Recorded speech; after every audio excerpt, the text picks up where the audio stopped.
your service. It's not just some nice shit to say. We mean it. Now, let's get weird. New Captain Whiskerhorn's Pony Play Emporium tea is in the Bad Magic merch store. Ain't that right, Sarsaparilla Spunkmaster? Easy, girl. Easy, girl. Easy. Does Don Doberman have a shirt for Doggone Don's Puppy Play Megastore Butt Dungeon and Kettle? No, he does not. He's a piece of shit and an embarrassment to the Quad State area. So support Captain Whiskerhorn's Pony Play Emporium by grabbing that tea in the Bad Magic merch store at badmagicmerch.com. Yeah, Sarsaparilla! Let's ride! Ride like the wind! And that's all the announcements. So there you go. Let's get into this crazy science. Oh, jeez. Gosh dang.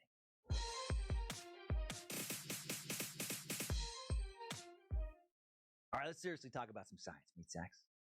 Without science, the possibility of the multiverse means no more than the possibility of seeing Sasquatch riding a unicorn on your way to the grocery store. It's just pure, well, I thought of it, so it might be true. Non-scientific speculation. Modern science, named the scientific method, one could argue, has for sure changed our world for the better. It doesn't just lead to thoughts of like the multiverse.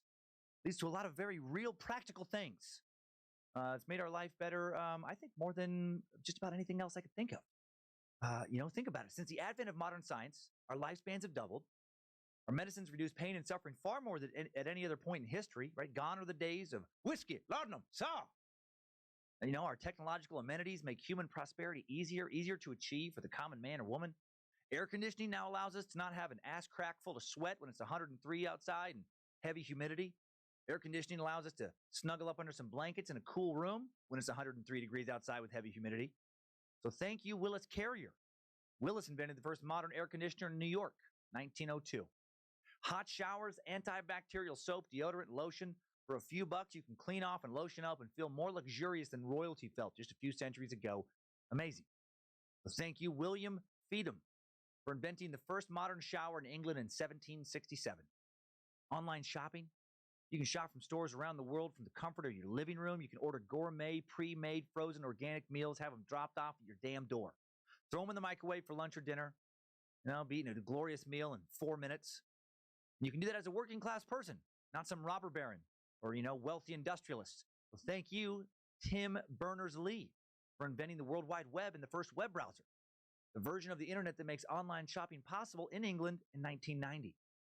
You can talk to friends around the world and see their faces, talk face to virtual face in real time. No waiting months for that letter you wrote with a damn quill to float back across the ocean. You can video conference through apps like FaceTime, Skype, Zoom on your phone. Thank you, Martin Cooper, for inventing the first handheld cellular phone in Illinois in 1973. Phone that didn't reach the market until 1983. You can order prescription medicine online now. Medicine that will knock out diseases that would have killed emperors in centuries past. Thank you, Alexander Fleming, for finding penicillin, the first true antibiotic, in 1928 in London. Hail Nimrod, you beautiful bastards. You can even order a fleshlight now and jerk off into a sex toy / creepy flashlight tube that I've heard feels a lot like a real vagina, even though your hand probably works fine, and then you can pop out the fake vagina sleeve and wash it in the sink while you wonder how your life is sunken to this point. You couldn't feel that kind of shame in 1994. Napalm! Visionary Steve Shubin. Everyone fainted. Napalm! Thank you, Steve. You're red. Seriously, I could go on and on. Listing amenities we enjoy because of, either directly or indirectly, various types of scientists. My goodness. How have you been? Our lives for the better. And interestingly, it wasn't a hive mind or a group effort that made many of the leaps forward in understanding possible. In most cases, hope you've been doing well. With a variety of different motivations, followed their natural scientific curiosities, put in thousands and thousands of hours of study to understand the science of their day, thousands of hours, more pushing beyond the boundaries of the knowledge of their day to take life forward. And things keep good. How are you? Because when good. One scientific thinker makes a major breakthrough, other individuals expand on that research and make more breakthroughs. I mean, in many ways, we stand on the shoulders of giants. And I know what I needed to work on tonight. So thank you, science. Thank you, scientists. And regarding today's topic, thank you, cosmologists. Scientists study the very nature of the universe. I went to Outback Steakhouse. Earth's place in the universe and what the universe is. Tomorrow I'm going back to work. I had 3 days off, and it just never feels like it's enough. Ideas, like the multiverse theory. You know how it is. Breaking down the multiverse theory, let's look at some individual giants of cosmology that have led us to where we are now. Then we'll get into the science of the multiverse theory. I'm like, yeah, I gotta go back to fucking work that I don't want to go back to. We'll start by heading to ancient Greece, and meeting a mythical man, early questioner of the cosmos named Pythagoras, who lived from 582 BCE to 496 BCE. When it came to astronomy and understanding the nature Sigma of the universe, grind, Pythagoras, his devoted student follower, the Sigma grind. I mean, you could call it the Sigma grind. They believed that the celestial spheres of the planets aligned to produce a harmony called the music of the spheres. Yeah. This early universe speculation would be re-examined many centuries later by going to a job that I don't like. The model of the solar system in his work, The Harmony of the World. I mean, I don't hate it. I don't hate the people there. I just, new idea. You know. Pythagoras was ahead of his time, pushing huge advancements in mathematics as well. I also geometry. He's often called the world's first true mathematician.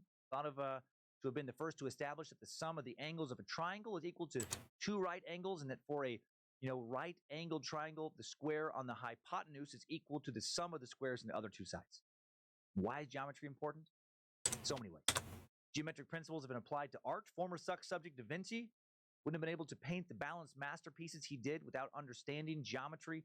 Geometric understanding has allowed for huge advancements in architecture, engineering, robotics, astronomy, space, nature, sports, machines, cars, much more. But yeah, other than that, you know, living the dream, trying to live the dream. Intellectually gifted people, fucking weirdo.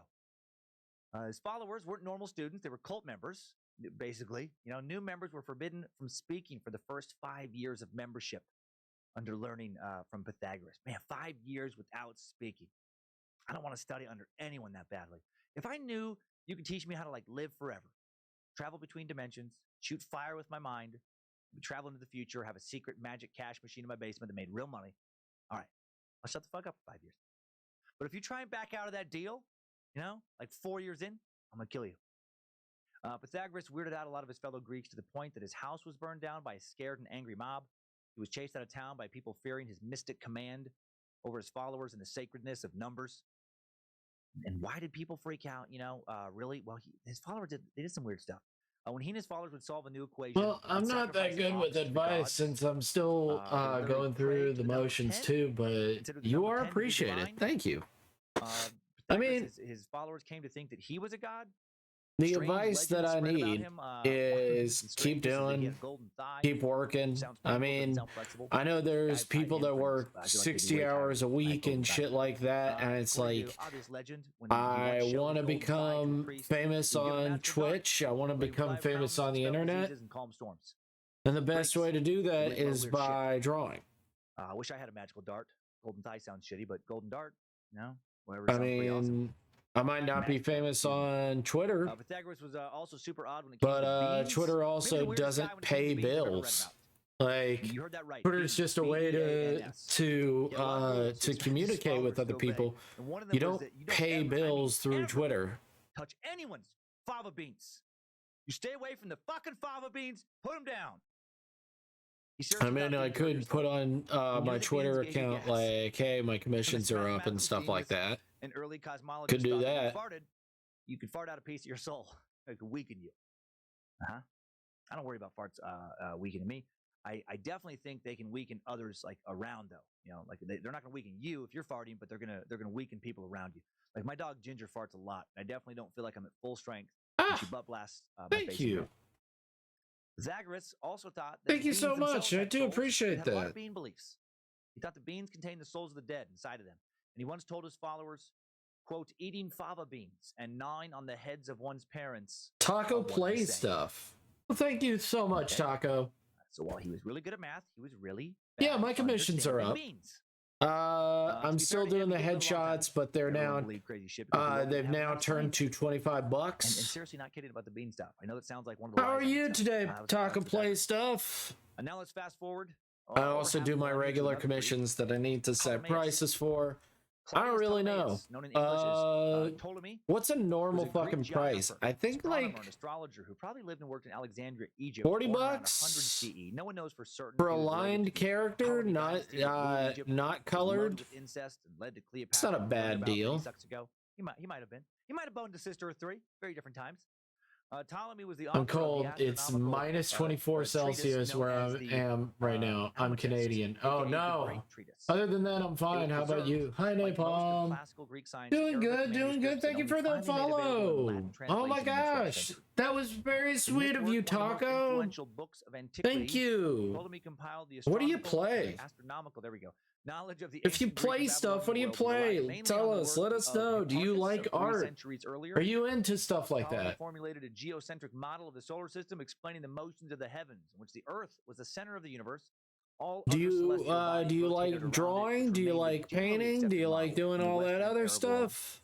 Until it was overthrown by the Copernican revolution. Are you into that shit? I like art. Nice. Back that the planets orbited the sun. I mean, that's a lot of people these days. Seems like you're in good company over here. Personal life, so we don't have any weird stories about him. But just like he may have been incestuous, he may have also once worn a necklace with a bag of mouse bones around his neck as a kid, because that's what ancient Egyptians used to do to cure bedwetting. That's what they thought cured bedwetting is, for a while, is having a little necklace of mouse bones hanging on your neck. Wonder if that works. That'd be so fucking weird if it worked. Did a lot of other things considered strange by today's standards of normalcy. So he most likely did a lot of stuff we'd think of as odd. Now let's jump up to another early cosmologist, one of the most famous nerds in history, Nicholas Copernicus. We're just listening to a podcast right now. Thank you so much for coming in.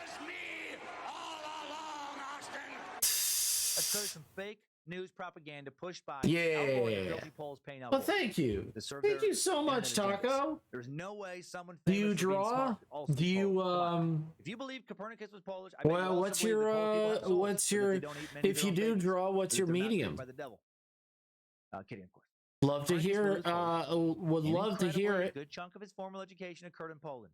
I find fascinating because I didn't know that Poland had schools. I'll stop now. He learned a lot in Poland. Then he got into cosmology while studying in Italy. He was a mathematician, economist, cosmologist who developed a heliocentric, sun-centered theory of the solar system in a form detailed enough to make it scientifically useful. That model actually had been postulated centuries earlier. More on that later. But he didn't know that. His theory about the sun as the center of the solar system, he thought the sun was close to the center, actually, not exactly in the center, is considered the fundamental starting point of modern astronomy and modern science itself, helping to kick off the scientific revolution.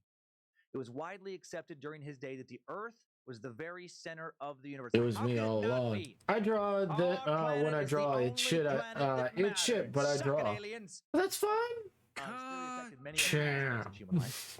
Opening the door to young astronomers everywhere to challenge the facts. Never take anything at just face value. What weird facts are out there about this dude? Not many, actually. He may have slept with his housekeeper niece. That's the most dirt I could find. As an official in the Catholic Church, Copernicus took a vow of celibacy, never married, was most likely a virgin, but he may have had at least one romantic relationship. In the late 1530s, the astronomer was in his 60s when Anna Schilling, a woman in her late 40s, began living with him. Schilling may have been related to Copernicus. Some historians think he was her great-uncle, and she worked as his housekeeper for 2 years, and it was a little bit of a scandal because for some reason the bishop he worked under admonished Copernicus twice for having Schilling live with him, even telling the astronomer to fire her and writing to other church officials about the matter when he didn't. If he did do anything, he probably worked hard to keep it quiet, but he didn't get killed, in some type of Inquisition situation. Another great mind with a focus on the stars who did do a lot of weird shit, happened to him, was 16th century luminary Tycho Brahe. Tycho Brahe was a Danish nobleman, plus, well known as an astronomer, astrologer, and alchemist. Tycho was the preeminent. I'm just working on my comic right now. Period, and his observations. I'm just working on all this. Unparalleled accuracy for their How am I? And after his death, just thinking, my brain, it's a new year. It's a wonderful new year, which means that I gotta work on this stuff. The center of the solar system. I've gotta make my dreams come true, and the only person who's gonna make my comic real is me. We have people who still insist that the Earth is flat today, half a millennia later. Most likely a virgin. We don't know. Tycho proposed a system in which the planets other than Earth orbited the sun while the sun orbited the Earth. Seems complicated. His system it's all about practice. It's all about practice, and then you'll get better. And also, if you're weird, That's also, fine. Tycho was a fucking lunatic. You're in good company. At the University of Rostock in Germany, he got into a heated You're in argument great company, actually. about who was the better mathematician, and he challenged his student, Menderup. As you can clearly tell, we're all a bit weird here. But I know literally only one thing. He can give a. I mean, I'm weird. Not gonna point fingers at any of my wonderful wonderful followers. And this was even Try more not to. in the late 16th century than it would be now. Not saying getting your honker sliced off in a nerd sword duel would be a walk in the park today. But back in the 16th century, it was an especially. I try not to drag them under anything. The best Bra could do was to have a brass nose made, and then he used paste to stick a brass nose onto his face every day for the rest of his life. He carried a little bit of extra paste. Napalm, why did you bonk yourself? For the next, why'd you go bonk yourself? He lost his nose in 1566 at the age of 20. He lived until he was 54. So for 30 that's very weird years, he was pasting a brass nose onto his face every day. Did he think about Menderup Persberg when he put that paste on? Do you think about him every time? You know, he caught someone. Bonk. Why did you bonk yourself? Because I'm a freak, baby. Except it probably sound more like this. It probably sound like. What are you doing, little boy? Just trying to be accurate. Poor TBN, man. Tico Brass Nose. Also once had a pet elk called. Yeah, he had a pet. I don't know what it's called. Why did he have a pet elk? Because meth. No, he didn't do meth. I have no idea why he had a pet elk. Maybe I do love the and it was all meth. Like an elk bugle, some kind of Beastmaster shit. Anyway, this poor animal died one day when Bra drank too much beer and it fell down a flight of stairs. What the fuck? This is a real story. Tico, where's your elk? Haven't seen him in weeks. He got drunk. He fell down the stairs. Here's a good elk, but then he's sober. But a real sloppy drunk elk. Weird conversations. Tico died a super weird death too. One that had nothing to do with his nose. Yeah. He died from holding his pee in too long. Yep. Held his pee in too long. The king of Denmark, and he drank too much wine. And tradition dictated that guests not rise from the table prior to the king rising. And pissing yourself in front of the king was, frowned upon. Yeah. So rather than do either of those things, Bra crossed his legs, held in his pee until he ruptured his bladder. And then he got a bladder infection and he died. So a lot of lessons to learn here. Don't hold your pee in too long, and don't challenge Menderup Persberg to a nerd sword duel, and maybe don't let your pet elk get drunk or have a pet elk. Don't fucking let your pet elk get drunk, guys. That is some knowledge that you did not know. Piss myself for sure. Don't get your pet elk drunk. Galileo is more than just the name of a great Indigo Girls song. Galileo Galilei was a Tuscan astronomer, philosopher, and physicist born in 1564, very closely associated with the rise of the modern scientific, thinking. Rise of modern scientific thinking. He was so influential, he's been called the father of observational astronomy, the father of modern physics, the father of the scientific method, and the father of modern science. And he never even got his nose chopped off in a nerd duel one time, not even a single time in his whole life. His achievements include improving the telescope, a variety of astronomical observations, the first law of motion, and supporting Copernicanism pretty effectively. On January 7th, 1610, Galileo discovered three explosion. Of 4 largest moons, Io, Europa. Did you know that he died of that? Go more Ganymede, like you. You vote. Nuts. He did that shit in 1610, over 80 years before the Salem witch trials. Greatest of all time, baby. We're hanging people in Massachusetts because other people had dreams. Greatest of all time. Satan's minions. This dude was looking into the heavens with an ancient telescope and finding Jupiter's moons. Very ahead of his time. He determined that these moons were orbiting the planets and would occasionally disappear. Something he had behind Jupiter. Have you ever had a dream where you could do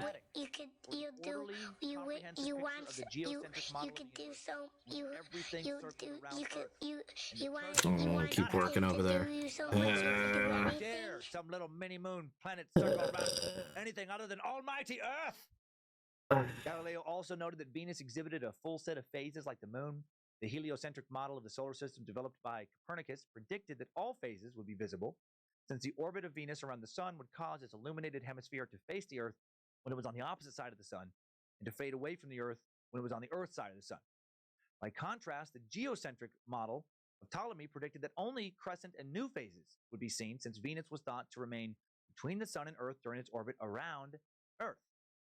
Galileo's observation of the phases of Venus proved that Venus orbited the sun. Copernicus was right, and the church was fucking pissed. For believing this correct notion, the Catholic Church considered him a heretic. He was put on trial during the Roman Inquisition, and he was found vehemently suspect of heresy. Who did you vote for now? But it's true what they say. Cops and women don't mix. It's like eating a spoonful of Drano. Sure, it'll clean you out. He may have also leave you been a terrible father. Galileo never married. However, he had 3 children with Marina Gamba, 2 of the children were girls. And when I'm in Alabama, so Mariana Gamba. When Mariana died, he never allowed his daughters to marry out of fear that he would. I don't know who so he sent Justin Trudeau is. And I bet they spent a lot of their time praying, asking God to help them be less angry with their cheap ass dad. Also, randomly, one of Galileo's middle fingers was removed long after his death. It is on display in Florence. Trusting Trudeau? So if you have time and you like looking at old fingers, you can check so out I don't know. finger. You can think about all the places it might have been. I try not to ask who people.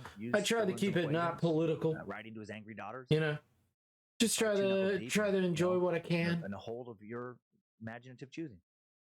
One last giant cosmological mind from centuries past. Talk about Johannes Kepler. Johannes Kepler, another key figure in the scientific revolution, was a German astronomer, mathematician, and astrologer, best known for his laws of planetary motion. Like previous astronomers, Kepler initially believed that celestial objects moved in perfect circles. However, after spending 20 years doing calculations with data collected by Tycho Brahe, Kepler concluded that the circular model of planetary motion was inconsistent with that data. Man, 20 Now, why would years. you bonk? Napalm. Try and figure out if celestial objects people. Circles or ovals. I don't have that kind of patience. If I can't figure out, what I want, something mathematically to be figured, like if I can't get the result I want mathematically in like 5 minutes of dicking around on the calculator or something, I want to throw my computer into the wall. The vein in my forehead looks like it's going to bust loose. Using Tycho's data, Kepler was able to formulate 3 laws of planetary motion, now known as Kepler's laws. 3 laws describing how planets move. I wanted to bring up, thank you so much, Taco, for coming in. Thank you for giving me a chance, and thank you for the follow.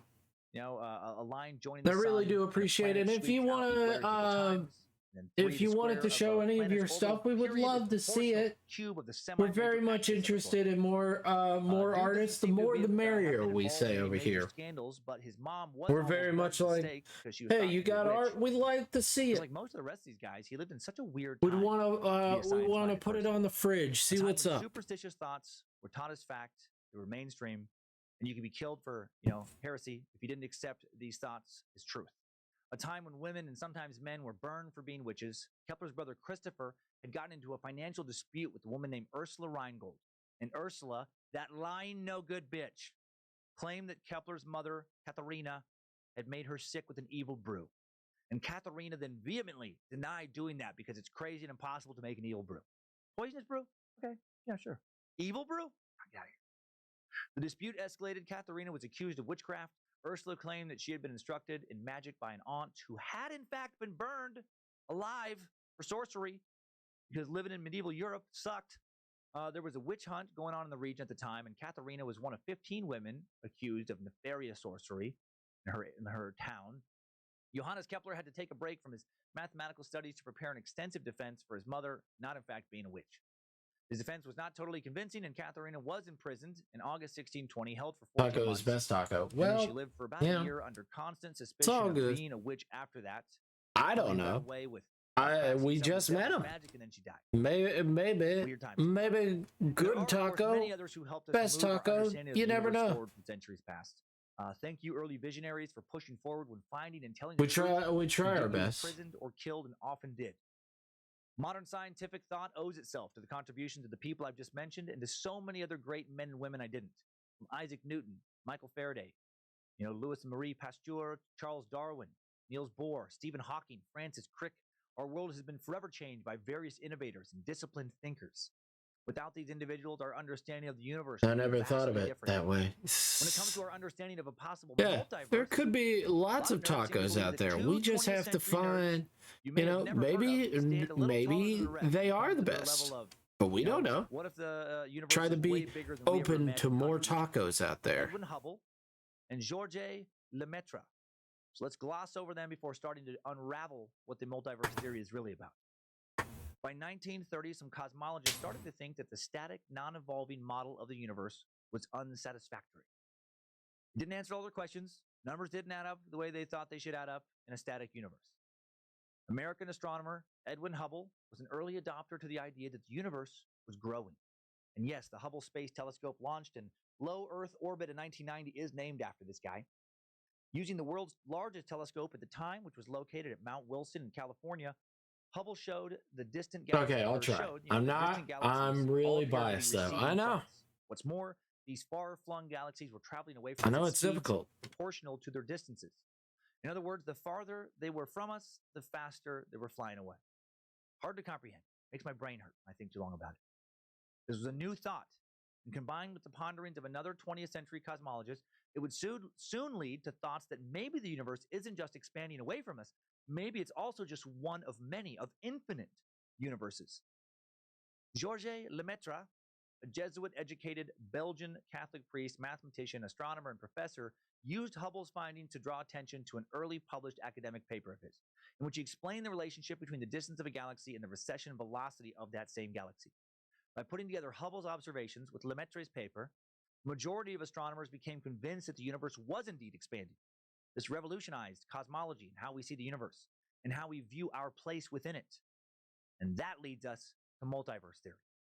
The multiverse theory states that, as I just said, there may be multiple or even an infinite number of universes, including the universe we consistently experience, that together comprise everything that exists, the entirety of space, time, matter, and energy, as well as the physical laws and constants that describe them. In this context, multiple universes are often referred to as parallel universes because they exist alongside our own. How's that for a crazy thought, right? Like, what if there is an upside down laying next to our world? Kind of like in Stranger Things, the Netflix show. What if the extra dimensional adventures of Rick and Morty isn't just some nonsense that only happens in weird cartoons? What if some space caster named Clancy could own a multiverse simulator, like the character in the Midnight Gospel? The American philosopher and famous psychologist William James may have been the first person to use the term multiverse in 1895, but he didn't use it to define what we're talking about today. He used the term to describe the human experience. We all live in a world, he found to be nothing more than plasticity and indifference, a world seemingly controlled by multiple forces. What does that mean exactly? Well, too off topic to dig into here. Multiverse was first used in fiction and in its current physics context by Michael Moorcock in his 1963 sci-fi adventures novella, The Sundered Worlds. Moorcock, mostly known for his character Elric of Melibene, an emperor, sorcerer, and warrior who lives on an alternative Earth known as Melibene, the White Wolf, the Prince of Ruins, Woman Slayer, King Slayer, God Slayer, the Thin White Duke. And much of Moorcock's work has been based on his concept of the multiverse, a series of parallel universes where Elric, one facet of the eternal champion who has multiple identities across multiple dimensions, fights. The multiverse contains a legion of different versions of Earth in various times, histories, and occasionally sizes. Moorcock's still alive at the age of 80, and his work has been hugely influential. Hey, shut up on a girl. Fantasy and science fiction. Hello, how are you? Moorcock. No wonder he became an author. Reading and writing growing up was probably like the only place you could escape the constant taunts. This dipshit playground bullies chanting horrible stuff all the time. Moorcock, Moorcock, Michael wants Moorcock. I hope he has an Uncle Richard. I wonder, I'm such a child. Yeah. But I got so into thinking about, is there a Richard Moorcock out there? I Googled, and there is. There's a Richard Moorcock right now. Nice looking dude, nice looking family in New Zealand. A Kiwi living in Gold Coast, Australia. And if you hear this podcast, Richard, please let me know how the name Dick Moorcock affected your childhood. Let me know if you ever asked your parents why in God's name they would name you Richard. I'm good. Yeah, good. Knowing what your last name is, obviously. Hope everything's been going well. Hope you've been doing well. Hope Hope you've been feeling good and stuff like that. How's everything? How's the holiday season? It's about to be the new year. Do you have your resolution out? Do you think the resolution? I'm thinking I'm gonna have to lose some weight, or I'm gonna have to go to the doctor just to give him a check, just in case. The mainstream scientifically based idea of the multiverse That's my comes thought. from another one of human history's best science minds, Hugh Everett, an American physicist and another very odd man, born in 1930, who first proposed the many worlds interpretation of quantum physics in 1954. Hugh Everett's many worlds interpretation of quantum mechanics arose from what must have been one of the world's most, mind-bending drinking sessions. One evening in 1954, in a student hall at Princeton University, grad student Everett was drinking sherry with his friends when he came up with the idea that quantum effects cause the universe to constantly split. He developed the idea that night for his PhD thesis. According to his work, we are living in a multiverse of countless universes full of copies of each of us. Richard Moorcock. Many mighty minds were completely fucking blown when he put this out there. Max Tegmark, a Swedish-American physicist, cosmologist, and machine learning researcher, professor at MIT, the Massachusetts Institute of Technology, has said that Everett's work is as important as Einstein's work on relativity. But the leading physicists of the day, in Everett's time, when he came out with this, could not stomach his ideas. They couldn't cope with the idea that every decision we make creates new universes, one for all possible outcomes. They couldn't comprehend that universes are continually being created. Everett was pressured to publish a watered-down version of his idea, and it pissed him off. He was so upset by the nerd backlash to his proposal that he left the world of academic physics. He joined the Pentagon, worked on a team calculating potential deaths in the event of nuclear war. His job was to calculate how to maximize the death toll for the Soviets while minimizing it for Americans by looking at fallout predictions for various bomb drop scenarios. That is a dark-ass job. Important job. Whew. Man. Everett died in 1982 at the age of 51. And did he wonder how his nuke work mixed with his belief in parallel worlds? Were his actions, if not leading to nuclear destruction in this world, leading to nuclear destruction in countless parallel worlds? Tegmark says he wrote arguably the first ever serious report on just how devastating a nuclear war would be for the U.S. It helped devise the concept of mutually assured destruction. Yep. Mutually assured destruction and everything like that. Pretty big. Pretty big stuff. What's your resolution? The Cold War from overheating to the point of pushing some red launch buttons. What's your stuff? Napalm? Any thoughts for the new year? We're still here. My guess is that Everett's work helped drive home the full horror of war. And this reduced the fraction of the multiverse that saw global nuclear war. The work Everett did for the Pentagon then arguably had a net positive effect on the multiverse. Everett's life, man, fascinating and tragic. Too much brains, not enough heart. He wrote to Einstein when he was just 12, and Einstein replied to his letter. Young Hugh was already keen at challenging the very highest figures of physics authority. His letter was an attempt to solve the paradox of what happens when an unstoppable force meets kind of the same as you. I'm trying to lose some weight. Yeah, I mean, professor of mathematics who wrote, "This is a once-in-a-lifetime recommendation, for I think it most unlikely that I shall ever again encounter a sorry guys, sorry about that. Reserve support for." He was like someone I had Outback Steakhouse before, and it's hits me good. Life was numbers and equations. Hits me good. Theories, emotional connections to those around him. I have cut dairy out of my diet, and you'd be surprised how much I feel less gassy. Trying to revive his dead father was the first time he could remember ever touching his father. I haven't checked my BMI. I don't know how much I actually weigh. I know that I'm not that overweight, but I haven't checked my BMI. His son, moved to Los Angeles. That's because I haven't been to the doctor in so long, and I haven't gotten a checkup. I need a normal checkup. Know about him if you don't recognize the name. Novocaine. I just don't want to find out, oh, we found something real bad. But I guess it's better that they find it and we fix it instead of being like, oh, you know, if I don't think about it, the problem will go away. It's not how most things work in life. Go join her father in another universe.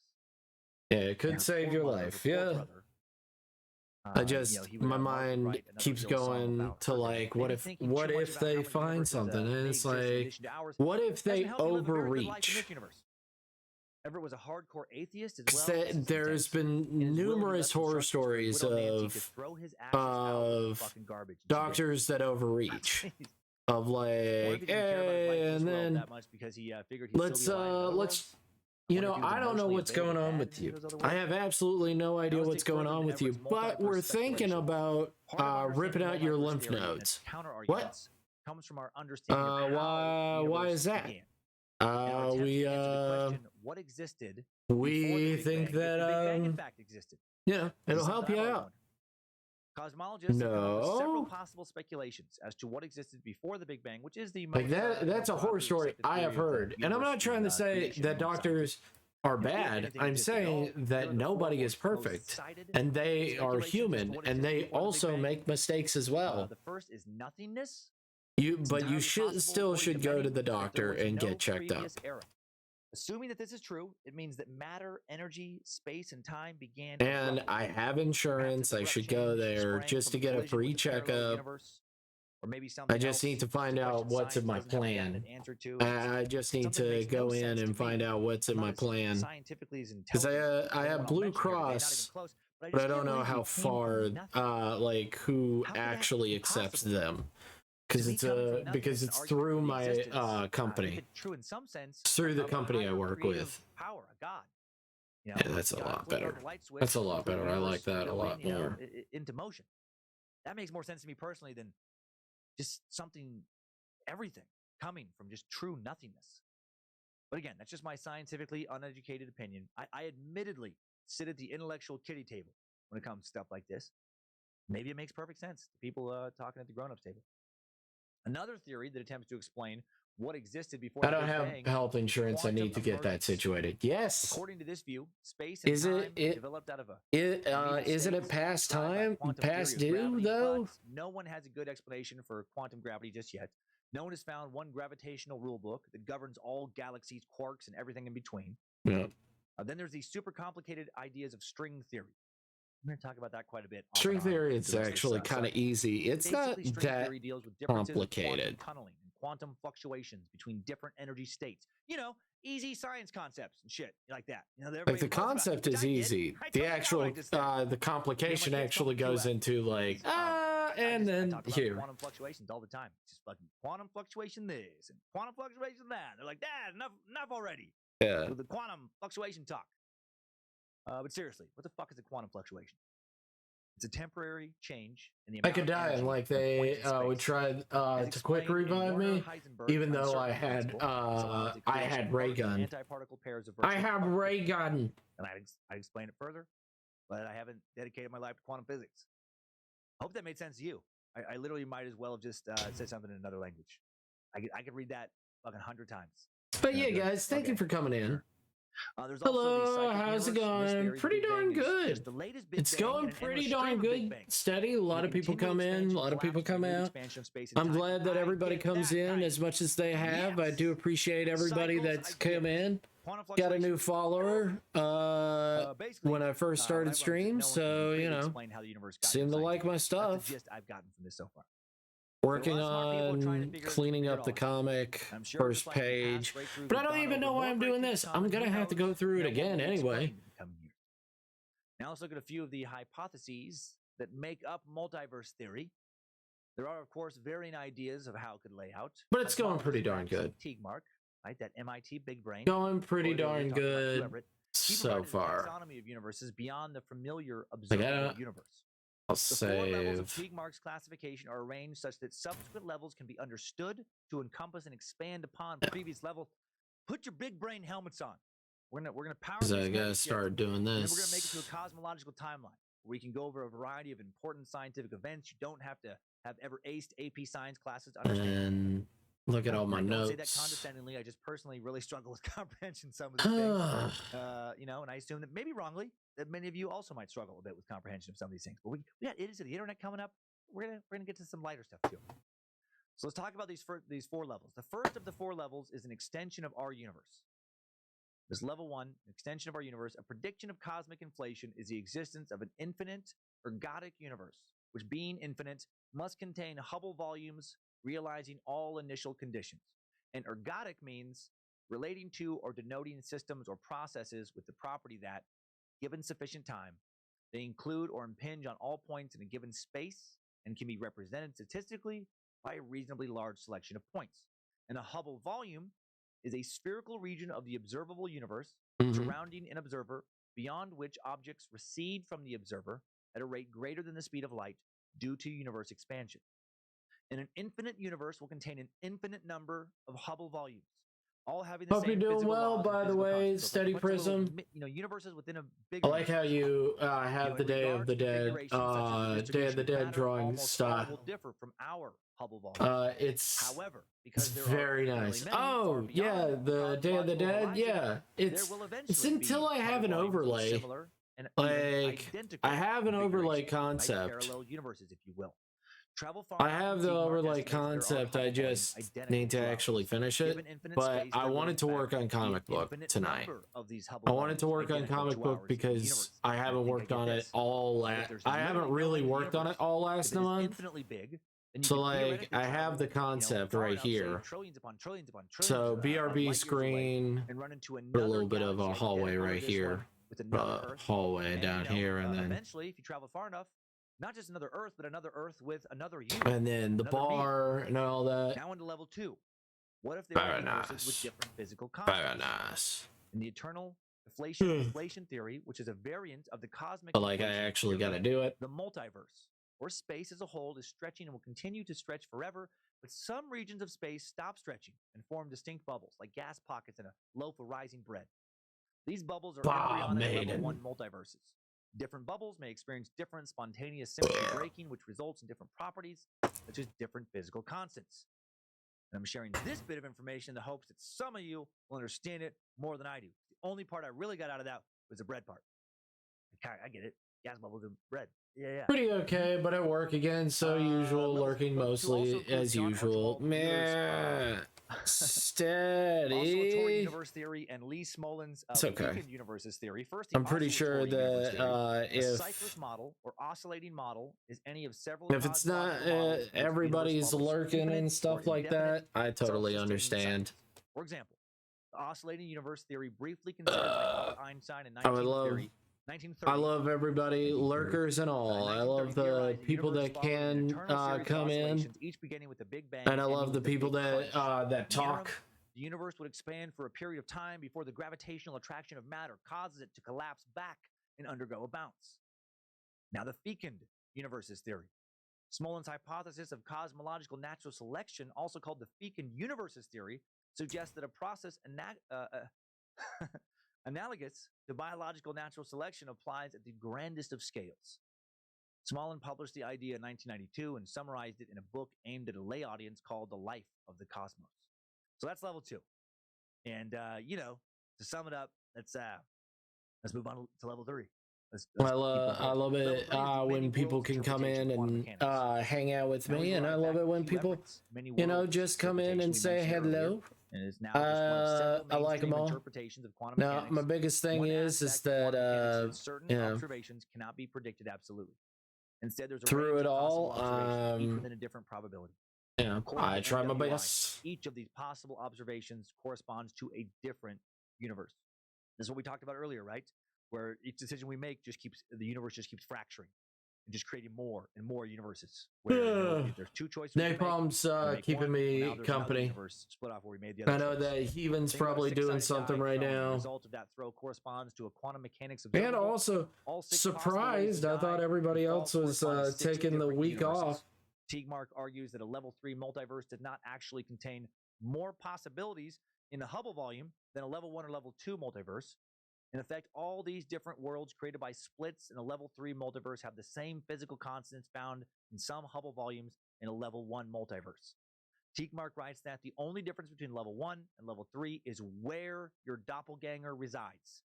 In level 1, they live elsewhere in our good old 3-dimensional space, right? Remember that backboard? We have to travel a long way across space to find your doppelganger.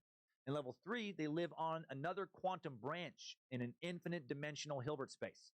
And I may be wrong here, but this feels again like Stranger Things, the Upside Down for you Netflix fans. Right? In a level 3 multiverse, what if parallel worlds are in a way just right next to us, not across the galaxy? We just don't know how to reach out and access them. Maybe just not yet. All level 2 bubble universes with different physical constants can in effect be found as worlds created by splits at the moment of spontaneous symmetry breaking in a level 3 multiverse. According to Berkeley cosmologists and theoretical physicists Yasunori Nomura and Raphael Bosu at the Berkeley Center for Theoretical Physics and Leonard Susskind at the Stanford Institute for Theoretical Physics, this is because global space-time appearing in the eternal inflating multiverse is a redundant concept. This implies that the multiverses of levels 1, 2, and 3 are in fact the same thing. This hypothesis is referred to as multiverse equals quantum many worlds. This is some super. I'm just impressed with all this work. I'm at all, so that's why I'm not typing so much. It's all good. I wish I could take a week off, but I already had used up vacation day earlier this month. Like if you're having an actual intellectual makes conversation sense about that, congratulations, because you're like in the top 1% of the top 1% of all nerds. According to Yasunori Nomura, this quantum multiverse is static and time is a simple illusion, and that hurts my brain. Think about. I can't. What? Time is an illusion. Yep. Time is an illusion. It's kind of like trying to think about what happened before the Big Bang or how the Big Bang could actually work, which we'll talk about in a bit, which blows my mind. I picture my brain being a balloon. I had this thought last night when I was putting this together. My brain's a balloon, and I just picture, or like a whoopee cushion is maybe a better, analogy. And I just picture that someone is just sat on it and is just deflating my whoopee cushion brain. And then as I zoom out from the thought of my own whoopee cushion brain, it's not my head that my brain is in. I picture that I'm like Homer Simpson, just slobbering and thinking about donuts. Just donuts. Now to level 4, the ultimate ensemble. And we'll move on. The ultimate mathematical universe hypothesis, according to Teakmark, is Teakmark's own hypothesis.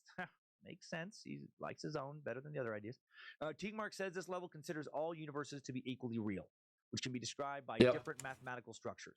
He writes, abstract mathematics is so general that any theory of everything, TOE, TOE, which is definable in purely formal terms. One of my relatives had to work during Christmas. It was all good, though. They left early since it was slow.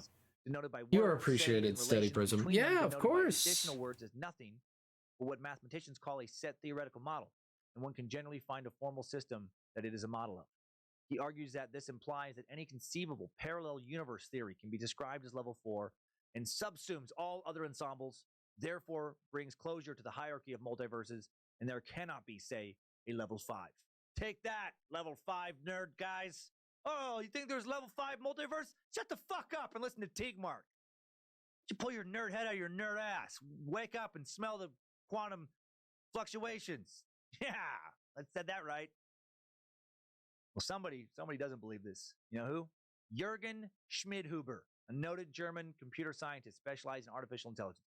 And Jürgen says that the set of mathematical structures is not even well defined, and that it admits only universe representations and describable by constructive mathematics, computer programs. And Jürgen explicitly includes universe representations describable by non-halting programs whose output bits converge after finite time, though the convergence time itself may not be predictable by a halting program due to the undecidability of the halting problem. He also explicitly discusses the more restricted ensemble of quickly computable universes. And Jürgen Schmidhuber can fuck off. I've always hated that piece of shit. Oh, non-halting programs. That's so Jürgen. That's classic Jürgen being Jürgen. What a douche Jürgen. I kid. I don't know what the fuck he's talking about. I just shared that information in the hopes that some of you understood it. I think he's saying that maybe we're not smart enough at the present time to understand what other possibilities might describe multiple universes, but I can't be sure.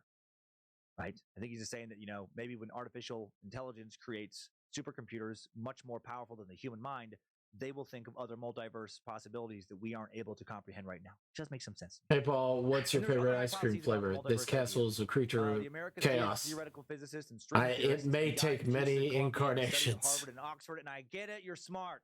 Brian Greene discussed 9 total types of multiverses. These ones are gonna be quick. This is a quick little summaries. This will be fast. Number 1, the quilted multiverse works only. Oh, thanks. Luckily, didn't need to work on Christmas Eve, but these days between Christmas and New Year had to come to work. Ugh. These other identical areas. Number 2, inflationary. Inflationary multiverse is composed of various pockets in which inflation fields collapse and inform new universes. Number 3, the brain multiverse, BRANE, postulates that our entire universe exists on a membrane, a brain, which floats in a higher dimension or bulk. In this bulk, there are other membranes with their own universes. These universes can interact with one another, and when they collide, the violence and energy produced is more than enough to give rise to another Big Bang. Brains float or drift near another in the bulk. Man, I'm picturing these membranes being part of like some big creature, right? This is Nimrod. It's Nimrod. We're all inside of Nimrod. The brains float or drift near each other in the bulk every few trillion years, attracted by gravity or some other force we do not understand, collide and bang into another. This repeated contact gives rise to multiple or cyclic Big Bangs. This particular hypothesis falls under string theory. Number 4, cyclic. Right, that again, the cyclic multiverse has multiple brains that have collided, causing Big Bangs. Universes bounce back and pass through time until they are pulled back together and again collide, destroying old content and creating them anew. This is kind of like if you have read Stephen King's The Dark Tower series, where the Dark Tower just kicks you back to the beginning. It just destroys the universe and restarts it, and you're just going through this cycle where, kind of thinking about this a little deeper. What if this is the millionth time we've been right here, right? Which is another thing that can make my brain hurt. What if we just have been repeating this particular cycle over and over and over again? Number 5, landscape. The landscape multiverse relies on string theories, Kalabaya spaces. Quantum fluctuations drop the shades to a lower energy level, creating a pocket with a set of laws different from that of the surrounding space. There's 6. What if we were? A new universe when a dimension, hey, Paul, am I pretty? When a diversion then I remember some people don't really do stuff during the holiday. Yeah. Hugh Everett. 7, holographic. The See a need, fill a need. Derived from the theory that the surface area of space can encode the contents of the volume of the region. Number 8, this one I have heard of before. There's the Yahuwah 13 multiverse, where Father Yod is the center of infinite universes, and his music holds the key to understand Father Yod and everything. Yes. Oh yeah, Father Yod. Welcome to the multiverse. Fallen. We've made it to the end of the path. The circle is complete and the eye is open. And now you're balling, baby. Yeah, you balling, baby. The hole has led you home. Fucking dad you never knew you needed. Father Yod. The one you know you need now. Home is whole. Whole is home. All holes lead to home. Balling, baby. I can't. There is no Yahuwah 13 multiverse that I know of. But if the multiverse is real, then there are universes where Father Yo did not die hang gliding. Maybe he's still alive somewhere, 97 years old, somehow still balling his ass off, baby. Let's get to the real number 8. The 8th additional possibility. The simulated multiverse exists on complex computer systems that simulate entire universes. Damn it. This is the thought that we're all living in a simulation, right? The Matrix. No. Nope. Talk about, the Matrix is can't. Broken. Right? Elon Musk, many other amazing minds have talked about this. They've talked about it, but there's not any evidence. Be infinite universes, or at least infinitely increasing amounts of universes. This computer would have been built that created all these universes by post-humans, by advanced robots that evolved from artificial intelligence created initially by humans, then outlast humans in some sort of Terminator Skynet situation, and then the AI quickly advances itself over and over and over again, infinitely, essentially, far past the limitations of the human mind, eventually becomes powerful enough to build virtual universes populated by you and me. And my brain balloon, or whoopee cushion, just deflated again. Donuts. Finally, there is the ultimate multiverse theory, which contains every mathematically possible universe under different laws of physics. There are even more ideas to grapple with multiverses, including black hole cosmology, the Anthropic Principle, but I think we've laid out enough possibilities of how there could be worlds out there in addition or next to ours for right now. There's also a number of scientists who consider multiverse theory to be bad science. And we'll look into those who don't believe that other universes exist, that it's even possible for other universes to exist later after the timeline. Right now, let's use our time suck timeline to investigate just how we got to our current understanding of the universe. Right after a quick word from our sponsors, and thank you again for supporting our sponsors. I need a sponsor break. Yeah, please use those URLs. My tired brain needs to take a little science vacation for just a second. Okay. Before we go into the timeline, I just want to say, don't worry if you're not comprehending all the details of multiverse theory or universe creation theories. If you truly understood all of this stuff inside and out, well, you'd be the first human being to ever do so. The world's brightest minds haven't, definitively space scares you? Why would it? Maybe someday they will, and maybe they won't. Maybe some knowledge will forever lie beyond our grasp. I think the important thing to understand so far is that because of the hard work of centuries of scientific thinking and millennia of cosmological speculation, we know a lot more about our universe than we used to. We know that the world is round, other planets are round. We know the planets in our solar system revolve around the sun. We know there are for sure so many worlds out there in the galaxy that we know so very little about. Some our telescopes can now see, and some know that they can't. And we know that a lot of really smart people who devote their entire lives to the mysteries of the universe, we know that many of them think a multiverse could be real. And not only can our universe have an infinite number of planets, but there could also be an infinite number of universes containing infinite variations of these planets. How crazy is that, to think that reality could be limitless, beyond big, infinite in a number of ways? Yep. What if someday we could figure out how to not only time travel, which I know I said in the time travel suck, it doesn't look currently possible, and I was a little grouchy, but I feel more open to it now. What if we could also travel into dimensions of space and time outside of this one? And I was like, again, my mind, probably just because I just watched it again for the second time, Stranger Things. Just, since our sun isn't that big and there's a bigger sun that can explode and kill us all. Yeah. So there is a huge possibility, and also there's a possibility that Saturn, one of our wonderful so-called planets, is either is it Saturn or Uranus?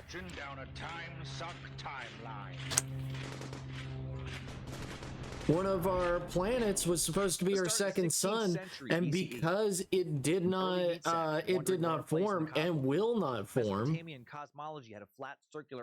that's why we live such we have the perfect place for life, and also possible more life in our own solar system.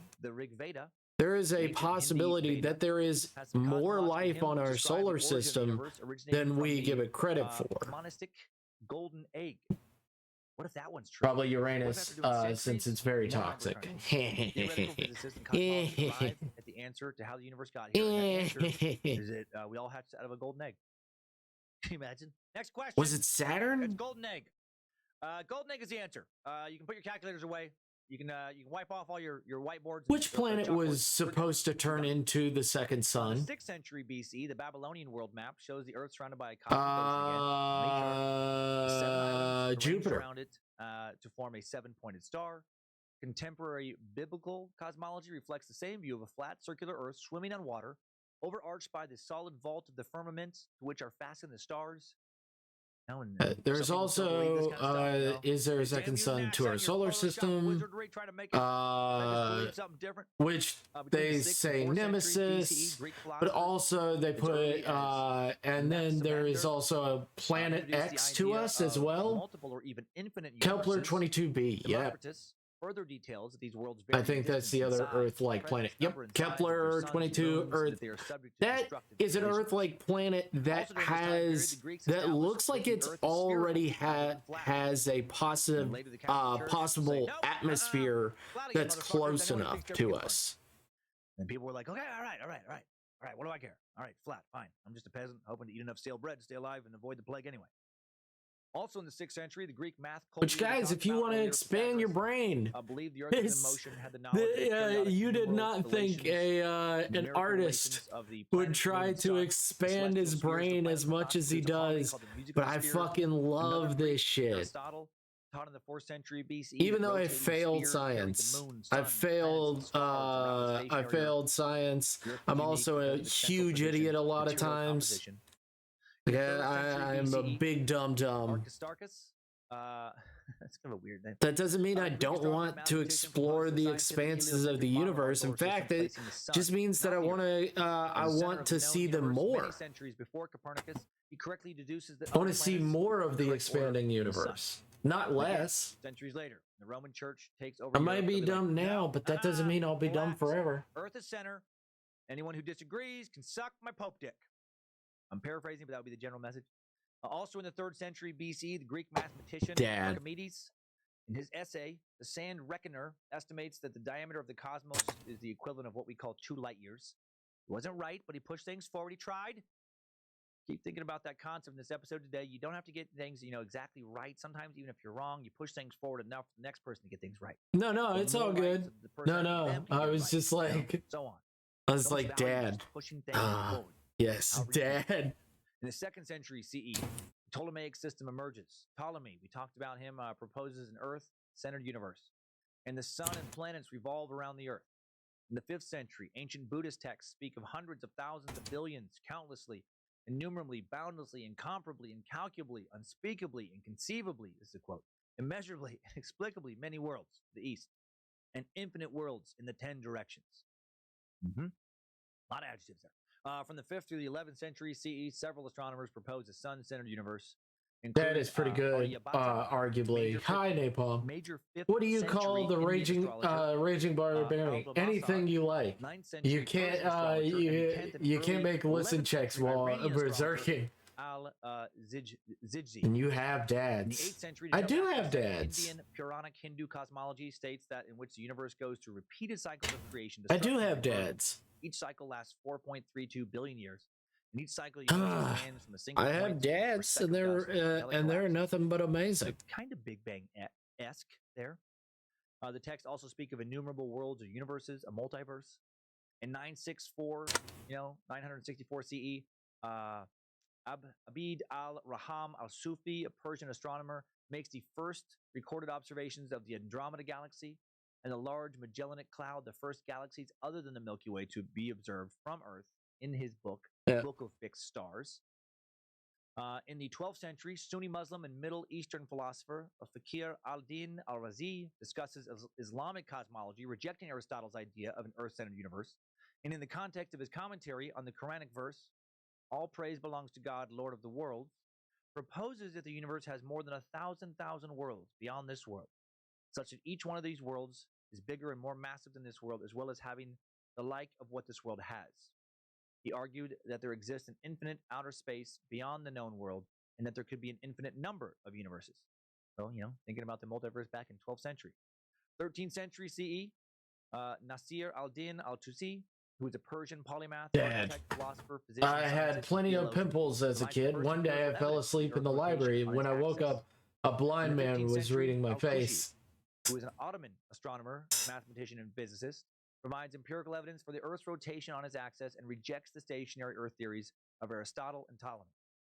Also in the 15th century, German astronomer and philosopher Nicholas de Cusa suggests that the Earth is a nearly spherical shape that revolves around the sun, and that each star is itself a distant sun. 2 for 2. He nailed it. I know enough to know that.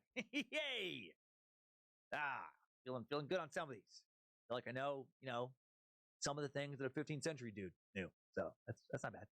In 1543, in his revolutionary work on the solar system, on the revolutions of the heavenly spheres, Polish astronomer Copernicus again postulates the sun as the center of the universe. Alternate reality game, yeah. Now know has been brought up. Alternate reality game. Forgotten, or probably more accurately, an idea that had been. I remember a lot of those are cell phone games. And then there's Leaving the Game. I forget what it's called. Where a game is outside of itself. I forget what that's called.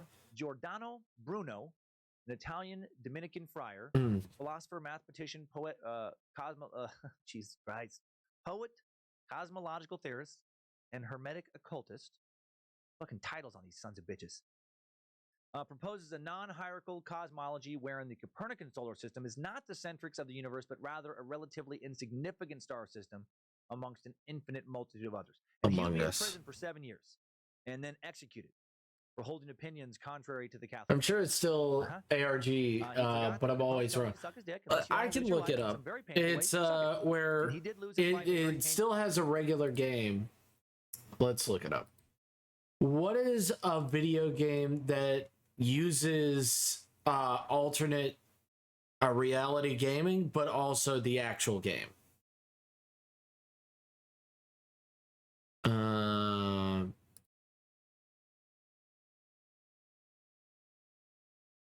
Yeah.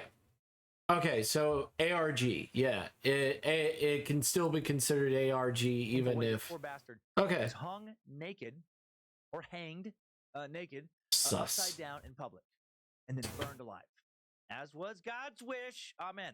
Of course, it's God's wish. Hanged upside down. Why wouldn't God want somebody to be hung upside down and burned alive? This is gray area. It's something that you're upside down. Then is it hanged? That's what God wants. Etymologist on this one. How do they justify hanging him upside down? That's just so. Hang the heretic. Yes, he will hang for having opinions other than ours for some time before he is burned alive. Hey, no! What are you doing? No, don't hang him like that. Not by his arms, you fool. It's supposed to be punishment, not some sort of vacation. You're going to give him food and drink as well? Why not just untie him and send him off to an island of beautiful, horny women? Upside down! I want the blood to rush through his foolish head. And then we'll burn him. Yes, that is what God obviously would want. Man, the medieval Catholic Church was full of some rough motherfuckers. Tycho Brahe, Johannes Kepler, Galileo, they pushed things further, as we talked about, earlier in the 16th century. 1676, Danish astronomer Ole Christensen Romer became the first person to measure the speed of light. This accomplishment was an essential step in developing an understanding of the universe. Essentially, it would figure in the development of Einstein's theory of relativity, and the speed of light also defines the light year, which is the yardstick that astronomers use to measure the vast distances between stars and galaxies. 1687, Sir Isaac Newton, father of science and English mathematician, physicist, astronomer, theologian, author, illustrates the laws of motion and the law of universal gravitation, which becomes the basis for classical physics.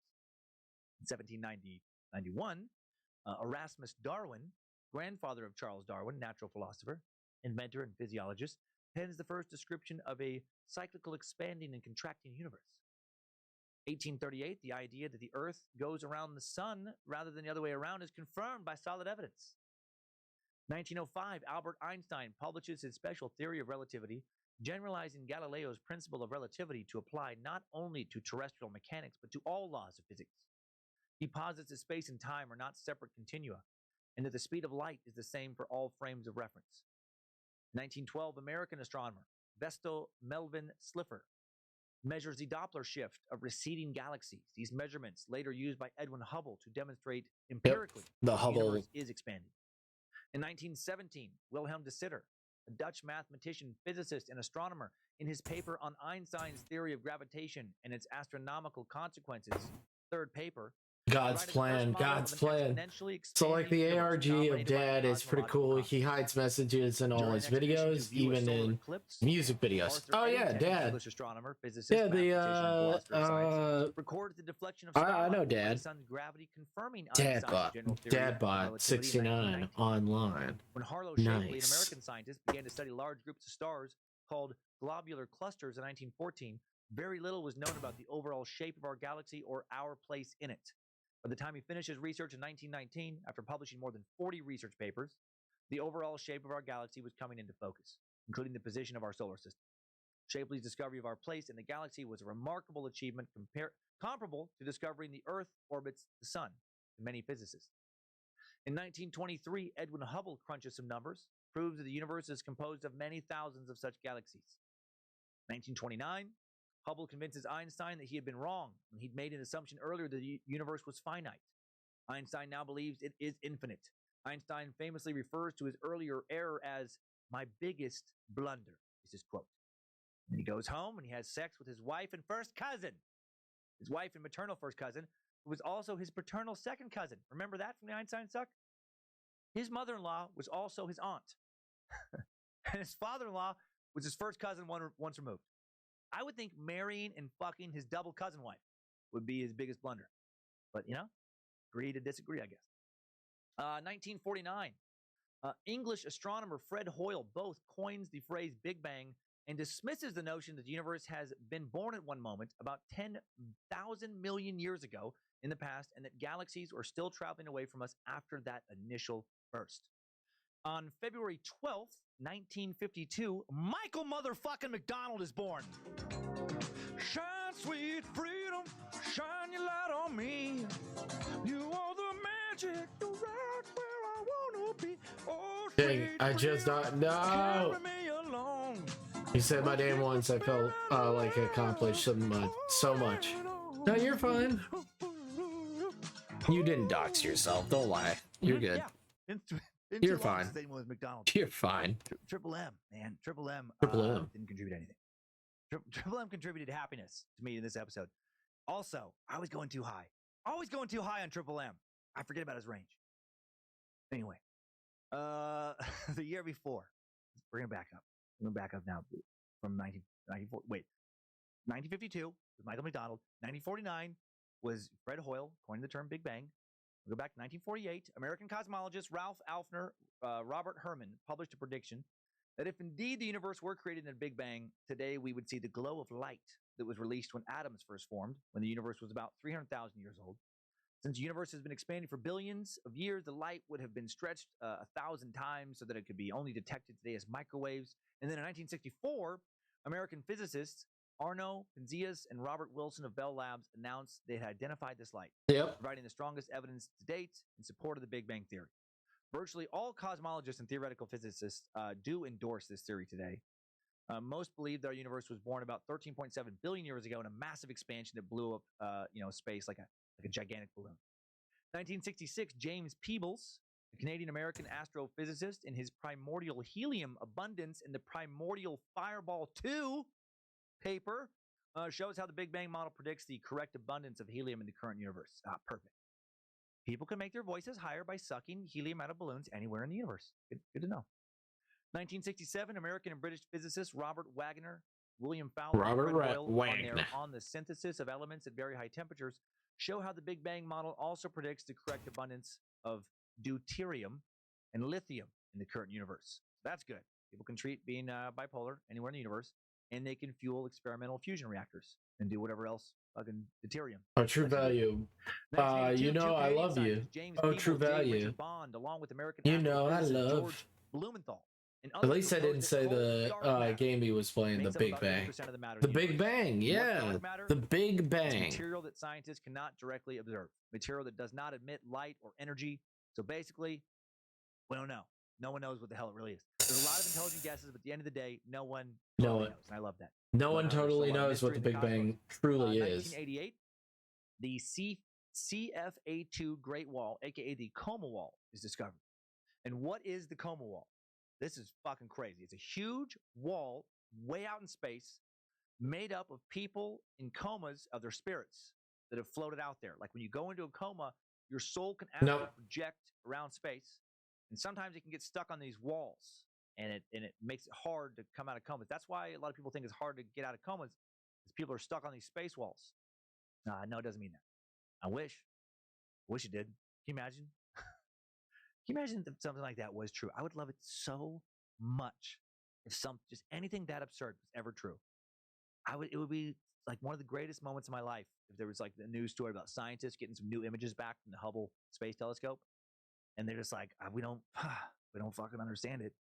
We're really struggling to kind of comprehend how this is possible, but the pictures are what the pictures are. And we found, about 40, trillion Googleplexes away out in space. There's a wall, and there's a lot of people asleep out there. Their spirits, and you can see. Look, there's a redhead lady there, and there's an Asian guy right there. They're fucking stuck. And this is Jack, one of our fellow physicists. This is his cousin. His cousin Jim is stuck out on this fucking goddamn space wall. Why can't someone like hack the Hubble Space Telescope and just give them weird ass images. Oh, how funny would that be? Just for that kind of practical joke. If some juvenile hacker could hack into the Hubble Space Telescope and mess with the images, how pissed would scientists be? These cosmologists, if they just kept getting back like new, different, pictures of constellations, and the constellations just kept showing up in the distinct shape of dicks. So we just kept drawing constellations of dicks in Hubble. Anyway, what's the Coma Wall? I'm getting distracted. It's one of the largest known superstructures in the observable universe. It's an immense galaxy filament, a massive thread-like formation that forms a boundary between large voids in the universe. And it's, I don't know, might be full of space monsters or something. We don't know. I'm guessing. I don't have any numbers to back that up. I think it might be where Nimrod lives, our giant space Sasquatch god with a chupacabra head and flaming suns for eyes. I think. No one can prove me wrong. 1989, astronomers began to take finer and finer images of distant galaxies, and it soon became evident that galaxies came in clusters. Our own cluster, called the Local Group, has about 20 What is this space wall? Let's see. Largest space wall. The Hercules Chronoborealis Great Wall, or the Great Wall, is the largest known structure in the observable universe, measuring approximately 10 billion light years in length. For perspective, the observable universe is about 93 billion light years in diameter. Jesus. That is fucking huge.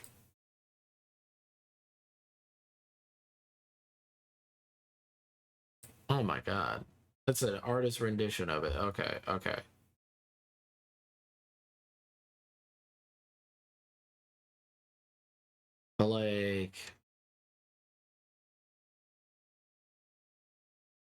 Like that's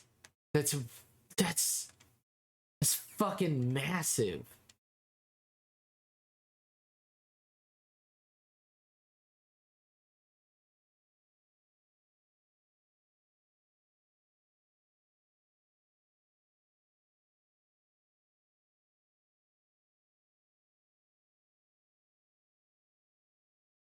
Let's see. Let's get an image of this place. That's pretty cool. It's pretty cool. Galaxies in it. Some clusters have more than 1,000 galaxies, but are there clusters of galaxies? Keep wanting to say inquiring minds. It's just images of poorly cropped out PNGs of 3D alien. Not only looking at images, but finding the distance to each galaxy in order to create that's awesome. That's map pretty darn long. Don't say it. John Hutra and Margaret Geller. That's great. It started with an earthquake. Billy Joel is not afraid. A map that's still being worked on. The now called the Sloan Digital Sky Survey. So far, over 930,000 galaxies reaching out about 2 billion light years have been mapped. Quite a map. 1990, the Hubble Space Telescope launched in a low Earth orbit.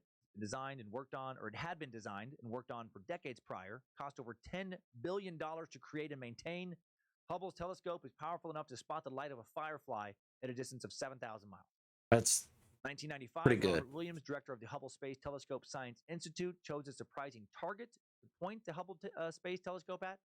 He chose to point it at nothing at all. He pointed it at a place in space that had no planets or stars or visible galaxies, the quietest, darkest place he could find.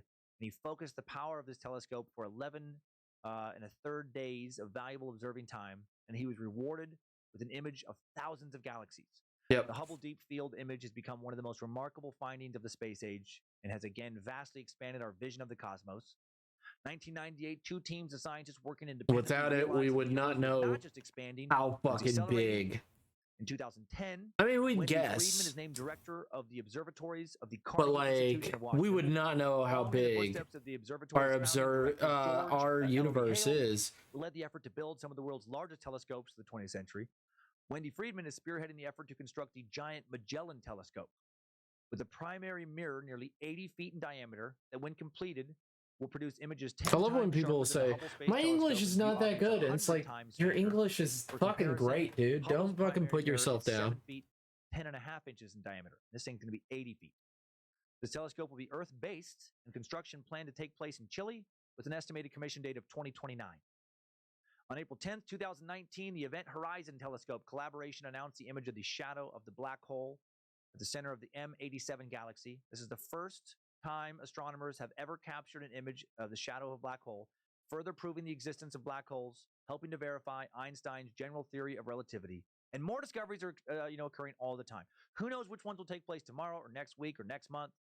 Maybe one of you meat sacks listening will take humanity's understanding of the cosmos another quantum leap forward. And now let's pop out of this time suck timeline. Good job, soldier. You made it back. Barely.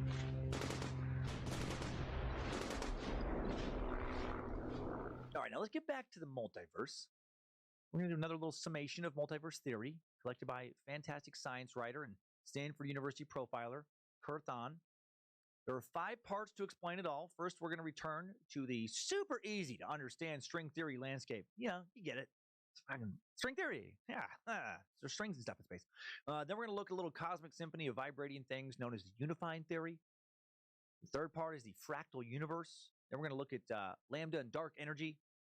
Finally, we'll explore the landscape, which is a cool way of saying more complicated sciencey shit. And then we're going to get some idiots of the internet, lighten things up. Let's start with string theory landscape. The string theory landscape combines elements of string theory and cosmic inflation to greatly expand the scope of the Big Bang Theory to incorporate the idea of infinite universes in a vast multiverse. And you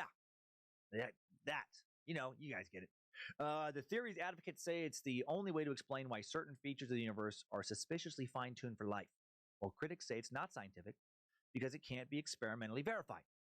Big Bang Theory describes the abrupt origins of space and time from a swiftly unfurling singularity, a hot, dense point of pure potential, packed impossibly full with eternity, and the rudiments of creation.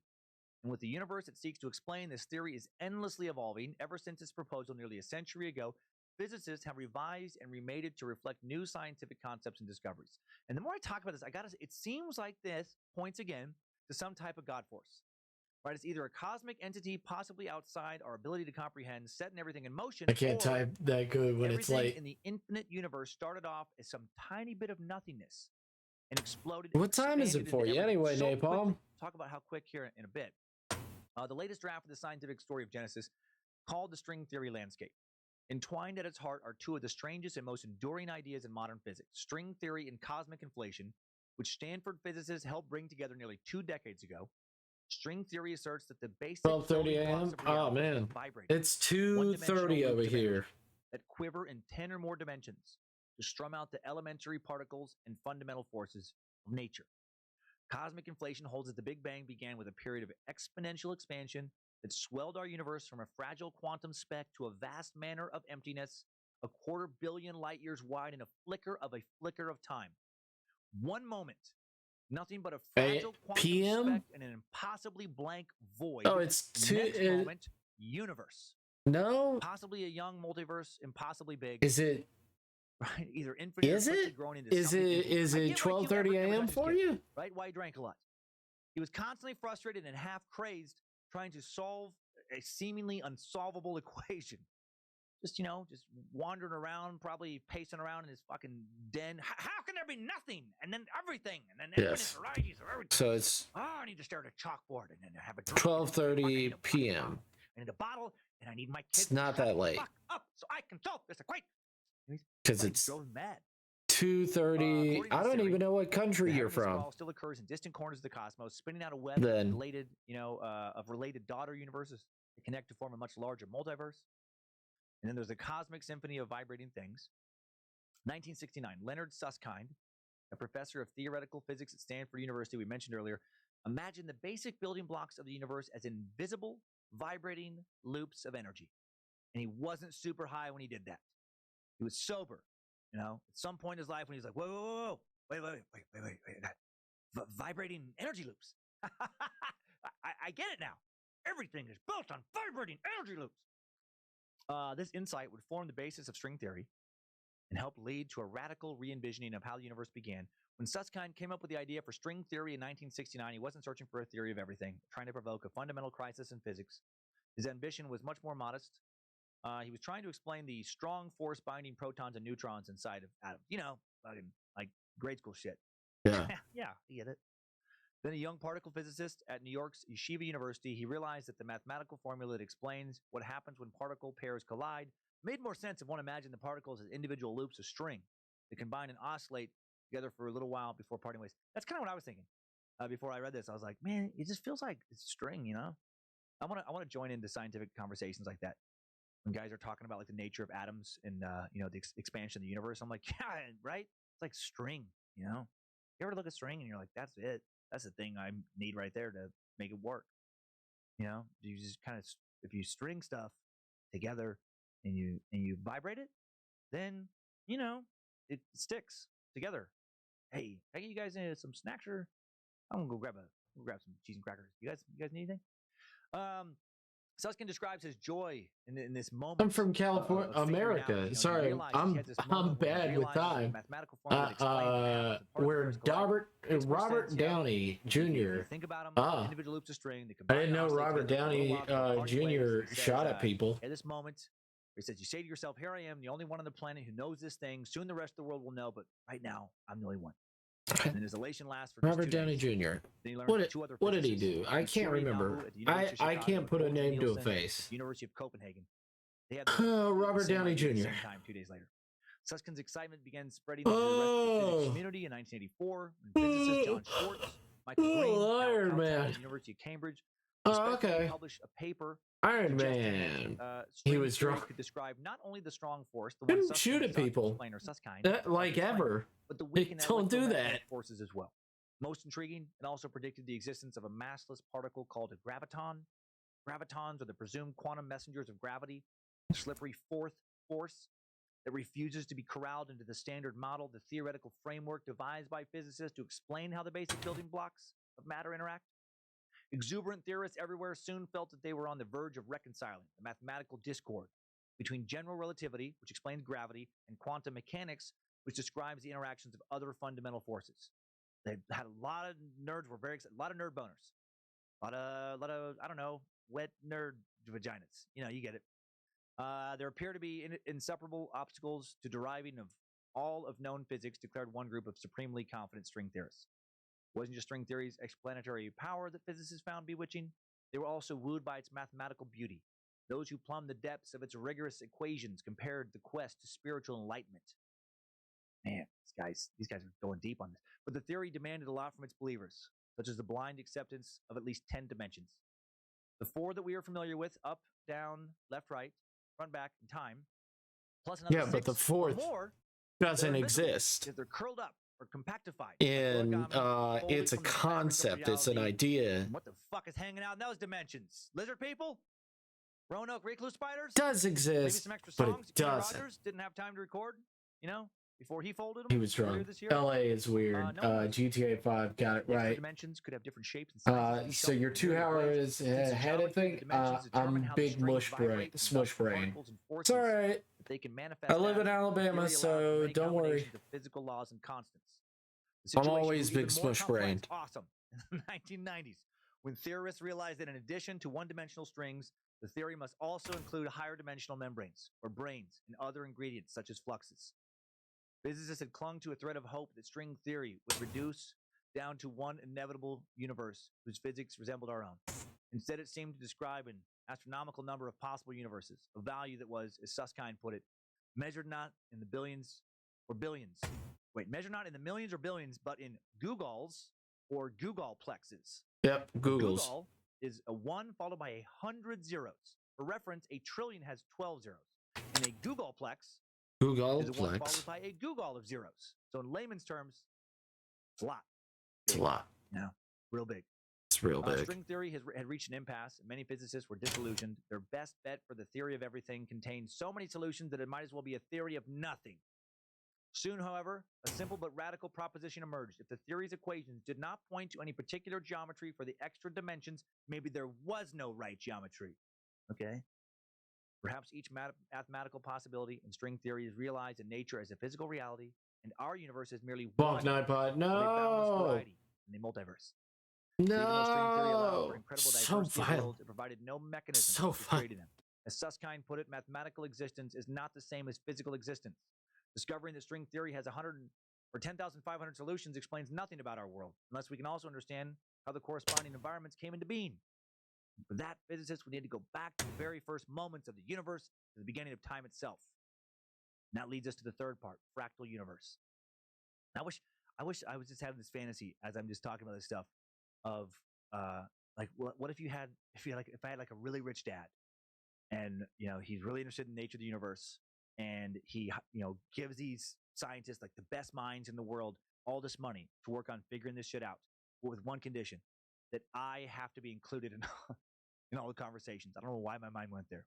And it's just me and these scientists in a room, and they can't fire me, they can't throw me out, and they can't be dicks because I'll tell my dad, and their funding will be taken away. So they have to humor me, right? And it's like all these guys really like fucking just crunching so many numbers trying to figure it out. I'm like, hey guys, what about gremlins?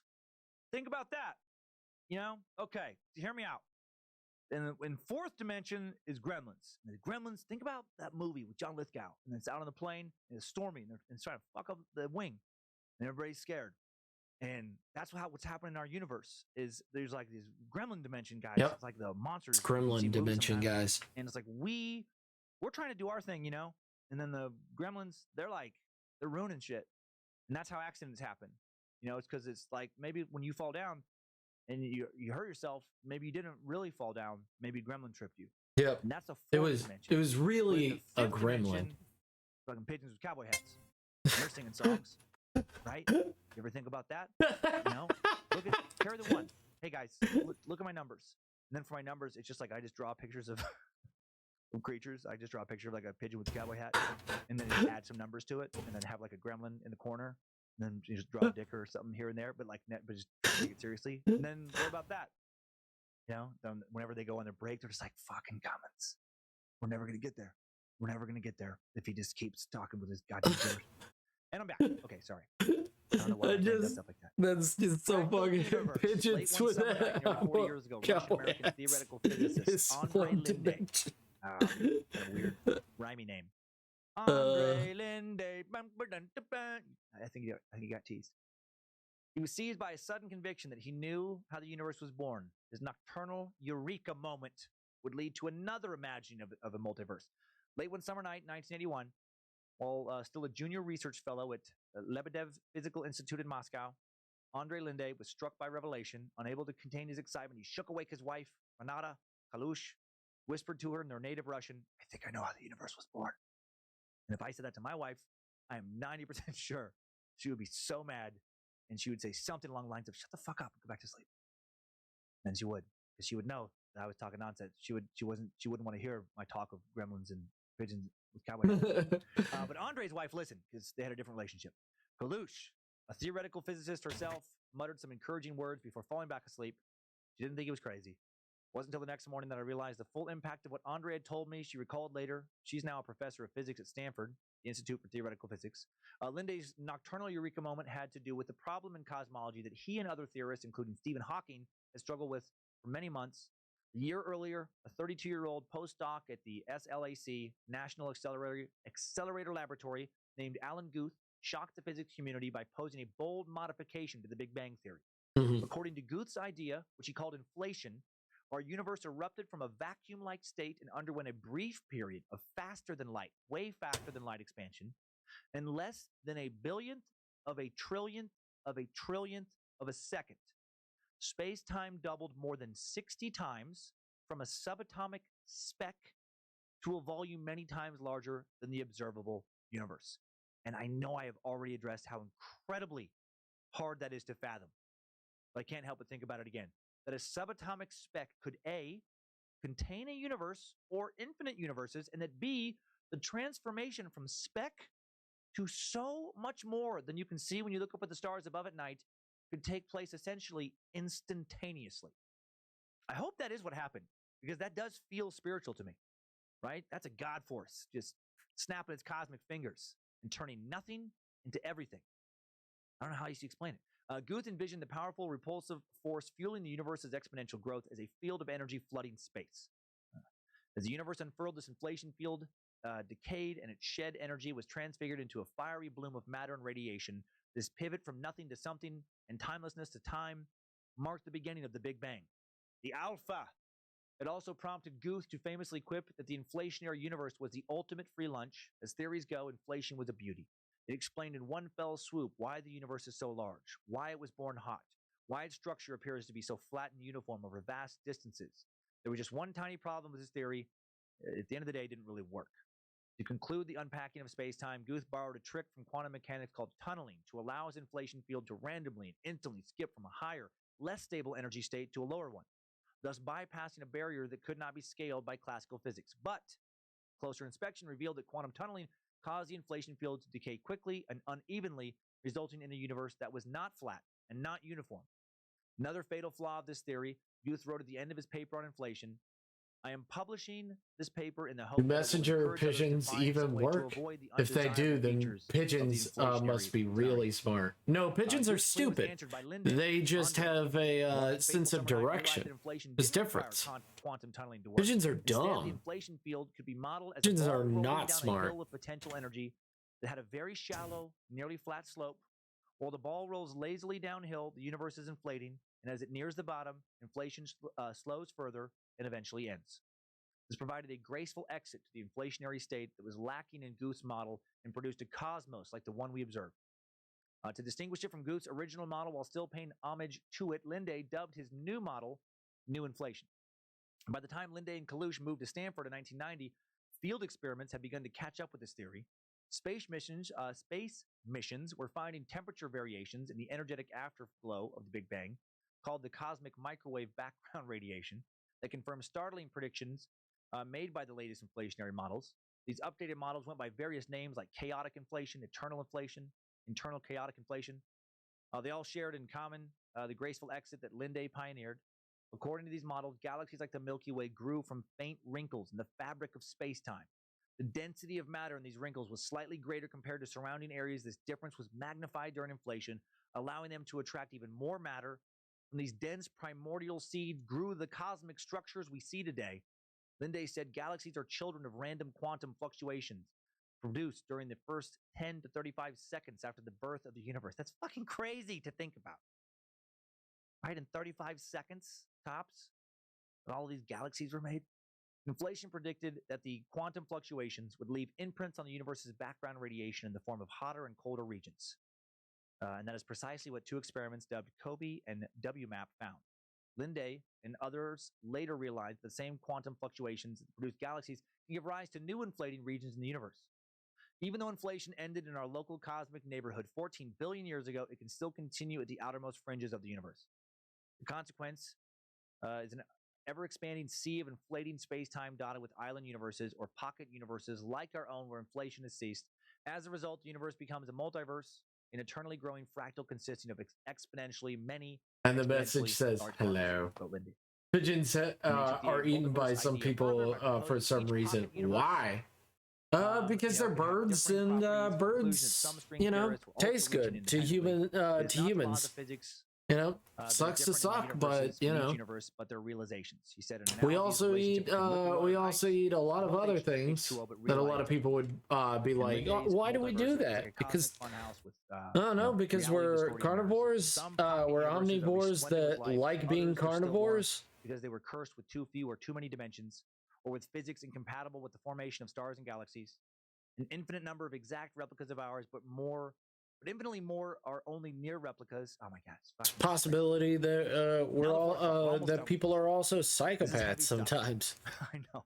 I mean, we bred hamsters to be eaten, and now you fucking say, "Oh man, I eat hamsters all the time." We got a hamster farm right up the road. It's like, what the fuck? Immediately you'd be like, ugh.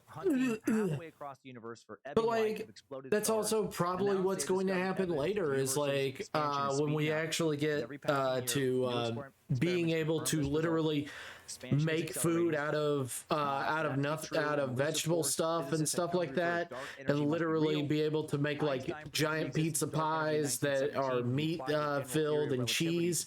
We're like, What? Someone drinks from an actual cow milk? Ugh. Or eats real pepperoni? Ugh. Cosmological constant, or lambda. The processed stuff is so much better, and it's better for you. Einstein realized that lambda was no longer necessary, and he scrapped the idea, calling it his biggest blunder. Right? Not the white cousin. But Einstein may have been too hard on himself. Today, most physicists think that dark energy, the cosmological constant, and lambda all refer to a repulsive energy infused in empty space itself. Quantum mechanics, yeah, our teeth are kind of like vegetarian. Sorry, I forgot the word for eat leaf. The age and size of the universe. When astronomers were able to measure the lambda experimentally, they found it had a positive but bewilderingly tiny value.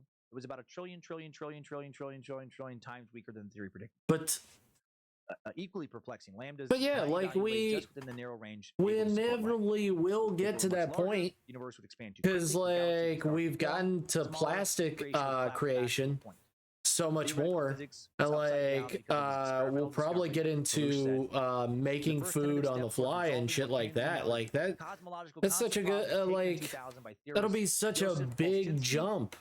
But like once that happens, people will be like, yeah, we all you do is you make this food starch, you make this weird food starch that actually has the full pyramid. And like it's made for space. All of the particles from the universe. Yeah, you forgot that people did eat hamsters. Yeah, hamsters and guinea pigs were eaten. Like it was considered a delicacy. And now, if you heard that today, you'd be like, yeah, and eventually we'll just be keeping chickens as pets and not as possible food sources. But despite offering tantalizing hints of string theory, and people are already doing that now. People are like, "What? You would eat your pet?" They had a correct but imprecise collection of arguments for this diversity. Susskind said they had no real examples of it. And everybody's trying to go vegan and stuff like that because nobody wants to hurt animals. Like animals, we as social creatures, we impose the human dynamic onto many different things. Like you're like the way that I draw is imposing the human dynamic onto things. Up to that point.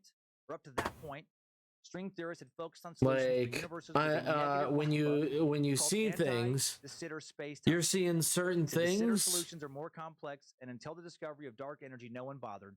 Some even argued that de Sitter solutions. And you are Bill Gates. I blame you. But these no-go chicken pets are pretty common. Yeah, exactly.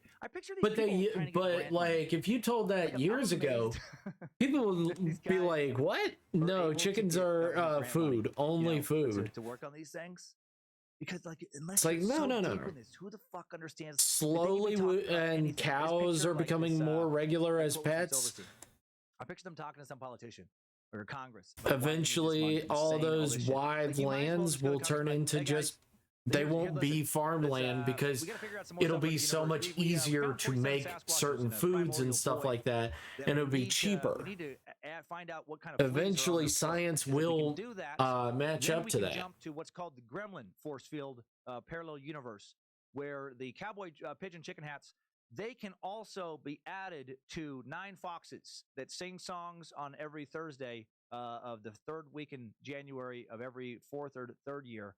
And then if you multiply that by 3.75, that is what... I probably wouldn't eat my pet, though, since it wouldn't taste too good, old and tired meat. I mean, yeah, I mean, I'm pretty sure my rabbit won't taste good at all. All right, get out of here. Go now, get.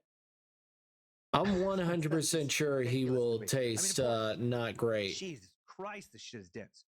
In 2001, Silverstein published a paper.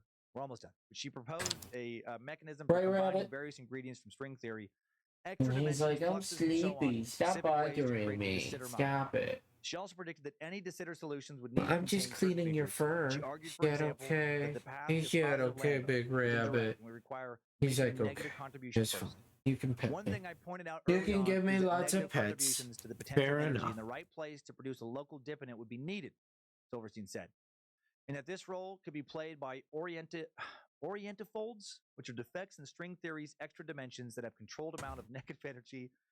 And then Silverstein's hunch would soon be proven correct. And now for a final look into the multiverse, the landscape. My brain is about to fucking just die right now. Every time I go over these notes, I think I'm going to get it the next time. Stanford physicists continue to survey the peaks and valleys of the string theory landscape that they helped discover nearly 2 decades ago. Even as critics say that the theory is ultimately untestable. Yeah, of course it is. Nearly 2 decades after its proposal, the string theory landscape remains divisive among physicists. That makes me feel a little bit good, at least. In the beginning, there were people who hated it. Some hate it even now, and more strongly than before, Andre Linde has said. The idea that our universe must have laws suitable for life is called the Anthropic Principle. It's a notion many physicists despise. One U.S. Nobel laureate called it defeatist and dangerous and said it smells of religion and intelligent design. That doesn't mean it's wrong. And according to Leonard Susskind, there's no better theory at present. He says it's not enough to say I hate the idea. You have to say here's a better idea, and no one has had one. Yeah. This concept of string theory landscape has led to something called modern inflationary cosmology.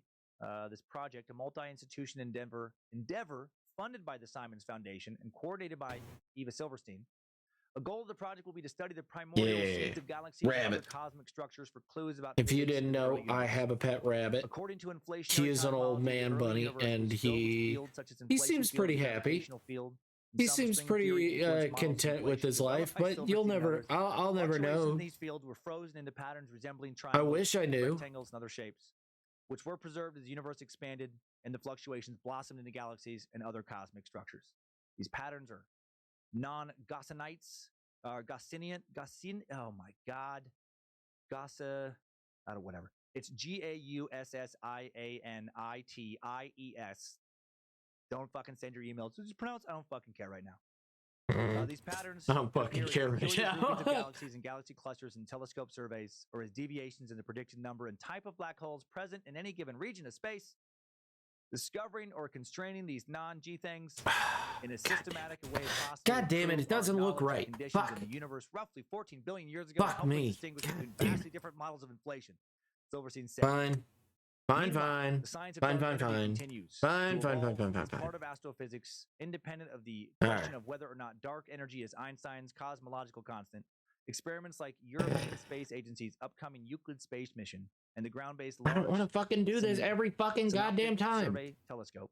So goddamn annoying. Measure the acceleration it's of the not fun. With unprecedented precision and chart the history of cosmic expansion over the past 10 billion years. But this is all the scientific study and really hard to understand for the average person. Fucking mumbo jumbo. Really point to the existence of a multiverse. Distinguished South America. I just want to eyeball it. Many others say, I just want to eyeball it. The multiverse idea is provable neither by observation nor as an implication of well-established physics. May be true, but never be shown to be true. Is what the thinking from a lot of people is right now. It does have great explanatory power. It provides an empirically based rationalization for fine-tuning, developed from known physical principles. But one must distinguish between explanation and prediction. Successful scientific theories make predictions that can be tested. The multiverse theory cannot be tested. If it can't be scientifically tested, is the concept of the multiverse really science? Not exactly. To classify it as science, according to many scientists, is dangerous because it weakens the criteria needed to scientifically prove something and sets a bad precedent. This abandons the key principle that has led to the extraordinary success of science, the ability to truly empirically prove something. Detractors of multiverse theory believe the appropriate statement we can make is not multiverses exist, or that multiverses have been proved to exist, or even that multiverses can be proved to have ever existed, but rather multiverses are a useful explanatory hypothesis. 20th century mathematician, popular science writer Martin Gardner put it this way in 2003. There is not the slightest shred of reliable evidence that there is any universe other than the one we are in. No multiverse theory has so far provided a prediction that can be tested. As far as we can tell, universes are not as plentiful as even 2 blackberries. That's what he thinks.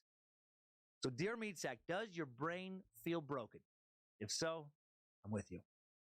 I do thank the Patreon spaces for making this show possible. They get to vote on 2 topics a month. I'm not going to lie to you. I was really hoping this topic was not going to win. That being said, I am glad it did, in the sense that even if I don't understand a lot of this, I do understand some of it. I understand more of it because I looked into it. And it is fascinating truly to think about. I hope I got it right as much as I could. A lot of information to try and distill, make entertaining, difficult to comprehend, tough to decide what to include, what to exclude. It's a subject that doesn't just confound me, it does confound even the most brilliant of minds. So hopefully that makes you feel better if it's confusing to you. I watched a 2014 YouTube video trying to get my head around a lot of this, of the Stanford professor Andre Linde, right? His wife, Stanford professor Renata Kalush. And it's this video where another physicist reveals the results of a recent experiment, recent in 2014, that proved a lot of Linde's beliefs in string theory. And he almost started crying. Like he just hugged this guy. He didn't seem like a guy who's normally a hugger. He was blown away. And he talked about how he'd been wondering for decades if the revelation he'd had late that one summer night in 1981 that we talked about, when he woke up his wife, not to share, he'd been wondering for decades if it actually was correct. He admitted to doubting himself most of the time, thinking that maybe he was crazy. And this is one of the top, physicist minds in the world. Robert Lawrence Kuhn, the creator, writer, and host of Closer to Truth, a public TV series, online resource that features the world's leading thinkers, exploring humanity's deepest questions, a guy with a PhD in anatomy and brain research from UCLA, a master of science from MIT. He wrote in 2015, quote, "Since childhood, I've obsessed about existence. What is existence? What's the extent of existence? What's the purpose of existence? Now, 6 decades on, having explored many things, I'm no surer and feeling no smarter, but I continue my pursuit." So if you feel like the more you look into the nature of the universe, this type of stuff, the multiverse, the less you know, you are far from not alone. I don't know about you, but sometimes when I reach really high and try to understand things that feel like maybe they're just outside the grasp of my intellectual ability to comprehend, I end up feeling like a dummy in moments. And to feel better, after delving into mind after mind after mind of minds that are arguably stronger than my own mind, I like to go the other way and check out what people, with brains similar to mine are thinking to feel better about myself. And so let's all feel better. And right now, I feel like one of the idiots of the internet. Let's see what other idiots think about the multiverse. Idiots of the internet. All right, today's comments come from underneath an 8-minute video titled "String Theory Explained: What is the True Nature of Reality?" published on YouTube on March 1st, 2018. Over 13 million views, over 16,000 comments, and I think about 15,500 of the comments are references to the long-running Big Bang Theory sitcom. Then there's some others, and they made me feel better. And late last night, when I was finishing this stuff up, it just made me laugh. Prem Prakash. Raid Shadow Legends. Thanks. Now I'm even more confused. Exactly. So many other posts, variations of that statement. Yao Ling. I would like it. I do not mind raids. I love raids. To learn about the true nature of reality. Me at the end of the video. I can't wait to learn about the nature of reality. That made me laugh so fucking hard for whatever reason when I read about it last night. Yeah, exactly. So much of this stuff was like, wait, what? Valentino posts, "I'm now officially stupid." I didn't understand a thing about string theory. I get it. I spent hours rereading this stuff. I often feel the exact same way. Tahinder Singh posts, "This video passed through my brain at the speed of light." Well done. Best speed of light reference I came across in the comments. Olivia L posted, "Me before this video. I'm going to learn stuff today. Me after this video." Huh? Yeah. Diago Almeida posts, "This video is like a huge kick in the ass to all the time I spent at a university." Millennium Bricks posted, "This taught me nothing about guitar playing." Right, well done. I see what you did there. Good job, Millennium Bricks. Rowan Jeffrey posts, "I'm the perfect amount of high for this. That's what I messed up. That's what I should have done. I should have got high." So after all of that, after that diatribe of stuff, what do you think, Napalm? What do you guys think? Do you guys think that you feel smarter after listening to that? Or do you feel like, I don't know. I don't fucking know. Because I have an idea, but it's probably wrong. It's most likely, from my test scores and everything like that, it's most likely wrong. I think I'm... Did any of that string theory talk, did it at all make sense to you? That is the question that I'm posing. Did it make any sense to you? Or are you like me and you're just like, yeah, no, I get it. Yeah, I get it. Yeah. Yeah, I got it. No, I got it. Don't worry. I totally get it. Kind of, I was just focused on. You're like, yeah, just I'm thinking of the art. Thinking of the arts. Research that I definitely should have got high to try and do this suck. To record it. Bob Aloni, Homo sapiens posts, why did this come up when I was searching for Boney M reviews? Frowny face. I love how random that one is. I love the sad emoji at the end. He just wanted to see, guys. He just wanted to find out what people were saying about Boney M, about his music. And he ended up having his brain stomped on. And then one more, Large Coke doesn't give a shit who makes fun of him. We're going lowbrow under a highbrow video, posting about, literal shit. He wrote, technically taking a dump after eating spaghetti counts as string theory. Mm-hmm. My brain feels like it took a dump in my own skull. Thank you, fellow idiots of the internet, for making me feel less alone. Guys, I was worried about the art. Outside of a few sections where I feel like you have either studied this stuff for many years or just not going to sink in, I do feel, I won't be negative, I do feel like I learned a lot. I really do. And it just made me contemplate a lot about the universe we live in. It is interesting to think that, at the end of the day, theologians, scientists, all of us, none of us really fucking know why we're floating around on this big rock. It's fascinating to think about, people devoting their lives to figure that out, and they've been doing that for centuries, and they are learning things. They are making advancements. We're seeing farther and farther out into space with these telescopes, and equations, are being crunched constantly. The boxing of the figure, the nature of the cosmos. The boxing of the figure, string theory, and multiverse. They big and Those are the takeaway from this episode that a lot of smart people think of multiverse. Yeah, no, I have to say, I am pretty sure I'm dumb. How many other worlds and other versions I thought I was dumb before trying to figure out. I understand the concept of string theory, which is if there is possibilities in this universe, there is multiple possibilities. But there are also angry scientists who also are like, it gives this theologian idea. It's like, yeah, there could be a God. Yes. There most definitely could be a God. There could also be a 5-year-old banging his head against the desk, and that's our reality. Is there a universe where there's always enough diddle for Juju? Like, I understand everything. It's like Superman. we definitely could just be that fucking, reality. There's a big possibility that we're just ideas, and that God does exist, and there's nothing we can do about it, whether we like it or not. Physicists, other scientific I don't like it. It's like, yeah, I know. I don't like it either.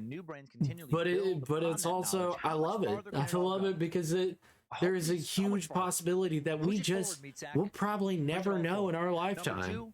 While based in a lot of science, multiverse theory is not a provable science. There are many hypotheses, but no one has been able to test, falsify, or prove a multiverse theory. In that sense, it's technically not even a theory, a provable scientific fact, but a hypothesis, actually a collection of many hypotheses, as we learned today. Famous scientists like Hugh Everett, Max Tegmark, Michio Kaku, Neil deGrasse Tyson, all seem to be enthusiastic about the multiverse theory, while other equally brilliant scientists like Hale Davies, Adam Frank, and David Gross seem to think it's dog shit on fire. Number 3, cosmology can be complicated. We just scraped the surface of this stuff. So much math, so many massive brains.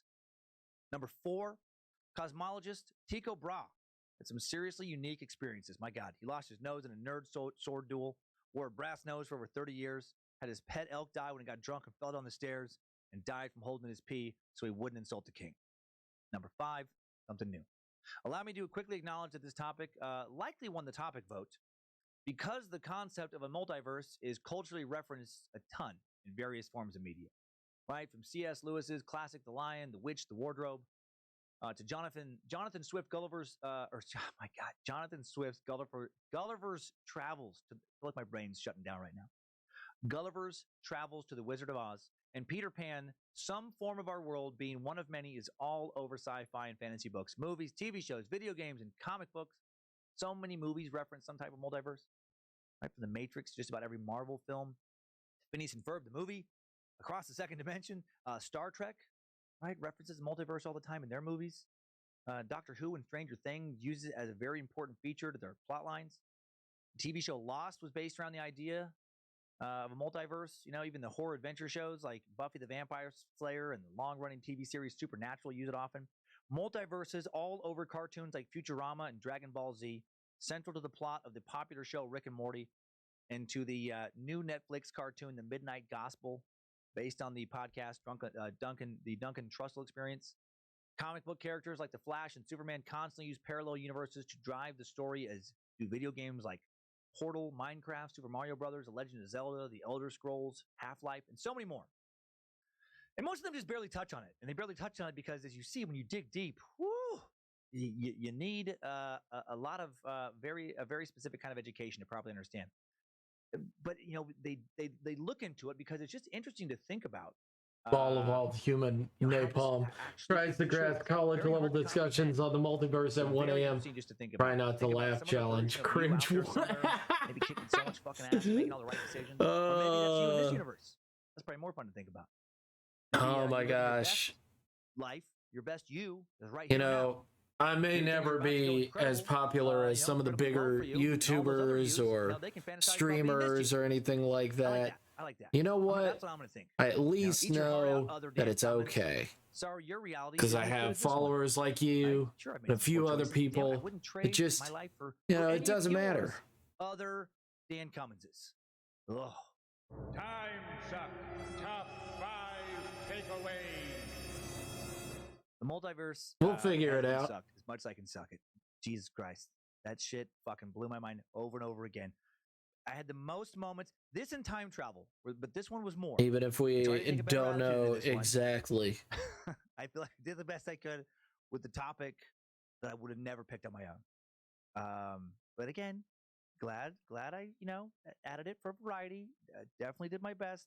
I'm sure a lot of people who are very deep into the subject are going to you know, look at this one and be like, "Wow, no!" And they're gonna be angry. You know, maybe some leading physicists are like, "No, that's not correct. That's not actually how you say that, you know, correctly." You know, but I also know that if those people created podcasts, fucking 7 nerds would listen. No one else would care. Which, not trying to denigrate what they do. It's very important what they do. It's just very hard for other people to understand. And I will say that's one thing. Like the one guy, you know, Hugh Everett, not being into his kids. I feel like that's a common problem of people. It's like a curse when people are so smart. Like I think about how we, with this audience, with the cult of the curious, we get frustrated with the idiots of the internet. To somebody like Hugh Everett, 99.9999% of the world are idiots of the internet. I get why they're eccentric as much as I can in that way. What a horrible way to go through life. The burden those people bear that are able to think about things like this. The level of frustration they must have with most of humanity, where they're just constantly in their head be like, "Nope, wrong, no," because they just have this special gift. And I wanted to do your human soda like an art, not in a weird way. Don't look at me like that. I think about like I don't have a human soda. You know, what do you mean? You have this athlete who just blows away that you mean my persona? Okay. Take like a Serena Williams in tennis. Right, she's fucking for years just dominated every. Like I'm not even a big tennis fan, but I would watch little highlights of her matches with people and just feel sorry for the opponent. They were just getting, you know, another top-ranked professional tennis player getting demoralized, just getting abused. You know, because yeah, you know, works really hard. She works really hard, but also just blessed with this unbelievable athletic talent. And then there's these people like the scientists we talked about today, just born with these unbelievable minds, and then combining that with years and years and years, thousands and thousands of hours of very specific scientific study. And then they try to have to explain the most unexplainable topics to the masses. Oh, that would not be fun. That would not be. That would be a very tough task to do that. So, for those of you who have that ability, thank you, and hope you're able to tolerate the rest of us somewhat. Oh man, I'm gonna be thinking about this one randomly off and on for a long while. Thank you to everybody who makes this show possible. Thank you to the all-seeing eyes of the cult for helping Liz Hernandez run. I'm the trash man. I throw trash all over the ring, and then start eating garbage. Yay! It's just a guy in a robe with the pet snake. Very boring. It's not boring. That's fun. It's fun. So what's our next thing that we're gonna listen to?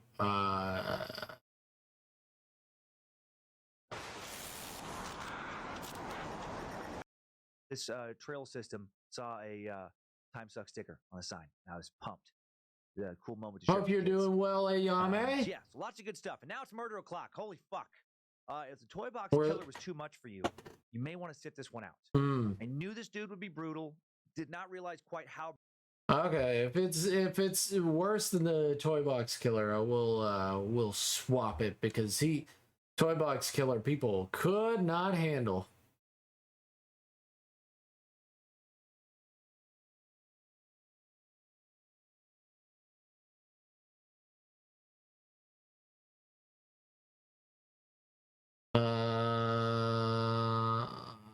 Let's see.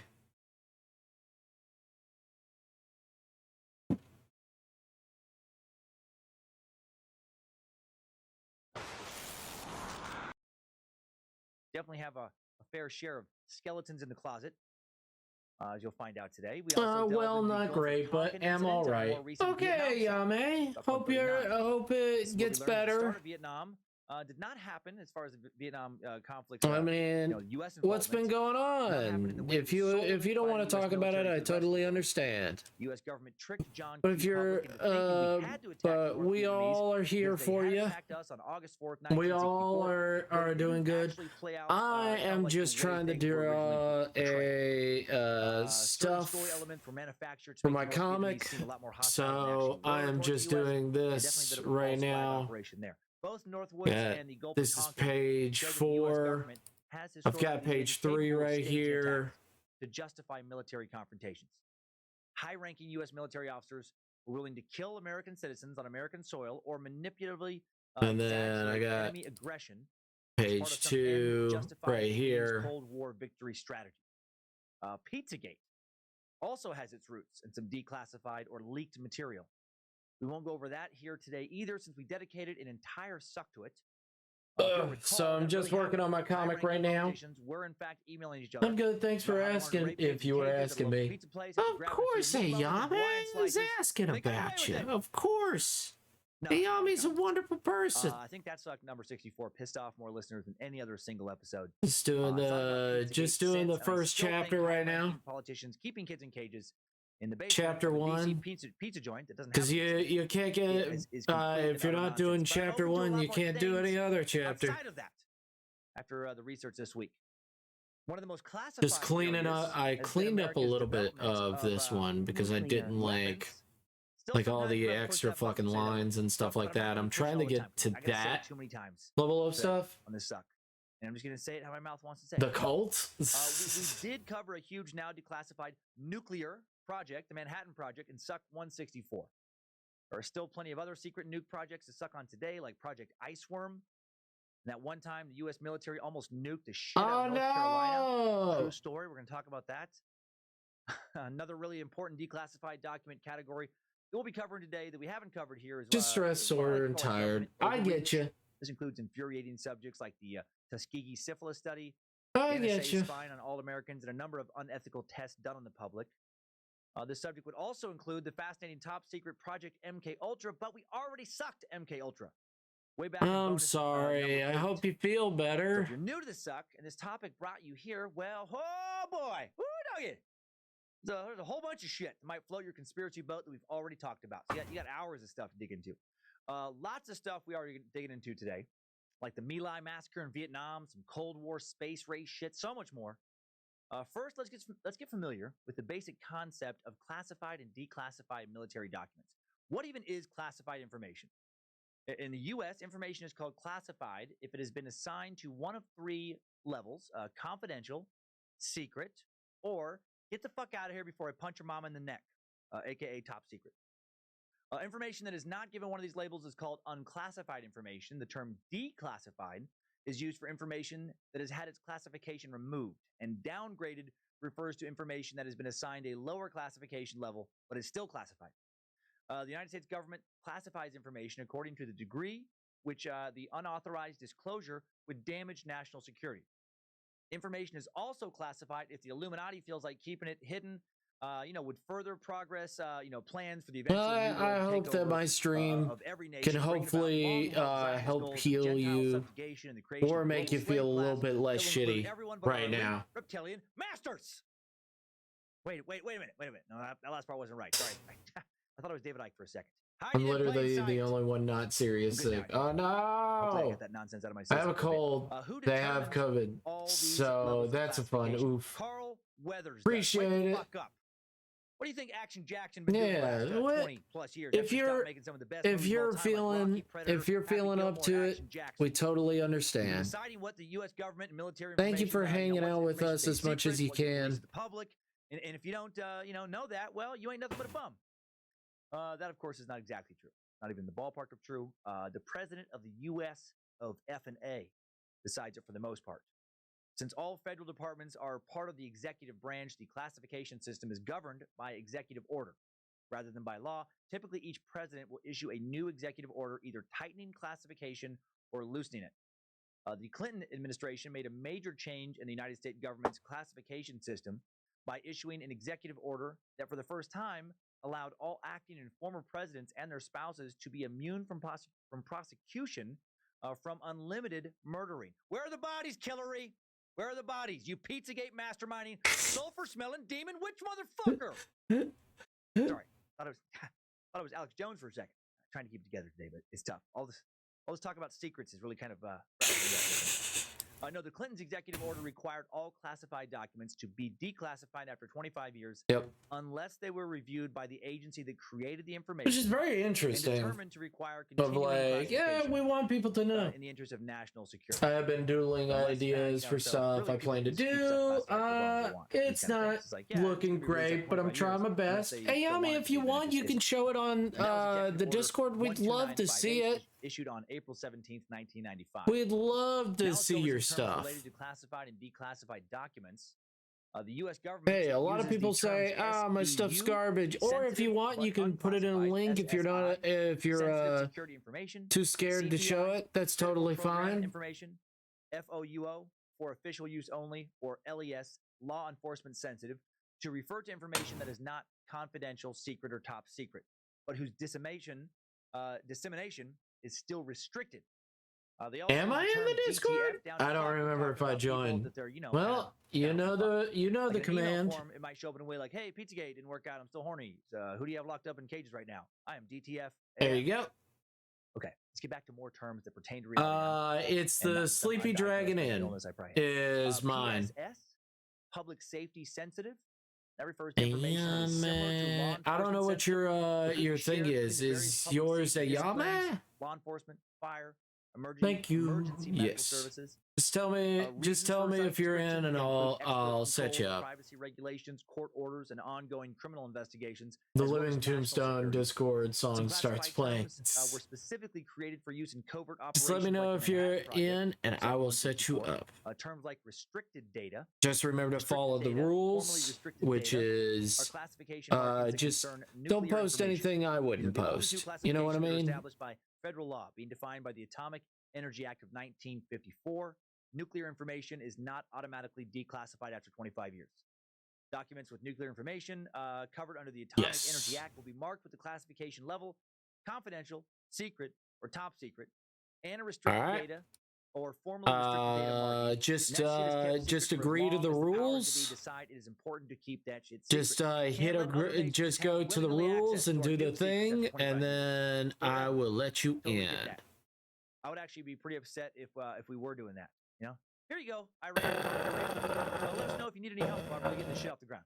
Yes, there you go. Be a good neighbor. And there you go. Information is specified in the act that inadvertently appear in unclassified documents and must be reclassified whenever it is discovered. There you go, Yami. Even documents created by private individuals. So if you want, you can put it in whip. Nuclear information and you know, watch me whip. Department of Energy may watch me nay. Nuclear information. I'm not even allowed to consistently say the word nuclear correctly. Yeah. That is why. That is why I've messed it up so many times. You know, that's it. It's CIA government won't let me say it correctly. It is classified or something. Holy fucking yeah, you get it. Baby boy, why would you do this? Or SSI or DTF, OMG, YOLO, BSD, BRB. You know, you get it. You guys get it. Top secret is the highest level of classification. Not everyone with clearance to one piece of top secret information has legal access to other top secret information. No problem. Compartmentalized by adding a code word. Watch me.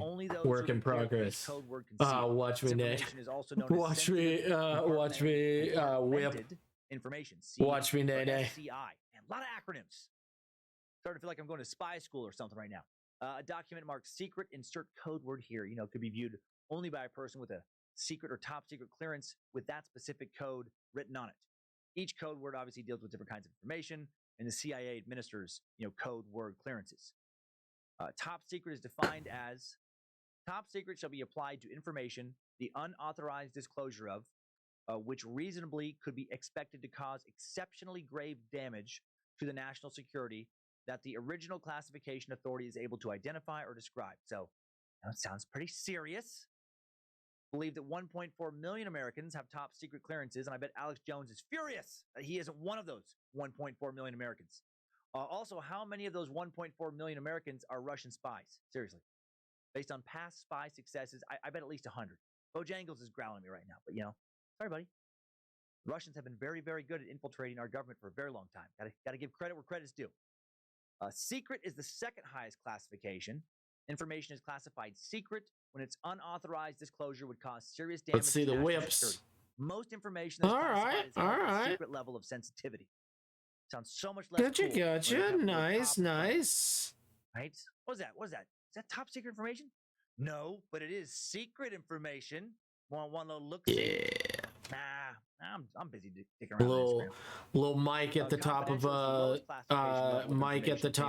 guitar. Nice. That would damage national security. And then some boots. Big old knee-high boots. Hey, bro, you want to check out this confidential information? No, stop bothering me. I'm trying to watch some Matlock. You got a napalm, Serg. You got a Serg napalm? Level, which is not actually a level. Public trust positions, not actually a security clearance. You should be on the Discord, aren't you? It's also not the same as the confidential clearance level, which is another common misconception. Certain positions which require access to sensitive information, but not information that is classified, and people working in those positions, called public trust positions, must pass a special background check. Public trust positions can either be moderate risk or high risk, all these different levels. Unclassified, not technically a classification. That's just the default classification given to any info that can be released to individuals. However, information that's unclassified is a Tesla coil guitar. Sensitive but unclassified. Nice. Use only. SBU, FOUO. More acronyms. Finally, information at one level of classification may be upgraded. It's a lot of power. To a higher level. For example, hopefully that actually gets some amps in there. Classified secret. But the aggregation of all technical capabilities of the system in one single document could be deemed top secret. There is yet another level of unclassified called controlled unclassified. Came about under the George W. Bush administration. On May 9, 2008, President Bush issued a presidential memorandum in an attempt to consolidate the various designations in use into a new category known as controlled unclassified information, CUI. The CUI category and subcategories were hoped to serve as the exclusive designations for identifying unclassified info throughout the executive branch not covered by Executive Order 12958 or the Atomic Energy Act of 1954, but still required safeguarding or dissemination controls pursuant to and consistent with any applicable laws, regulations, and government-wide policies in place at the time. This memorandum has since been rescinded by Executive Order 13556, passed on November 4th, 2010, and the guidelines were expanded upon in a further attempt to improve the him and his fucking wild fucking hair, as well as establish a more standard government-wide program regarding the controlled unclassification designation process itself. Yeesh! You know what this all sounds like to me? On a fucking boring paperwork. Yeah. This picture a lot of administrative assistants and secretaries with top secret clearance, you know, and just fucking most boring shit ever. Just, you know, printing and shredding and filing and worrying about dying. I did a Diary of a Wimpy Kid style surge. All right. It's an idea for a D&D character I play who's a bard. Confidential designations. President Obama's Executive Order 135. And the other is just a silly outfit idea I thought up. Not sure how I feel about it. I doodle up a lot of outfits just for fun of it. That's okay. You're a fashion designer, aren't you? You're a fashion designer, Harry Potter. Who knows what kind of shady shit might be going on in the deepest depths of the so-called deep state. Probably only like 2 people. You're a fashion designer.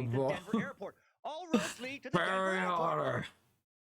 You're a fashion designer. Classification a piece of info receives. Oh, Executive Order what do you mean a fashion designer? By President Clinton. Subsequent executive orders. I could be a fashion designer. Original classification authorities, OCAs. Yeah, I mean, all it is a nice collar like that. Determine whether or not they should be classified, and if so, to what level. And being an OCA sounds like a high-stress job. Not a good one to come into work, you know, hungover and accidentally put some top secret shit in that don't even worry about a pile. Not a good job for someone prone to committing a lot of whoopsies and gosh dangs. Oh heck, lost that one again.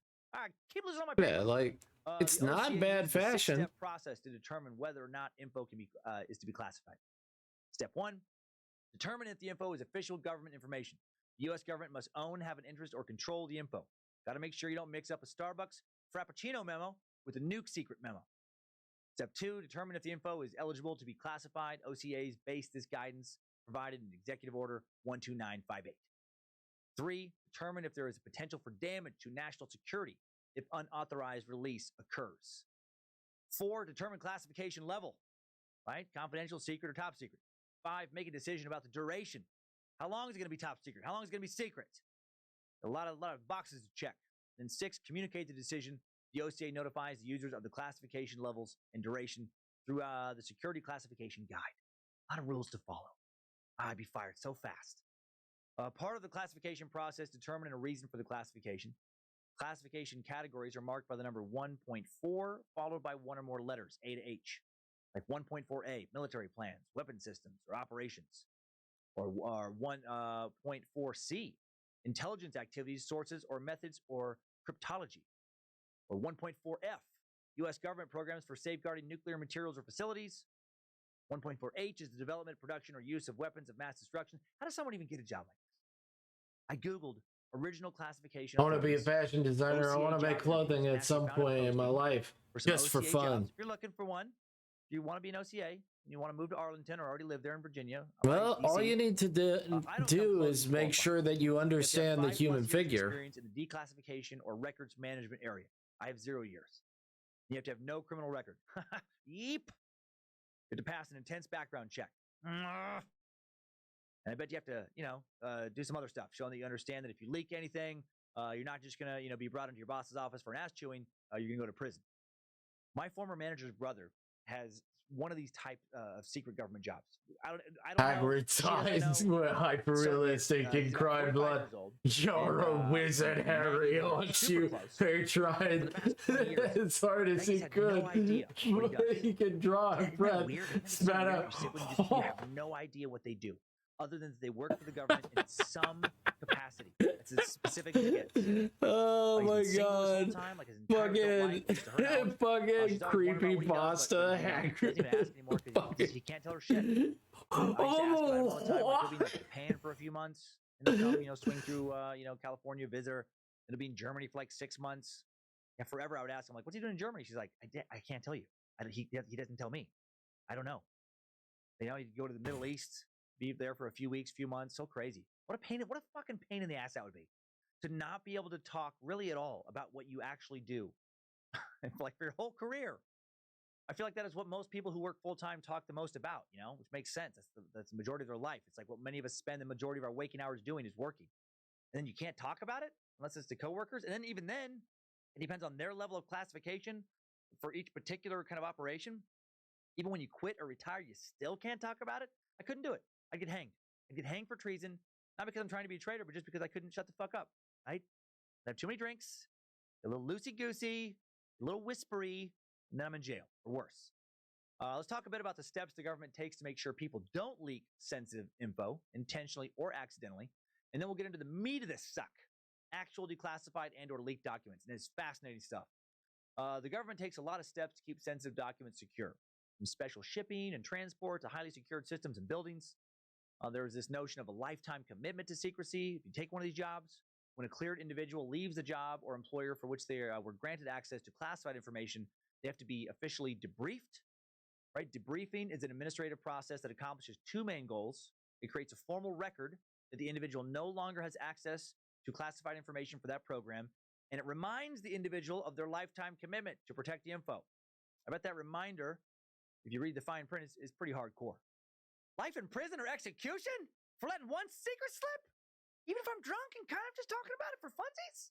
Gosh dang.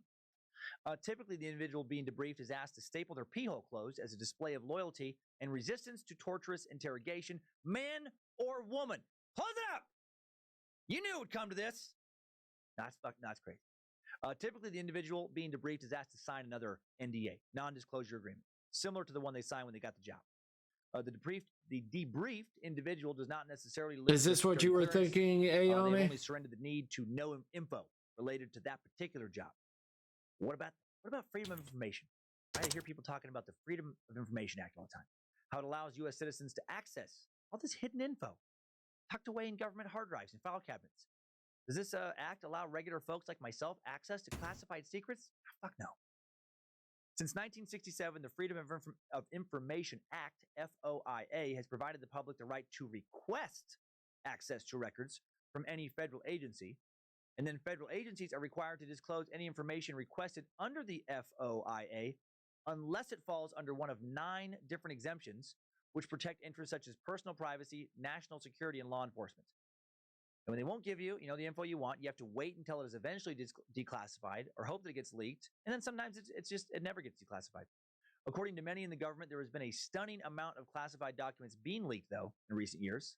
The internet made keeping a lot of the shit secret way harder than it used to be. Someone told me that a lot of highly Hagrid floating in midair, glimmering in the moonlight, whispered, you always please go home. This past week looking around Pornhub.com for classified info.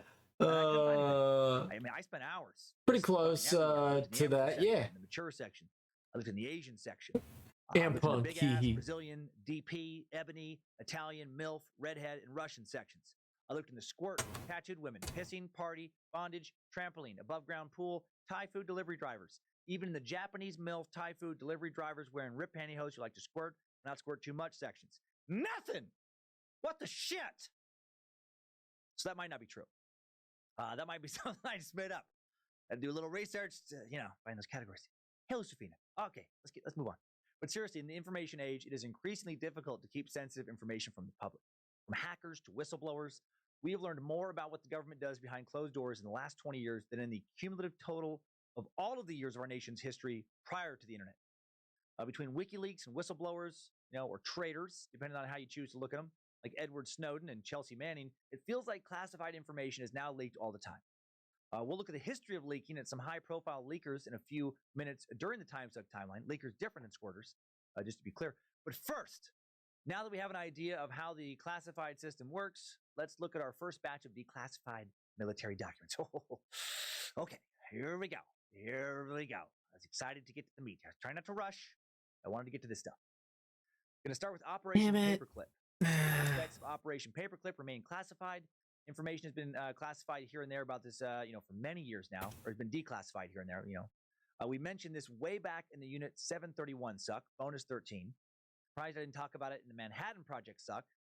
I thought about doing so. I've referenced it in the Secret suck. Let's dig into it a bit now. As World War II was entering its final stages, American and British organizations teamed up to scour occupied Germany for as much military, scientific, and technological development research as they could uncover. Got to get those big brains before Stalin snatches them up from Mother Russia.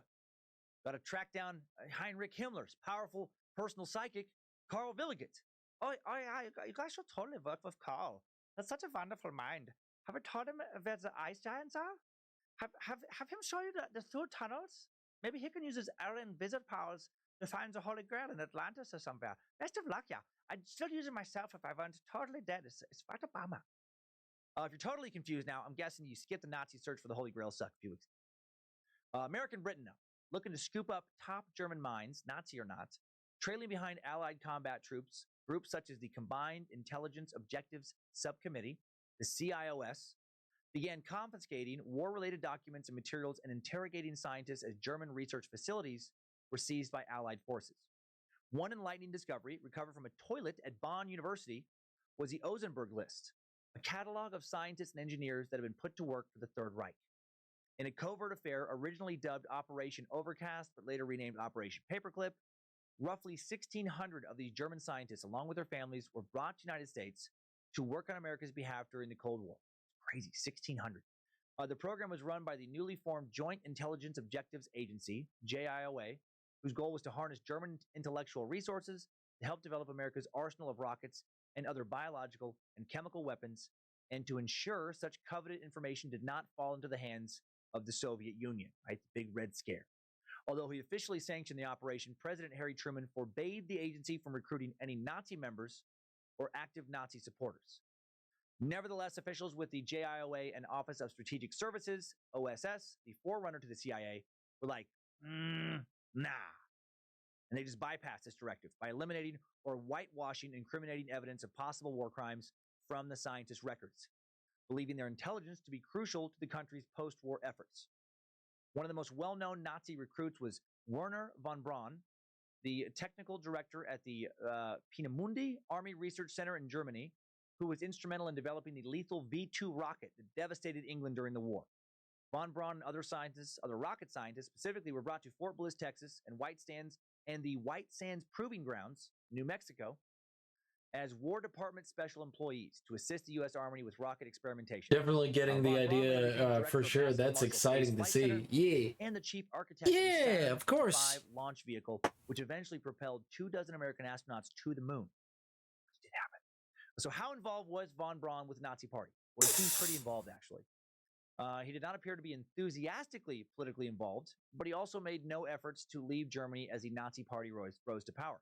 Born in 1912, von Braun was working on his doctorate when the Nazis first came to power in 1933. Then he joined the Nazi Party 4 years later in 1937.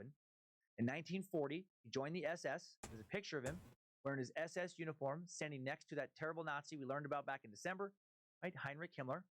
We also know that von Braun visited Mittelwerk at least once. He was given a tour of the facility by SS guards in late 1943 when prisoners were still excavating tunnels there.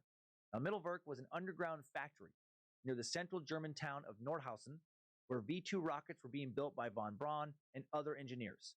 V-2 rockets were being used against the Allies. And we know that over 60,000 prisoners lived, worked, Hagrid stroking his stomach in a violent way. Sorry, I know what you did. You killed your parents.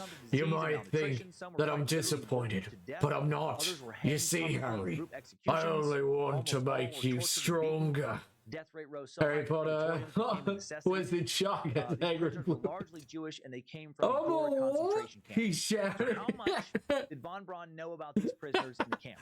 Probably quite a bit. I mean, he had to have known something. How much did he care? We'll never know. Why didn't he leave Germany in the 30s when Hitler rose to power? Was he anti-Semitic? Did he hate Hitler? Did he like him? Did he not care about him? Why did von Braun get a pass? I mean, he developed weapons for the Nazis to use to help them win World War II. That's a pretty deep level of involvement. He wasn't a prisoner of war. He was a willing participant. Would he have died if he said no and refused to help him? I mean, maybe even probably. Are there records of him being overtly supportive of the Nazis? No, he didn't seem to be an enthusiastic Nazi member, but should that matter? Recruiting von Braun and other Nazis was obviously very sensitive and morally questionable, which is one of the reasons that Operation Paperclip was classified.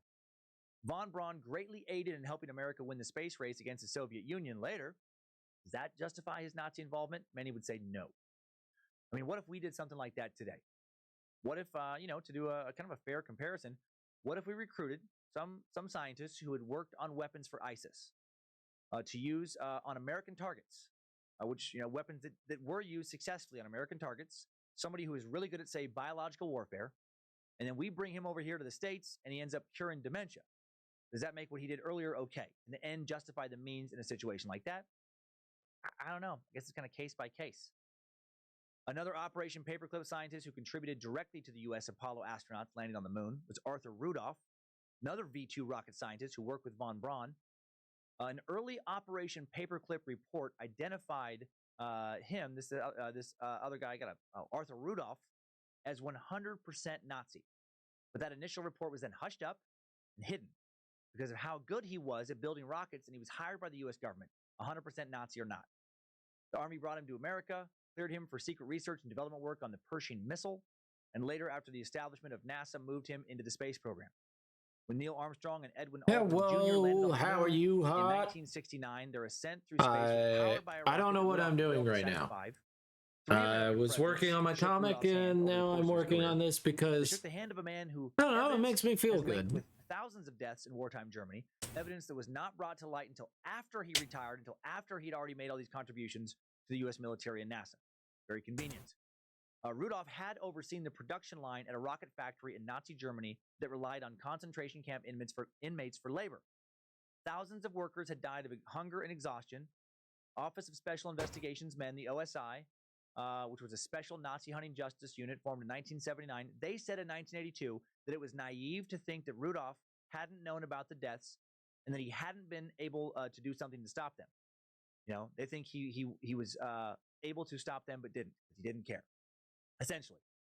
Now let's move on to a completely different operation. Operation Gladio. Had the spacers not voted in this topic, I might have never known about it. I definitely never heard about this one before this research. Gladio is the Italian form of gladius, a type of Roman short sword. Operation Gladio! It's Mario! He's very scared. What this operation is going to be? Cool name, way cooler than Paperclip. Paperclip is about as nerdy as it gets, which made sense, I guess, for that type of operation. Operation Gladio is a part of a post-World War II program set up by the CIA and NATO, supposedly to thwart future Soviet communist invasions or influence Italy and Western Europe.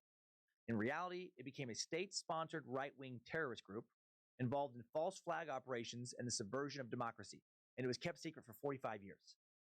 And what kind of shit went on with Operation Gladio? Well, here's Judge Felix Casson, who discovered the network in the course of his investigations into right-wing terrorism, points to a 1972 car bombing in Petiano that killed 3 paramilitary police and was blamed on leftists, after which 200 communists were immediately arrested. He found that there was no police investigation of the scene. The original report was a forgery. The 200 communists were completely framed, and the CIA was behind it. I mean, I'm not a fan of communism, but that's pretty fucked up. To frame some dudes because they believed in a different kind of government. But if that's what it, has to happen to keep my country from being a communist state, oh, sorry, commies. I kind of hope you get framed. For the greater good. Morality is so complicated in these situations, like true morality. If framing 200 innocent dudes keeps a couple million from living under the thumb of a totalitarian regime where thousands will die, isn't framing them the best moral decision you can make? I hope you're doing well, Hot. Wait, what's happening? Oh, you missed it, Hart. I did a creepypasta of Harry Potter. Hagrid's eyes were hyper-realistic, cry blood. You saw my outfit idea and thought, hey, I get what you were trying to do, and I want to doodle that, maybe. I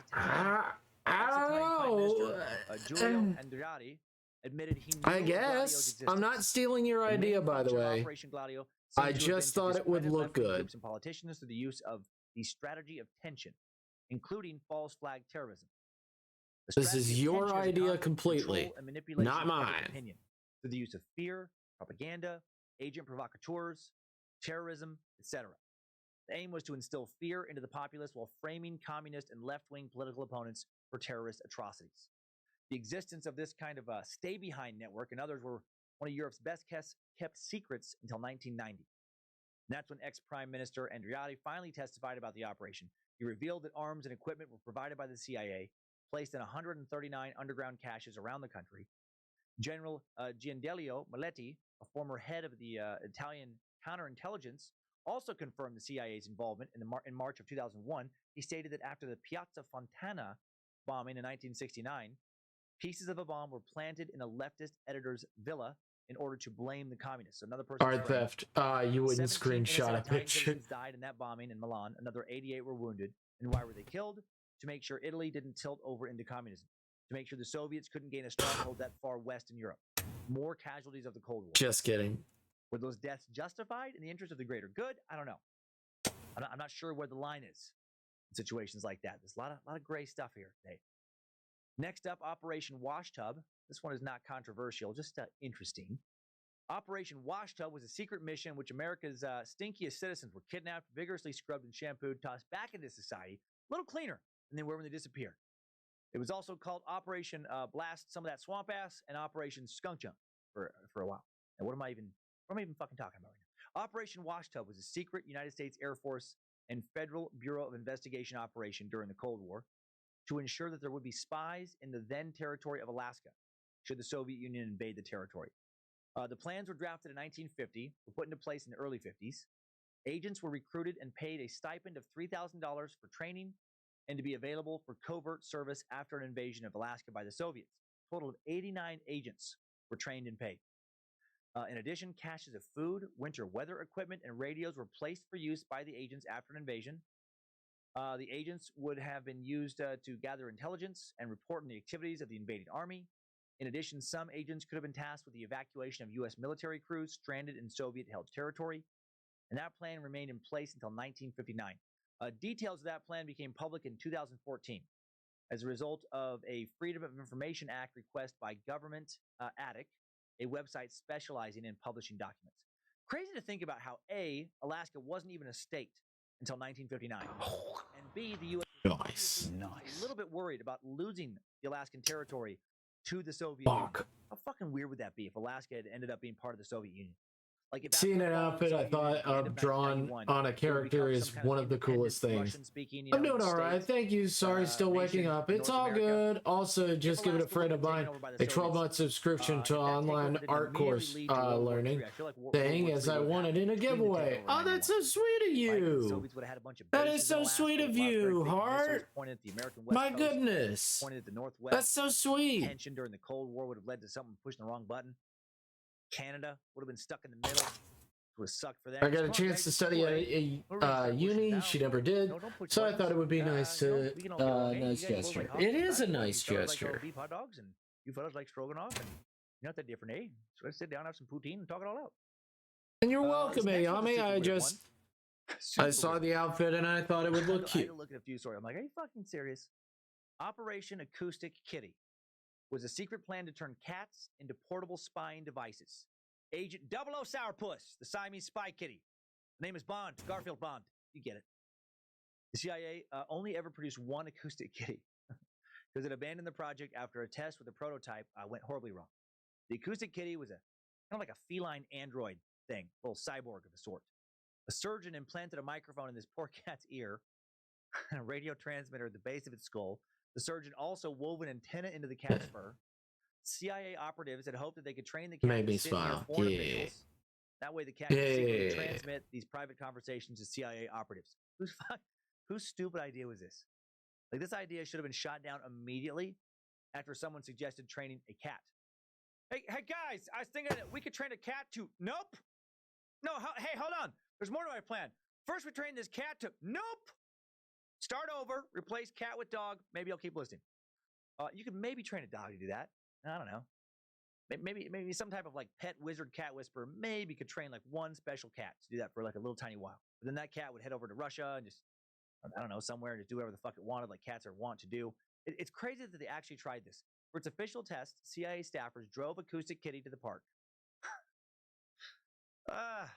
They tasked it with capturing the conversation of two men sitting on a bench, and it didn't do that. Because it's cat. Instead, it just wandered out into the street and it was immediately squashed by a taxi. I know should be funny. I know it's sad, but it is also funny to me. Because you know that they were so pissed when that cat got ran over, like after all that work. I bet that they were more angry initially than sad. Just fucking Molly! God damn it, I knew she'd do something stupid like that. I never liked her. Never could get her to stop pissing under the coffee table or stop clawing the back of the couch. Why did we ever think we could train her to spy on the Russians? And I bet they've been training that cat for months.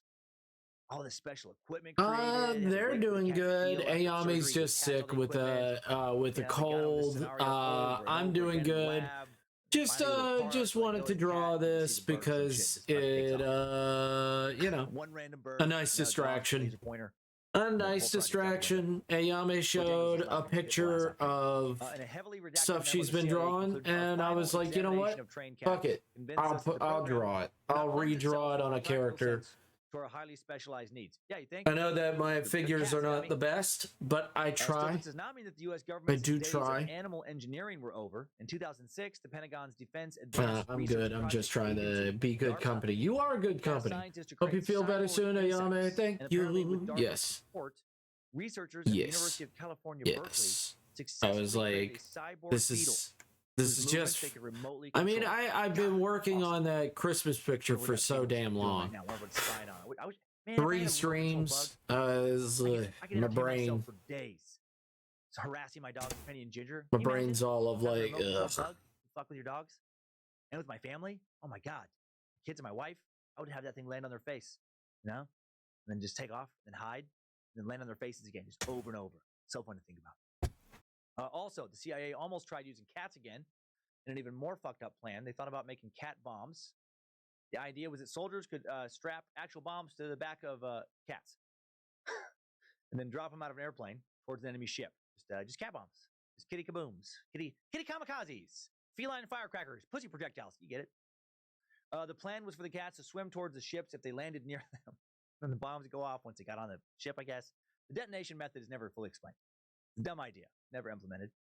The Cold War was a time for some crazy weapons. We touched on a number of them during our KGB Suck 138, but none were quite as crazy as the cat bomb. A lot of weird secret shit went on during World War II and after World War II, during the Cold War. Strange stuff did happen long before World War II as well. 6 of the oldest files held by the CIA, predating the birth of the American spy agency by several decades, were declassified and made public in 2011. One paper from 1918 lists the chemicals and techniques used to create secret writing. Another from 1914, written in French, gives the formula the Germans were believed to have used for invisible ink. They reveal chemical methods used by intelligence agents to open sealed envelopes without being detected and carry warnings such as do not inhale fumes. One suggests that secret messages should be passed by soaking a handkerchief or collar in a mixture of nitrate, soda, and starch, and then drying the fabric. The chemicals would come out when the cloth was put in water, and that liquid would become invisible ink for message writing.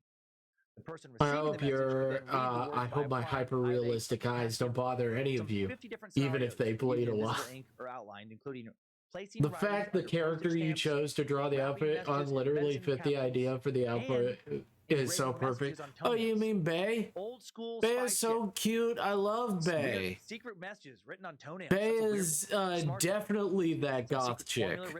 She's definitely a goth chick. I just need to add an onk. Awkward to have to decode that message though, right? You gotta hold somebody's foot, you gotta examine their toes. She's that hot goth chick that you're just like, oh man. Hold someone's stinky feet, and then smell garbage. She's so hot. Message that way. Probably better than having the message written inside of their butt, though. I wonder if they tried that. That would be worse than stinky toes. To have somebody bend over in front of you, and you gotta spread their cheeks. You got while you read the messages inside their dirty butt with a magnifying glass. Somebody else has to write it down. No, who wants to decode a dirty butt message? No one, except maybe Albert Fish. Peanut butter, showbiz. Let's get to decoding bimbos and bearcats. Let's move on to our next bit of secrecy. This next declassified tidbit involves a massive secret tunnel. During the Cold War, monitoring and thwarting the Soviet Union's influence worldwide was a top priority for the CIA. By the early 50s, the Soviets had shifted from radio to landline telephones for most military traffic, transmitting both encrypted messages and non-secure voice communications.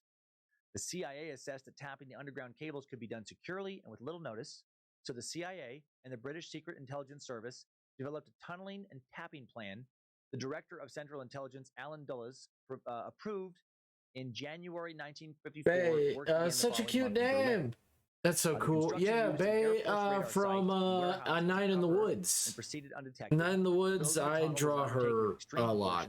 During construction, I have a problem. 100 tons of soil were removed, like, which would fill more than 20 not much is an average American like home. the game is good. I'm not going to say it's not good. I just and 1,000 cubic yards of grout were consumed. I love Bay in it because of like how her character is. The taps and intelligence collection began in May of 1955. Unfortunately, the KGB, the Soviet Union's premier intelligence agency, had been aware of the CIA project the entire time. It's a game that Don'tnod would have loved to make, but fuck Don'tnod, because actual fucking time and effort was put into A Night in the Woods. I wonder if they fucked with them. Don'tnod is the people that made Life is Strange, if you guys don't know about it. Can you believe it? Just 30 minutes. If you have absolutely no earthly idea what I'm fucking talking about, you're like, what? Don'tnod? What? Bit of declassified information is then just watch all the guys fucking. Top 15 names that are cute. Number 15, Bay. Bay is a character.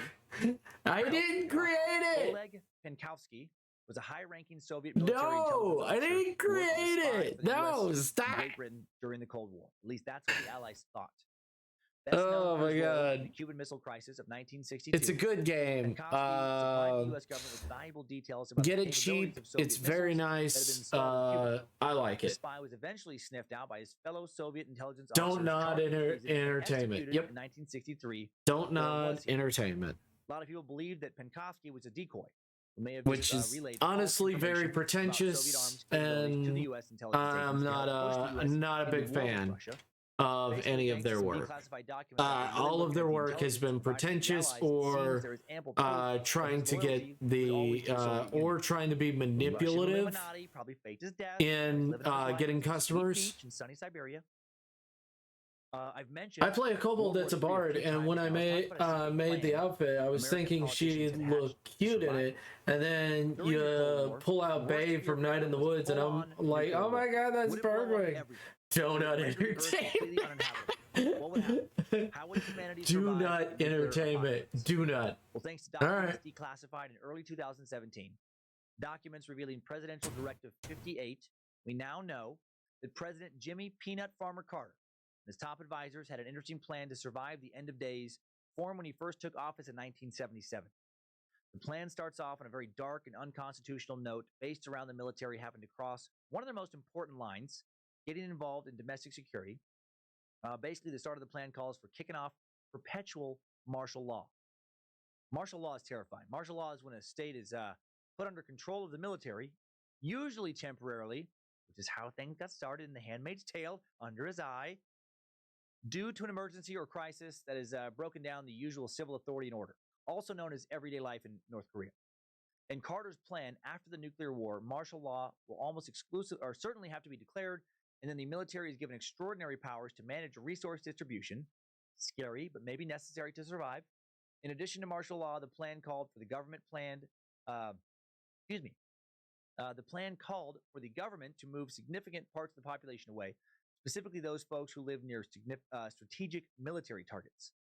And what about the members of the government themselves?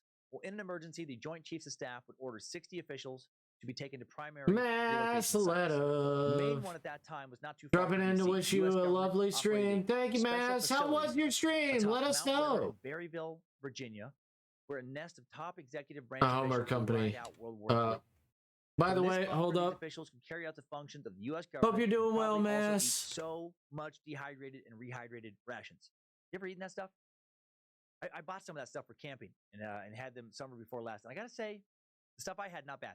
I didn't mind me some rehydrated spaghetti and rehydrated mashed potatoes. I think I could hang in a bunker for quite a while. If I had a lot of mashed potatoes, books, hopefully a bunch of graphic novels, and a PS4. Sounds kind of fun in a strange way. Exciting, but only to think about. Probably would suck in real life, especially if I didn't have any music and I got locked in a bunker with some heavy breathing lip smackers and open mouth potato chip eaters. Chew with your fucking mouth closed. I'm trying to enjoy my bunker taters. Like imagine the elements of Carter's "Where Will We Go Into Hiding" plan have been declassified There only you go. now because I dropped it in the Discord for you. Right, for Hey survivors being new. Hey Yame, I dropped it in the Discord for you. We don't know about, just right? for you. Just for you. Calm down. It's okay. Head to the North American. Was able to get some sketches in. Yeah, it was chilled. Nice. That, information be made public knowledge. I mean, NORAD is pretty. By the way, I'm in multiple D campaigns. Still play a Sorcerer's Cleric, but the campaign is on a temporary pause. I play a Null Ranger in another, and I play a Kobold in all Kobold's horror campaign. That's a bard. I appreciate it so much. There you go. So, there you go. Just for little old you. Could house 1,000 people for a month. Do what you will with the image. It is all yours. $50 million a year to operate. Jesus. But then reverse course after 9/11, installing about $700 million in communications and computer upgrades 5 years after the attacks. One $15 million project in 2004, nearly doubled the main command center's 540 square foot room to accommodate more staff. After a brief return to standby mode in 2006, the Obama administration brought NORAD back to life again. It began running full-scale continuity drills, even sealed the blast door entrance for 24 hours. The first time a test of that magnitude had happened there.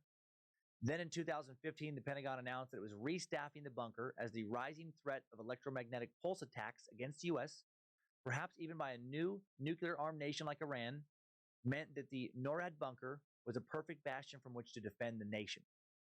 Okay, so maybe they're going to go there if shit gets crazy. Or will the government operate out of a place called Raven Rock, somewhere in North Carolina?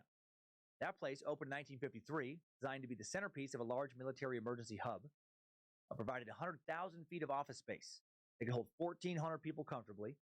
2 sets of 34-ton blast doors, curved 1,000-foot-long tunnels reduce the impact of a bomb blast. Glad you came in, though, so much. Guys, if you don't know, Massel Adam's an amazing streamer. Check him out. Stupendous, wonderful, and just an all-around awesome dude. Raven Rock believed now to have 900,000 square feet of office. Just wanted to let you guys know, just in case you didn't know. Government employees. I know so many amazing people here. People would be able to survive, in this big bunker. 900,000 square feet. Yeah. You gotta have a bar in there. You're welcome, Ayame. Jukebox, pool tables. You gotta have a bar in a big bunker. Somewhere to knock a few back, take the edge off after a long day of no sunlight. Wondering how many packets of bunker taters you have left. Maybe the government would ride out, the apocalypse in the Appalachian, Virginia. Maybe yip yip yah, hog folk dog folk style. Peters Mountain in Monroe County, Virginia, is a long-standing facility that some think is run undercover as an AT&T communication station. There's even an AT&T logo painted on its helipad. But its real purpose might be one of these half dozen secret facilities known as AT&T project offices that are actually key hubs for government continuity planning. Actually, just hidden bunkers, theoretically. This is a department store-sized bunker capable of housing several hundred people. It's undergone $67 million in renovations in recent years. You know who else is an amazing streamer, who is awesome, lovely, and is an all-around nice dude? You go. What? Of Oddfellows Hall in my hometown. What? No. I don't know who you're talking. You're talking about yourself. Agreed. You are an amazing streamer. The walls are made out of almost enough 2x4s to meet most. I'm a pretty good streamer. The basement does have concrete floors and concrete walls. I'm a pretty good streamer. While the roof would be obliterated. You guys don't know, Hart is an amazing streamer as well. Most of the floor. You guys didn't know. It's got to be at least 3,000 square feet. Might even have 2 bathrooms. Also streams. One, right? I think it has a drinking fountain. Okay, probably not going to hear about any all of these wonderful streamers. Riggins, Idaho. All these wonderful people. Hideout plan or of any other plan. Now, before we move on to our next secret project, time for a little sponsor break. Unless you're listening or watching on YouTube, where it will be an awkward pause break. For everyone else, please take advantage of some sweet deals. Let the suck save you some money. And now we're back. Or if you're on YouTube, it was like a weird pause. And obviously, yeah, if you guys didn't know, talk about Project Ice Ayame also streams. Cool name. Ice Worm sounds like a Stanley Marvel supervillain. Some dude who can harness maybe the moisture in the atmosphere, turn it into ice. And if you guys didn't know, heart streams. And if you guys didn't know, massive light of streams. It is I, Ice Worm. Your webs have no power over me, Spider-Man, for I can be quite... So all you guys got to do is check them out sometime. Give them a little look-see. And I can shoot you with my Let's have a little look-see. Really kind of a ice projectile. Sounds cooler to call them worms. Yeah, watch out. Why has Marvel never hired me to write comic book dialogue? Come on, I'm a natural. Project Ice Worm was a top secret United States Army program. All of you, aimed to build a network y'all are awesome. Yeah. The Greenland ice sheet. Launched in 1960 under the cover of a research facility with the scientific focus of studying the feasibility of working underneath the ice. It was called Camp Century and was meant to be a step towards space colonies. Army researchers did perform some actual science there, including drilling the first ice core to the base of the Greenland ice sheet, a core that provided information to scientists about the past climate, but the site wasn't really created for that. It was created to build and maintain a secret network of tunnels and missile silos connected by rail cars. Once the location was settled on, hundreds of military engineers and technicians trekked 150 miles from the existing Thule Air Base. Thule? Huh. Why is that coming up again after all the Himmler-Thule nonsense last month?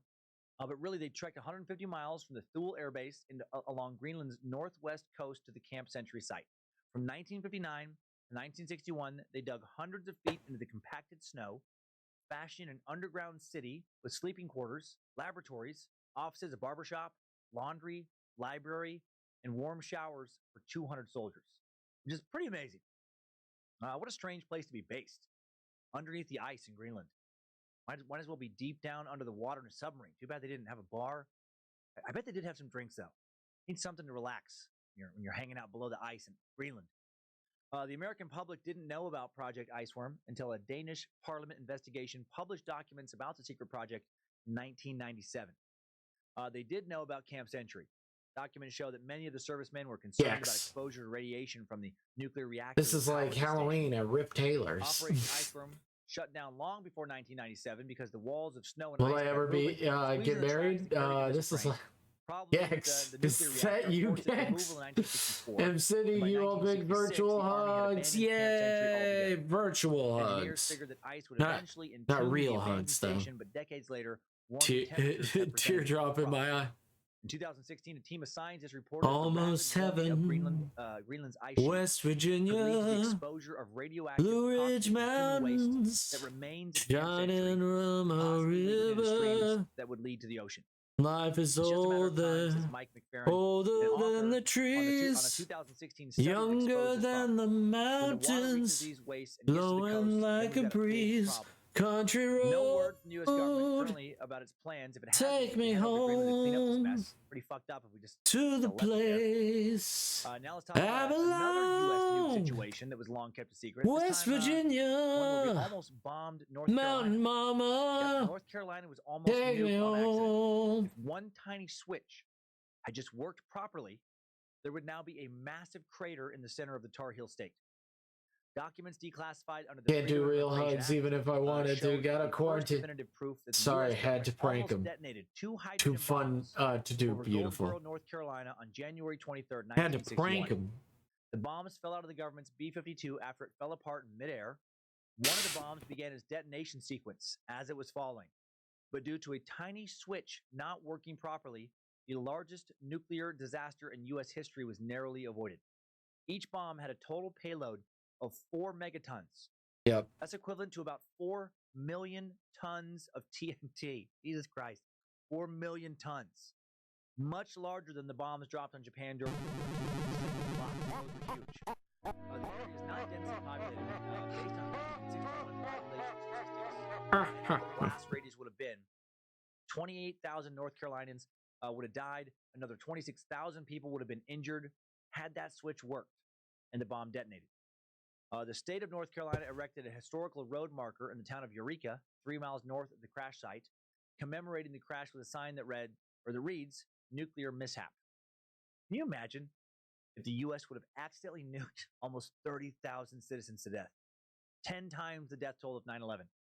I wonder if the government would have blamed Cuba or Russia or both. Maybe that one switch not working kept us out of World War III. Some of this shit is terrifying, these close calls. Back in the 1960s, yeah, because our government is filled with idiots, just like regular life, leaving stuff all over the place. Just like every other country, it's filled with idiots. There isn't that many people in Greenland. Less than 60,000 on an entire island. I am fascinated by Greenland. The biggest city, Nuuk.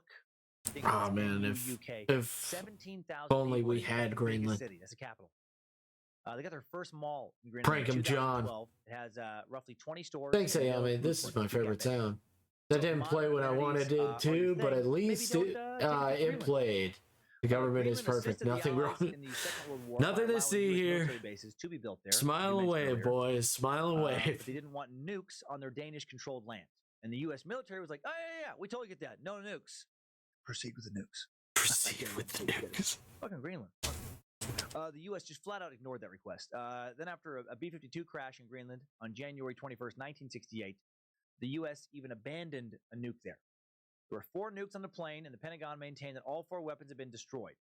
And this may be technically true since bombs were no longer complete, these bombs, but declassified documents obtained by the BBC under the U.S. Freedom of Information Act, parts of which remain classified, reveal a much darker story, which has been confirmed by individuals involved in the clear-up and those who have had access to details since. The documents make clear that within weeks of the incident, investigators piecing together the fragments realized that only 3 of the weapons could be accounted for. Even by the end of January, one document talks of a blackened section of ice which had refrozen with shroud lines from a weapon parachute. Speculate something melted through ice, such as burning, primary, or secondary, the document reads. The primary or secondary referring to parts of the weapon. By April, a decision had been taken to send a Star 3 submarine to the base to look for the lost bomb, and then the U.S. lied to Denmark. One document from July yeah, we did. The fact that this operation includes search for object or missing weapon parts is to be treated as confidential, no foreign. The last word meaning not to be disclosed to any foreign country. It continued, for discussion with Danes, this operation should be referred to as a survey, repeat, survey, of bottom under impact point. The U.S. did try to find the nuke, but their underwater search was beset with technical problems, and as winter encroached and the ice began to freeze over, the documents report something approaching panic setting in. They'd abandoned the search, and then they just left the lost nuke out there under the ice. Yeah. No big whoops. Come on. Yeah, come on. We look at it like we gave you one. You got a free nuke just for funsies. We didn't even charge you for it. Gosh dang. The bomb contained enriched uranium and plutonium, and the abandoned weapons parts were highly sensitive because of the way in which the design. Godzilla's fake confirmed by the government. That giant lizard, that's just a Macy's parade floaty. There is no war bossing say. It's what my brain thought of when you said that. Smile away, boys. Scientists have tested. Stop hurting the government's feelings. These aren't the nuclear warheads you're looking for. Yeah, we just left a fucking nuke. Like, that's so fucking stupid. One of many we kept secret in the 1960s. Let's talk now about Starfish Prime and Project Fishbowl. Love these names. Starfish Prime and Fishbowl. That sounds like some janky ass Transformer rejects. Whoa! Are you Optimus Prime?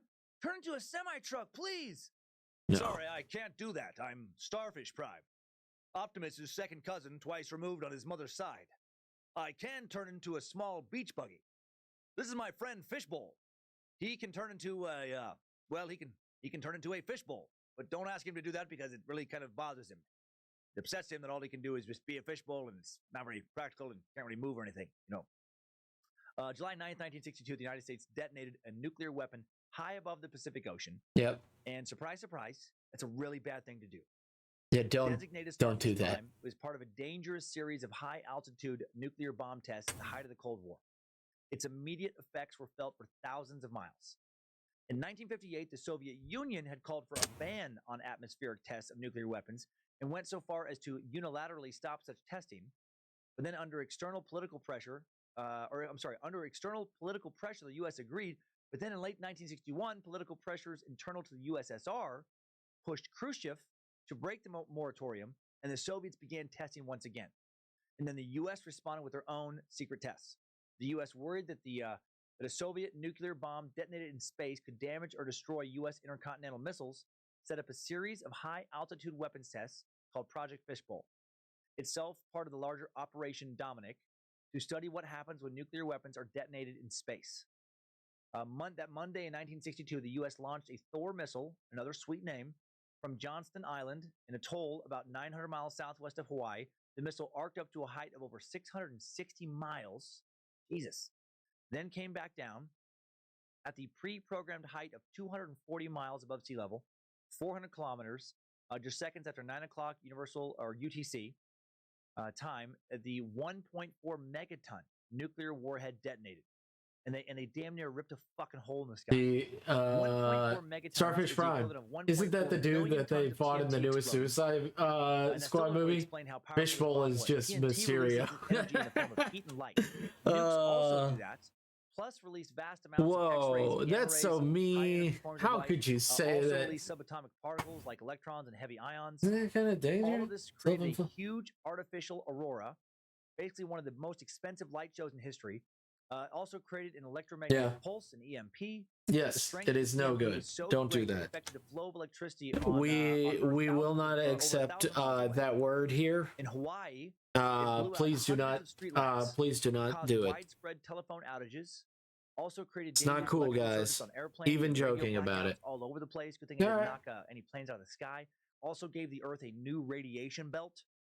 Many of the electrons from the blast didn't fall down into the Earth's atmosphere, but instead lingered in space for months, trapped by Earth's magnetic field, creating an artificial radiation belt high above the planet's surface. What the fuck did these guys almost do? It destroyed some satellites. When a high-speed electron hits a satellite, it can generate a sort of a miniature EMP. The details are complex, but the net effect is that these electrons can zap satellites with some no-no naughty boy zap magic juice and can damage their electronics. The pulse of electrons from the Starfish Prime detonation damaged at least 6 satellites, back when there wasn't that many satellites floating around, one of which was a Soviet satellite, all of which eventually failed completely due to this blast. Other satellite features at the time other satellite failures, at the time may be linked to the explosion as well. This blast led to a scary possibility we still worry about today. It just demonstrated how truly dangerous a high-altitude nuke blast can be. In 2010, the Defense Threat Reduction Agency issued a report called Collateral Damage to Satellites from an EMP Attack. And it basically states that one high-altitude nuclear blast could cripple the United States. Just one, due to our increasing reliance on satellites for communication, surveillance, and so much more. I'd never thought about something like that before, right? About a bomb that doesn't even hit anything here on Earth. The weapon could be used like that. It's a new thing to be afraid of. That like a bomb could go hundreds of miles up in the air, release a huge blast, and then just fuck up all of our satellites. Good. Something else to think about before going to bed. Next on the list of declassified information is another weapon of mass destruction. One located in space called Project Thor.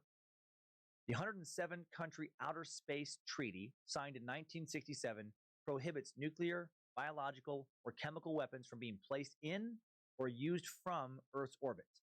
And right after signing it, the U.S. military immediately began secretly exploring a loophole. Project Thor, of course we the US did. Air Force's pursuit of the simplest weapon ever, in some sense. Oh man! A giant tungsten rod rocket. Oh yeah! Heaven's Spear. Continental ballistic missile. Excuse me. All right, thank you for lurking, Ayame. My head's starting to throb. Gonna have a look away in the screen, but definitely gonna keep listening. Gotcha. Hope your head gets better. I'm about to head out too. Peace out. Apologies for the intensive joke. No, it's okay. It's all good. No judgment. This is like some video game shit. There is no requirement to deploy missiles, aircraft, or other vehicles, so the system most cleverly is not prohibited by either the Outer Space Treaty or the Anti-Ballistic Missile Treaty.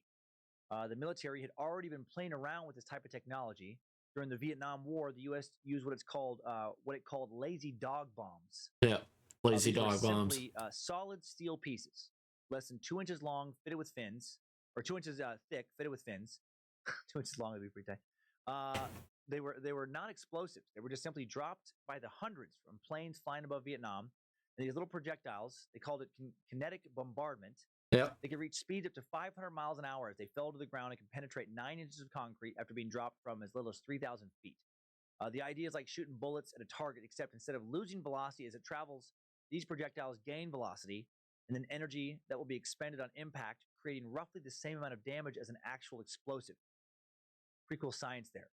Back in Vietnam, they were just shotgunning a large swath of jungle, raining bullet-sized death at high speeds. Maybe they were 2 inches long. I thought that was a typo. I think my notes, but I think that's actually right. There was little 2-inch long with fins. Yeah. And this is how Project Thor came to be. Much, much bigger projectiles. These big rods could penetrate hundreds of feet into the earth. They could destroy any potential hardened bunkers or secret underground sites. And more than that, when these rods would hit, the explosion would be on par with the magnitude of a ground-penetrating nuclear weapon, but with no fallout. Yep. Right? Just because of just the weight, yep. the speed of impact, just hitting would create an explosion. Actually, Jenna, enjoy the rest of your stream. It's okay. Components to the Appreciate device. it. Need to rest at some point. Right? Yeah. Ever developed. It's okay, guys. If you need to head on out, it's fine. Theoretical. I think maybe it still exists, or maybe it already exists. Excuse me. I'm going for 4 hours like I usually do. Speaking of the future of warfare, according to declassified but that's because I'm just doing my usual. Way back in the 50s with Project Horizon. Right? Building a fucking moon base. But just because I'm doing my usual doesn't mean you guys have to stay the whole time. It's totally fine. On June 8th, 1959, a group of the Army Ballistic Missile Agency, ABMA, produced for the U.S. Department of the Army a report entitled Thank you for being awesome, and thank you for hanging out with me. Lunar Military Outpost. Here are 10 reasons the report gave for pursuing this plan. The report said the establishment of a manned U.S. outpost on the moon would 1. Demonstrate the U.S. scientific leadership in outer space, 2. Support scientific explorations and investigations, 3. Extend and improve space reconnaissance and surveillance capabilities and control of space, 4. Extend and improve communications and serve as a communications relay station, 5. Provide a basic and supporting research laboratory for space research and development activity, 6. Develop a stable low-gravity outpost for use as a launch site for deep space exploration. 7. Provide an opportunity for scientific exploration and development of a space mapping and survey system. 8. Provide an emergency staging area, rescue capability, or navigational aid for other space activity. 9. Be super fucking cool and make every dude working on its dick super hard. 10. Really impress hot chicks at bars when you tell them you're a moon soldier. I may or may not have made up 9 and 10. Okay. All right, let's change things up a bit. And then we're going to get into some, I think the most interesting declassified information is at the back half of this suck today. Right now, let's look at the history of leaking sensitive info and look at some high-profile leakers during today's little baby of a time suck timeline. Strap on those boots, soldier. We're marching down a time suck timeline.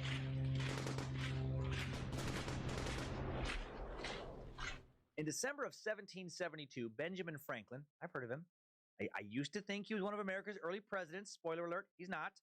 In 1772, he was serving as Britain's Postmaster General of the American colonies, and he anonymously received a packet of letters written to a British official by Thomas Hutchinson, the governor of Massachusetts. In the letters, Hutchinson urged Britain to send additional troops to deter rebellious colonists in Boston. Franklin circulated the letters privately. He leaked that shit. And then John Adams had them published in the Boston Gazette in 1773, prompting a scandal. This forced Hutchinson to flee the country and fueled tensions that would lead directly to the Revolutionary War. When 3 innocent men were accused of leaking the letters, Franklin admitted his role in the affair. He was publicly reprimanded by Parliament, dismissed as Postmaster General. Lucky they didn't hang him. If they had, he would have never become America's 3rd president. He was never president. 1848, the reporter John Nugent, who I like to picture looking exactly like insane rocker Ted Nugent, published an unsigned copy of the Treaty of Guadalupe Hidalgo, which would conclude the 2-year-long Mexican-American War in the New York Herald. Questioned by a furious Senate, Nugent refused to reveal his source beyond insisting it was not a member of the Senate. He was kept in a virtual house arrest at the Capitol for a month, but didn't crack and rat out his source. 10 years later, President James Buchanan gave Nugent a valuable commission to investigate possible developments in New Caledonia, now British Columbia. Evidence suggests that Buchanan, as Secretary of State, was the source of the earlier treaty's leak. People have been leaking shit the whole time we've been a country. June 1971, the New York Times published a series of excerpts from a top-secret Department of Defense report about U.S. involvement in Vietnam between 1945 and 1967. Part of a study commissioned by Secretary of Defense Robert McNamara, the so-called Pentagon Papers, revealed that 4 successive presidential administrations had deliberately misled Congress and the American public about the scope, objectives, and progress of the Vietnam War. Daniel Ellsberg, a military analyst who opposed the war and had surreptitiously photocopied and leaked the documents, was prosecuted under the 1917 Espionage Act, but the judge later dismissed the charges. Exactly 40 years after the Pentagon Papers leaked, they were declassified and for the first time published in their entirety on the National Archives website. Check that, Google that if you want to find out more about that one. In mid-1972, 5 men were arrested for breaking into and trying to bug Democratic National Committee headquarters at the Watergate Hotel complex in Washington, D.C. Carl Bernstein and Bob Woodward of the Washington Post were subsequently able to connect the break-in directly to President Richard Nixon's administration, leading to a series of Senate hearings and eventually to Nixon's resignation in 1974. To get their story, Woodward and Bernstein relied heavily on information from an anonymous informant, a leak dubbed Deep Throat. The identity of the man responsible for exposing the biggest political scandal in U.S. history remained a secret for 33 years, until in 2005, the former FBI agent Mark Felt revealed himself to be Deep Throat. In July 2003, Joseph Wilson, who had been a CIA envoy to Niger in 2002, published an op-ed in the New York Times saying George W. Bush's claim that Iraq attempted to buy uranium from Niger, which the president used to build his case to justify invading Iraq, was unsubstantiated. Oh my heck! This is actually a really big one. Less than 2 weeks later, political commentator Robert Novak wrote a column in the Washington Post in which he revealed that Wilson's wife, Valerie Plame, was a CIA operative. With her cover blown, Plame's work with the agency was compromised, and Wilson accused the White House of leaking her identity to punish him. An investigation led by a special prosecutor interviewed Bush, Vice President Dick Cheney, and other officials, as well as a number of journalists. And in 2007, Louis Scooter Libby, Cheney's chief of staff, was found guilty on counts of perjury, obstruction of justice, and making false statements during the investigation. Hello, scapegoat. President Bush later commuted his 30-month sentence. Must be nice. Libby wasn't the leak source, however. Richard L. Armitage, a former Deputy Secretary of State, later acknowledged his conversation with Novak likely led to the article outing Plame. I'd forgotten all about this until this week's research. Saddam Hussein was a bad dude, but the justification we used to invade his country was proven to be total bullshit. And I say that as someone who's glad he's dead, but the truth is the truth. Joseph Wilson uncovered a pretty unpleasant truth. In October 2002, Bush said that Saddam Hussein had a massive stockpile of biological weapons, but as CIA Director George Tenet noted in early 2004, the CIA had informed policymakers it had no specific information on the types or quantities of weapons, agents, or stockpiles at Baghdad's disposal. The massive stockpile was literally just made up. When you're the president, you get to lie about a reason for going to war, a war that gets around 300,000 people killed, and you don't even lose your job. You lie at your job, and if it leads to one person getting killed, you are fucked. And again, I say this as someone who is glad we killed Saddam Hussein. And I don't even hate President Bush. I liked his dad better, than I liked him, but I don't hate him. People forget about a lot of cool civil liberties shit he did, accepted a record number of refugees, fought for immigrant rights, which is surprising, right, to hear. The media doesn't report much on that, or didn't. So yeah, I don't hate him. Also, he was a mushmouth like me.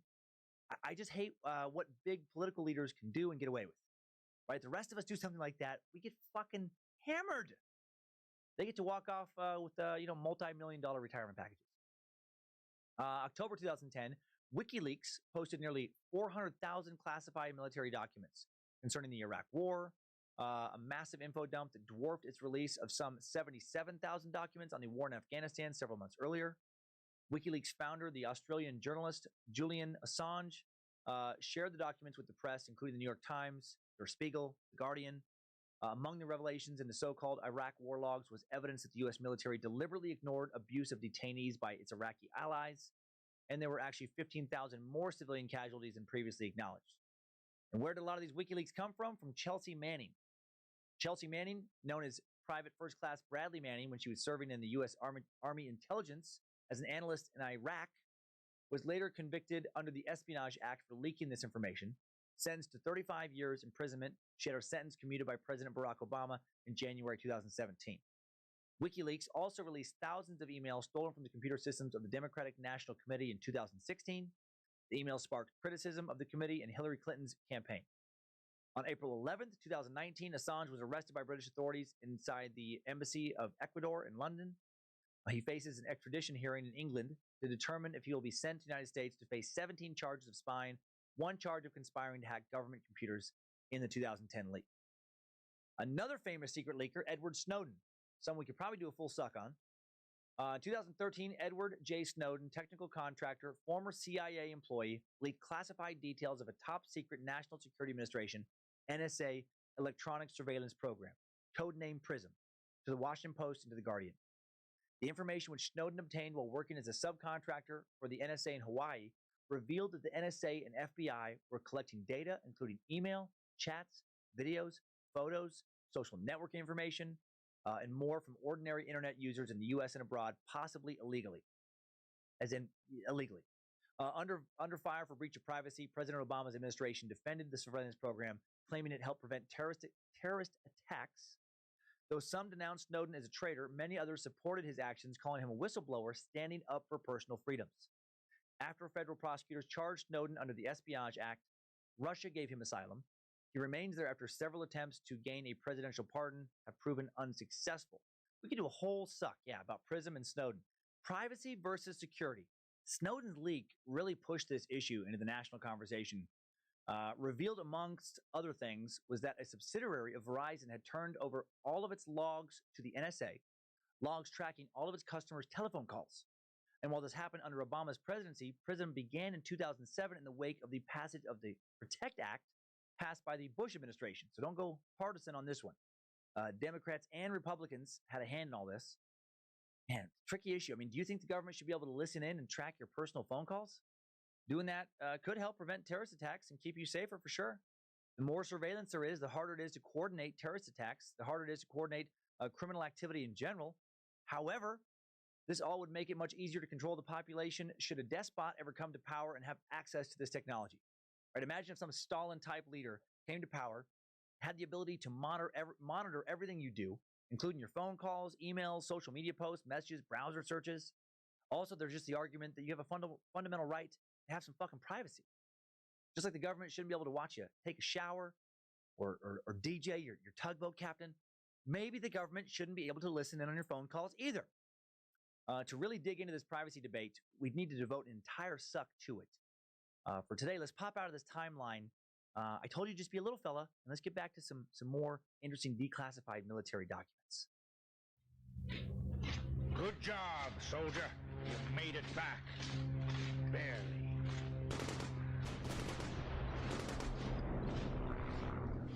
Okay, we're gonna finish this out by looking into two big categories of information dumps: extreme government overreach and military war crimes.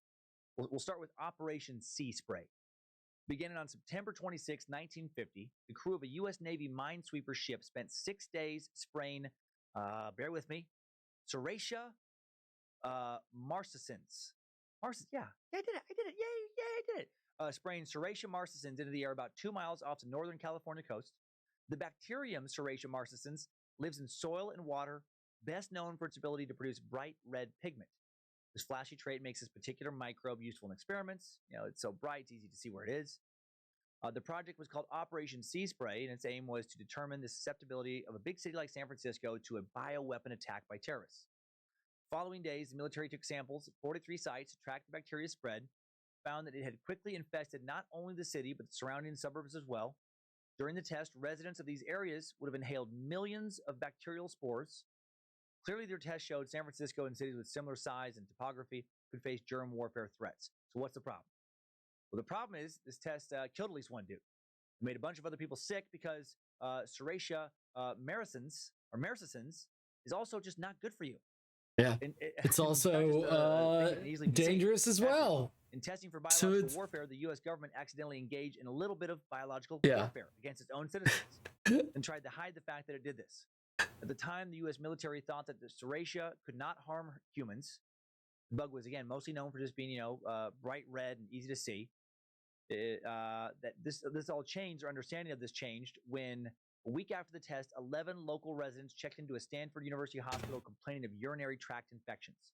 And who knows how many other people saw various other doctors. Upon testing their pee, the doctors noticed that the pathogen had a red hue. After scientists identified the microbe, the cases collectively became the first recorded outbreak of Serratia marcescens. One patient, a man named Edward Nevin, who was recovering from prostate surgery, died. Some have suggested that the release forever changed the area's microbial ecology as well. And then the military performed similar tests in other cities across the country for almost 20 years, getting who knows how many other people sick, perhaps killing other people, stopping only when President Richard Nixon halted all germ warfare research in 1969. Don't fucking do germ warfare research if you already fucking know it's bad. Man. Our hypothesis. Sorry about that, guys. We're just trying to keep you safe by spraying your cities with bacteria. Who could have known that would backfire? It's almost like we should have ran more tests or something before we did that. You ready to spray down the base, son? Yes, sir. But, sir, do you think that maybe we should learn a bit more about this stuff, sir? Maybe find out if it is bad for citizens or not. You some kind of nerd, son? No, sir. Not a nerd, sir. Well, then shut the fuck up about tests, son. Tests are for nerds. We don't test shit. We do shit. You hear me, you fucking maggot? You fucking beaker-loving nerd? You communist. You punching burner, number-crunching shit nerd. I will shit in your mouth private. I will test your ability to eat my shit. Do you understand me, son? Not really, sir. Things have escalated very quickly, sir. I'm quite confused, sir. Sorry, private. I got into character too hard when I started yelling and just kind of kept going. Okay, I'm back now. This next testing on human story, one of the worst secrets America's ever kept that we know of. God damn it. Tuskegee syphilis experiment. That word. I went over all these words so many times. The Tuskegee syphilis experiment. July 25th, 1972, the public learned that over the course of the previous 40 years, a government medical experiment conducted in the Tuskegee, Alabama area had allowed hundreds of African-American men with syphilis to go untreated so that scientists could study the effects of the disease. Jesus. The experiment had been launched by and carried out by the United States Public Health Service. Of about 600 Alabama black men who originally took part in the study, 200 or so were allowed to suffer the disease and its side effects without treatment, even after penicillin was discovered as a cure for syphilis. That's what the Associated Press reported when it broke this story. Then the U.S. Public Health Service officials said that survivors of the experiment were now too old to be treated for syphilis. Nice. Sorry, fellas. Whoopsies. Sorry about 4 decades of syphilis. Is it too late to say JK? By the end of the study in 1972, only 74 of the test subjects were alive. Of the original 399 men, 28 had died of syphilis. 100 were dead of related complications. And because of the study's length and the way treatment options had evolved in the intervening years, it was hard to pin the blame on an individual, so really no one got in any trouble. The doctors that launched the study were already retired or dead by the time anybody knew what went on. One of the masterminds of this experiment, Thomas Perrin Jr., after kicking off this experiment, actually went on to become the 6th Surgeon General of the United States. From 1936 to 1948, he was the main man tasked with keeping Americans healthy. So fucked up, so blatantly, horrifically racist. These poor bastards. Participants were told back in 1932 that they were going to be given free medical care and free meals. 600 impoverished African-American sharecroppers from Macon County, Alabama were told that. 399 of them had syphilis. 201 did not, the control group. These guys were told this study was going to last for 6 months. A little bit of a lie because it lasted for 40 fucking years. None of the 399 men who had syphilis were told they had it, so they were never offered proper treatment by the doctors who knew they had it. They were told they had bad blood, a colloquialism that can mean anything from anemia to just not feeling good because of who knows how, who knows why. By 1947, penicillin had been determined to be an effective cure for syphilis, and these men were never offered that cure. Doctors intentionally withheld this information. Also, researchers went out of their way to prevent those who had been infected from receiving treatment at other area clinics. When a number of these men were drafted for service in World War II and were found to have syphilis by Army doctors, researchers contacted those doctors, told the Army not to treat them. Also, at least 40 of the men's wives also ended up with syphilis. At least 19 kids were born with syphilis. 1977, President Clinton apologized on behalf of the U.S. government for this experiment, and he should have, since his wife, Hillary Clinton, obviously came up with the whole thing.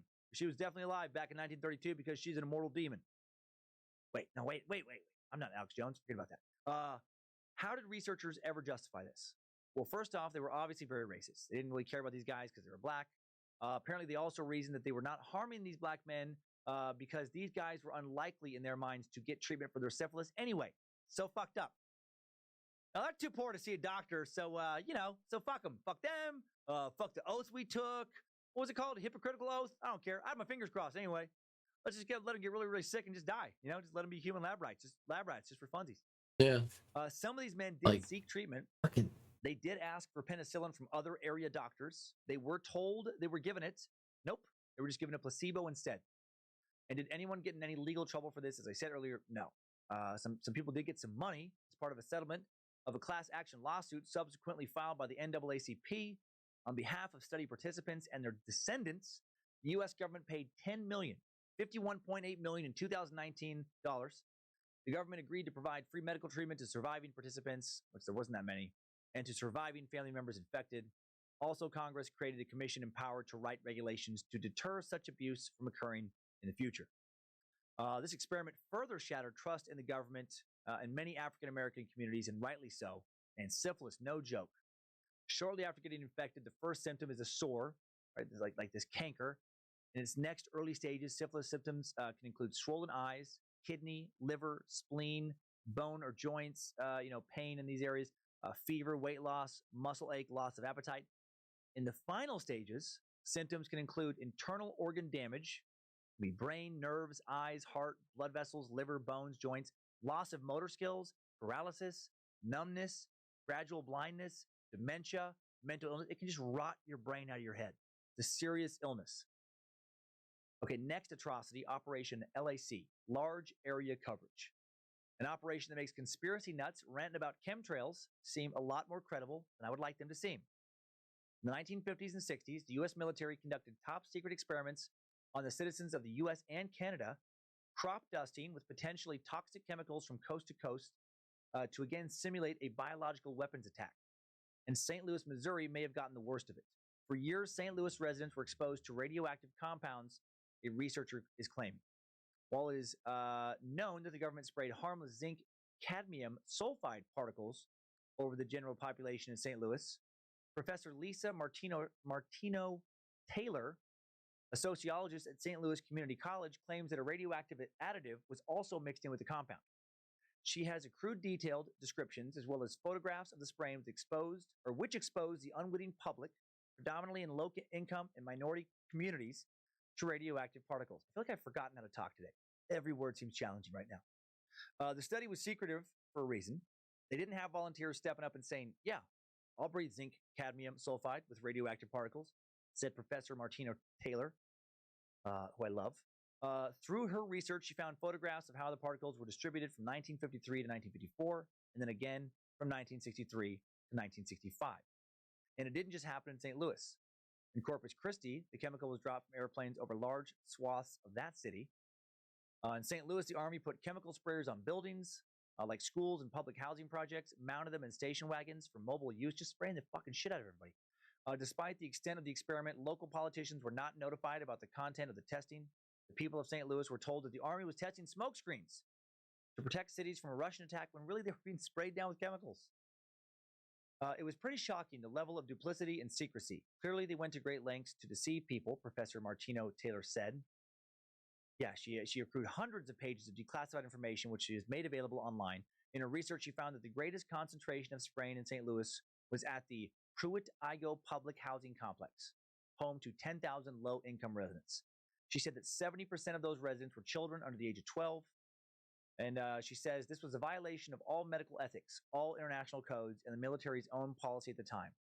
There is a lot of evidence that shows people in St. Louis and the city, in particular, minority communities, were subjected to military testing that was connected to a larger radiological weapons testing project. This sucker is just full of so many goddamn big words. I never feel mentally prepared. Like I always feel surprised, I guess is what I'm trying to think. Because I read this stuff over and over again. It's not like I have time to rehearse 2.5-hour podcasts. I don't know what maniac does that. And sometimes you get in here and you're like, oh, this shit is way harder to say in a fluid way than it is to read. Okay, this next one might be even scarier. Very Illuminati-esque. A U.S. propaganda operation I did not know about. Kind of wish I did know about. Government-sponsored fake news. There's a saying that the media doesn't tell you what to think, but what to think about. This is a pretty good example of the government working with media to get you to think about what they want you to think about. Let's talk about Operation Mockingbird. Yep. Following the Second World War, the CIA was able to gain control over what was being published not only in the USA, but more in general across the globe. It influenced what the public should be allowed to see, what should be concealed, helped determine what the public saw, heard, and read on a daily basis. Operation Mockingbird was a United States CIA campaign that aimed not only to influence the media, but also infiltrate it. Starting in the 1950s, the CIA recruited journalists, editors, and students in order to write and promulgate false stories. The CIA's stories were pure propaganda, and their employees were paid huge salaries in order to promote fake news. Essentially, the CIA managed to control both national and international newspapers through good old-fashioned bribes. During the 50s, the director of the CIA, Allen W. Dulles, and his CIA cohort, Cord Meyer, devised and organized a propaganda outreach program. They recruited leading American journalists into a network in order to push the CIA's views. Allegedly, more than $1 billion was being invested annually for several years in this propaganda program. The full scope of this program has never been declassified fully. The CIA's writers were generously, paid. There were no limits on how much money they could receive. Sometimes they were paid more than $500,000 to spread the information given to them by the CIA. When the CIA got caught, they did not reveal the newspapers and the names of journalists with whom they had collaborated with in the past. In 1975, the CIA admitted their manipulation of mainstream media in order to forge and redirect the opinions of American citizens. They admitted that information was distorted in order to fit specific agendas. That's pretty heavy. Check out this report excerpt published by the U.S. Congress in 1976. It says the CIA currently maintains a network of several hundred foreign individuals around the world who provide intelligence for the CIA and at times attempt to influence opinion through the use of covert propaganda. These individuals provide the CIA with direct access to a large number of newspapers and periodicals, scores of press services and news agencies, radio and television stations, commercial book publishers, and other foreign media outlets. Although in 1975, George H.W. Bush publicly ended the CIA relations with the U.S. media, the CIA is still believed to be actively involved with foreign news organizations, which in turn feed the U.S. media with information. This project has not been officially discontinued. Man, conspiracy theorists looking less and less crazy. God damn it. This suck is shaking my brain up. There's just so much information in this one. Messing with my head in ways I don't like. I don't like this happened. I don't like that we don't know to the extent to which it happened. CIA, man, they are the one group that I worry about the most when it comes to conspiracies. Now I'm even more convinced those fuckers killed Kennedy. Not even kidding. If you want to know more of my thoughts concerning that conspiracy, I did a two-parter on the JFK assassination, Suck 38, bonus Suck 6. First, MK Ultra. Now this. What is the CIA up to now? Man, the CIA must love all the wackadoodle conspiracy shit floating around on the web. People talking about lizard Illuminati and Knights Templars, hiding magical treasure, satanic pedophile rings. You know, they probably have agents assigned to disinformation strategies or campaigns, stoking those fires. Not even kidding. I bet they actually do. Keep conspiracy-minded folk distracted by all that bullshit while they actually do fuck with us and fuck with other nations in various nefarious ways. Damn it, Nimrod, let the truth be revealed. What are they up to? Is David Icke a CIA operative? And we haven't even talked about COINTELPRO yet, but we will. Right after an Idiots of the Internet about Operation Mockingbird, where I can't tell who is being idiotic anymore because my brain is ruined.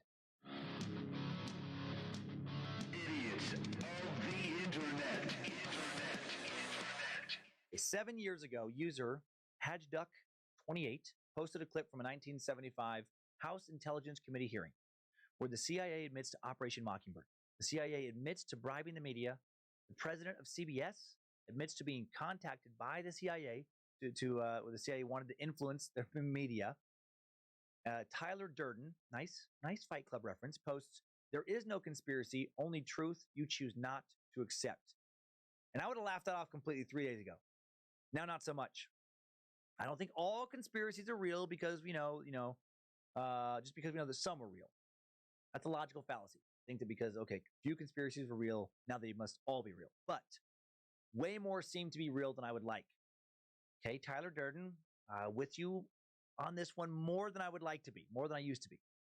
Deborah Veal posts, I remember in 6th grade when the teacher was explaining communism and false information spreading through their printed history books and media, I asked, how do we know our government is not doing the very same thing to us? Teacher wasn't too happy with that question, and well, I can't make fun of this. You were right, Deborah. You're right. Don't let them keep you quiet. Mighty Matt 28 posts what a lot of people have posted variations of in this thread. Is Anderson Cooper being paid by the CIA? Get the fuck, maybe. I don't know. Maybe now. Maybe he is. How insane is that to think about? That one of our most famous news personalities, or several of them, could actually be CIA puppets. I mean, stuff happens. I miss the good old days, like 3 days ago, when all this stuff seemed stupid to me.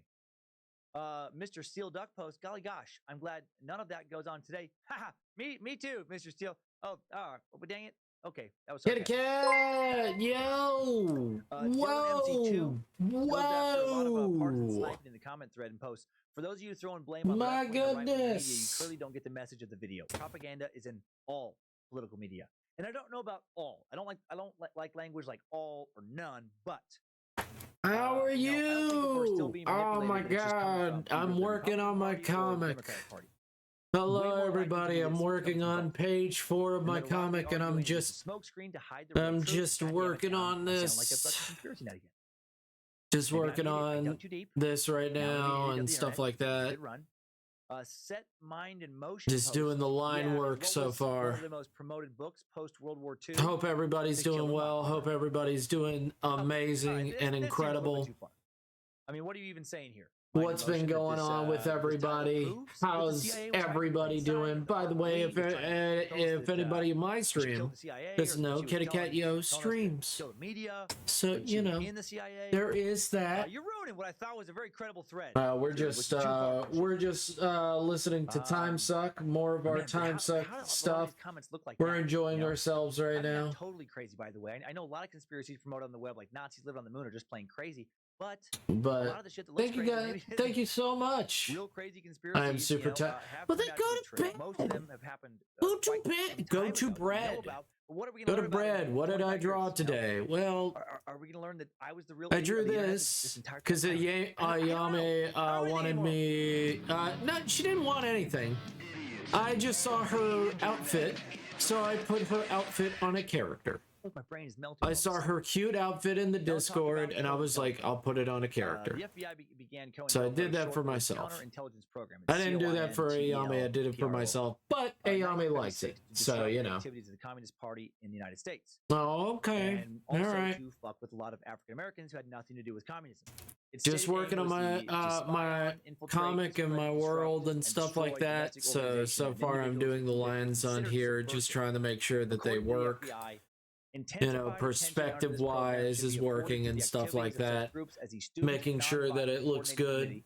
The Southern Christian Leadership Conference. I want the world to feel real and stuff like that. I want you guys to get lost in it. Nation of Islam. Basically, if you dared to question the government and didn't just do what you were told and accept the status quo, J. Edgar Hoover and his goons were going to take a big old shit in your lunchbox. In the 1960s, the focus of COINTELPRO was expanded to include a number of other domestic groups, such as the Ku Klux Klan, the Socialist Workers' Party, and the Black Panthers Party. On March 8, 1971, a group of anonymous activists broke into the small two-man office of the FBI in Media, Pennsylvania, stole more than 1,000 FBI documents that revealed years of systematic wiretapping, infiltration, and media manipulation designed to suppress American dissent. The Citizens Commission to investigate the FBI, as the group called itself, forced its way in at night with a crowbar while much of the country was watching the Muhammad Ali-Joe Frazier fight. When agents arrived for work the next morning, they found the file cabinets virtually empty. Within a few weeks, the documents began to show up, mailed anonymously in manila envelopes with no return address in the newsrooms of major American newspapers. COINTELPRO tactics included discrediting targets through psychological warfare, planting false reports in the media, smearing through forged letters, harassment, wrongful imprisonment, extra-legal violence, and even allegedly assassination. I mean, these motherfuckers were ruthless in this. This is happening to American citizens, again, at the hands of its own government. Covert operations under COINTELPRO took place between 1956 and 1971. Many believe COINTELPRO. How was the stream anyway? What'd you do anyway, Kitty Cat? And many others. Kitty Cat, what did you do in the stream? By the way, hello, CJ. Operations ended in 1971, although limited in scope. Hope you're doing well. Tenths of 1%. Hope everything's going incredible, CJ. COINTELPRO was later rightfully criticized by Congress and the American people for abridging First Amendment rights. Let's see. What did you do? What did you do? What did you do? What did you do? FBI operative. Is his ween wiretapped? Is the script keeper feeding me disinformation? Is the Queen of the Suck a dirty, Polish spy. Halo Infinite? I'm feeling a little bit paranoid with this suck. Now let's talk about how you did a Halo Infinite? My goodness. 1976, the U.S. government admitted authorized sterilization of Native American women. It's all good. A study by, American Indian women. A study by the U.S. General Accounting Was she Office doing a Halo Infinite? Was Katie Cat Yo doing a Halo Infinite? 406 American Indian women without their permission. By the way, Katie, I apologize. I did not follow you. I'm so sorry. I thought I was following you, but I guess I had dumb. I apologize. I fixed that, so I am now following you. I apologize. I'm so sorry. So sorry, Kitty Cat. So sorry. Pinkerton Urey's research indicated that the Indian Health Service had singled out full-blooded Indian women for sterilization procedures. These young women received tubal ligations when they were supposed to be getting appendectomies. What the fuck? CJ. Sterilization is a shameful part of America's history.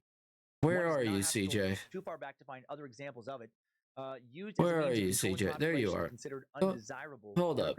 People of color. Red rules. Disabled, mentally ill. Federally funded sterilization programs took place in 32 states throughout the 20th century. Fix the Discord, CJ. 70 years, California led the country in the number of sterilization procedures performed on men and women. I fixed it. Without their knowledge and consent. Approximately 20,000 sterilizations took place in state institutions, comprising 1/3 of the total number performed in the 32 states where such action was legal. And this is another subject where there was just so much information. It just might need its own suck in the future. I don't want to dwell on one example too long today. I just want to show the totality or known totality of all these secrets, just to remind us that we should never fully trust the powers that be. The government is not your friend, right? They don't have to be your enemy either. There's a lot of good being done by the American government too. A lot of good being done by the military.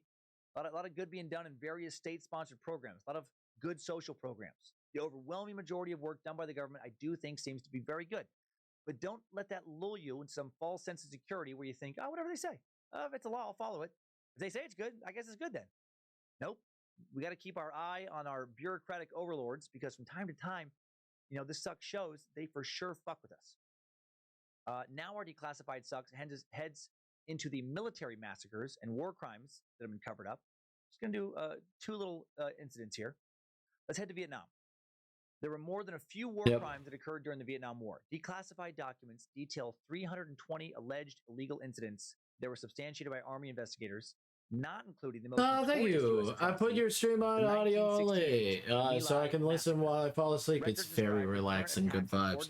Well, thank you, Katie Cat Yo. Get some rest. And oh my God, Katie Cat Yo, thank you. Thank you. That's so sweet of you. Raped and tortured Vietnamese with impunity. That is so sweet of you. I hope I can give some good vibes and get some rest. You know what? There were 7 massacres. You know what? You too. To 1971, in which at least 137 civilians died in each one. There were 78. I love that Jax Films thing of like. Here's your water, sir. And you too. 41 instances in which U.S. soldiers tortured civilian detainees or prisoners of war with fists, sticks, bats, water, or electric shock. Now let's talk about the most famous of these atrocities, the My Lai massacre. A company of American soldiers brutally killed most of the people, women, children, and old men in the village of My Lai on March 16, 1968. More than 500 people were slaughtered in the My Lai massacre, including young girls, women who were raped, sometimes gang raped, sometimes mutilated before being killed. A variety of U.S. Army officers covered up the carnage for a year because they knew the truth getting out would be detrimental to the war effort there, which is what happened when the AP reporter broke the story the following year. This shit is going to get real dark for a bit. Buckle up. Small village of My Lai is located in the Quang Ngai province, which was believed to be a stronghold of the Communist National Liberation Front, NLF, and the Viet Cong, VC, during the Vietnam War. The province was a frequent target of U.S. and South Vietnamese bombing attacks. The entire region had already been heavily strafed with Agent Orange, right, the deadly herbicide, before this massacre took place. Sounds like it was a fucking terrible place to live if you were just some random farmer trying to keep food on the table for the family. In March of 1968, Charlie Company, part of the American Division's 11th Infantry Brigade, received word that VC guerrillas had taken control of the neighboring village of San Mai. Charlie Company went into the area on March 16th on a search and destroy mission. Charlie Company had lost some 28 of its members to death or injuries. They were down to just over 100 men, and some of the soldiers were desperately wanting to dish out some payback. Army commanders had advised the soldiers of Charlie Company that any Vietnamese found in the Sun Mai area could be considered VC or active VC sympathizers. They were ordered to destroy that particular village. When the company arrived shortly after dawn, the soldiers, led by Lieutenant William Calley, found no Viet Cong. Instead, they came across a quiet village of primarily women, children, and older men preparing their breakfast rice. And Calley decided that these obvious non-combatants needed to die. The villagers were rounded up into groups as the soldiers inspected their huts. Despite finding only a few weapons none of the villagers attempted to access, Calley ordered his men to just shoot them down. Some of the soldiers refused to follow his command, and then Calley himself opened fire, shooting at men, women, and children indiscriminately. Mothers who were shielding their children were shot. When their children tried to run away, they too were slaughtered. Huts were set on fire. Anyone inside who tried to escape was gunned down. Sergeant Michael Bernhardt, a soldier at the scene, later told a reporter, "I saw them shoot an M79 grenade launcher into a group of people who were still alive, but it was mostly done with the machine gun. They were shooting women and children just like anybody else." Bernhardt said, "We met no resistance, and I only saw 3 captured weapons. We had no casualties. It was just like any other Vietnamese village, old papasans, women, and kids. As a matter of fact, I don't remember seeing one military-age male in the entire place, dead or alive." In addition to killing unarmed men, women, and children, the soldiers slaughtered countless livestock, raped an unknown number of women, burned the village to the ground. There are pictures online of these villagers taken just after some of them had been raped, taken seconds before they were slaughtered, and they will fucking haunt you. I do not recommend you look at them. I wish I hadn't. Truly hate my curiosity sometimes. Calley was reported to have dragged dozens of people, including young children, into a ditch before executing them with the machine gun. Not a single shot was fired against the men of Charlie Company at My Lai. And he would have gone on to butcher others that day if not for the heroic actions of Warrant Officer Hugh Thompson, an Army helicopter pilot. Officer Thompson was on a reconnaissance mission in the area, saw what was happening, landed his aircraft between the soldiers and the retreating villagers, threatened to open fire on his fellow soldiers, on Calley and his men, if they continue with their attacks. Thompson stated at a My Lai conference at Tulane University in 1994, "We kept flying back and forth, and it didn't take very long until we started noticing the large number of bodies everywhere. Everywhere we'd look, we'd see bodies. These were infants, 2, 3, 4, 5-year-olds, women, very old men, no draft age people whatsoever." Thompson and his crew flew dozens of survivors to receive medical care. In 1998, Thompson and 2 other members of his crew received the Soldier's Medal, the U.S. Army's highest award for bravery not involving direct contact with the enemy. By the time the My Lai massacre ended, 504 people were dead. Among the victims, 182 women, 17 of them pregnant, and 173 children, including 56 babies. And it was covered up. And then Ron Riddenhauer, a soldier in the 11th Brigade who had heard reports of the massacre but had not participated, began a campaign to bring the events to light.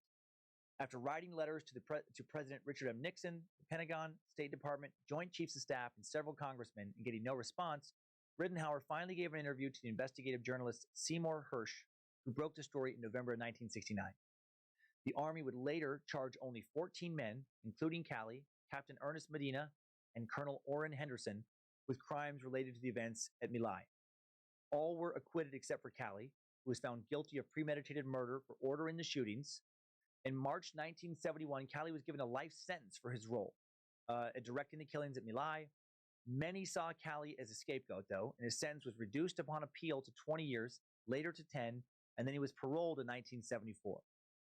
On May 15, 1976, Calley married Penny Vick, the daughter of a Columbus, Georgia jewelry store owner. Calley worked at his father-in-law's store, became a gemologist, and the couple had 1 son.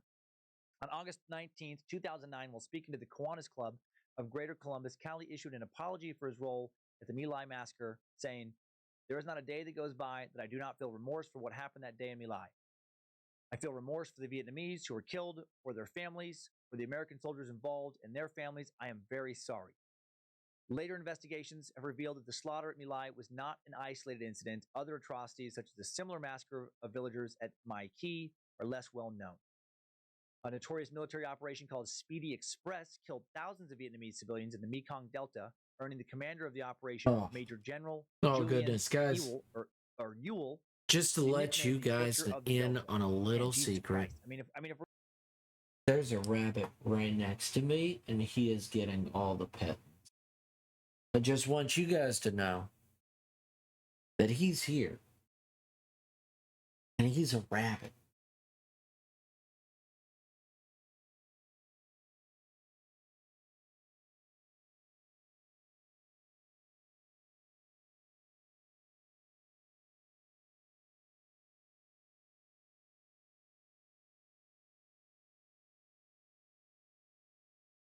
I just wanted to calm it down a little bit, just with the image of a rabbit getting petted. We're going to criticize Nazis for some of the shit that they did in World War II. We got to be able to criticize our own military when it goes that far.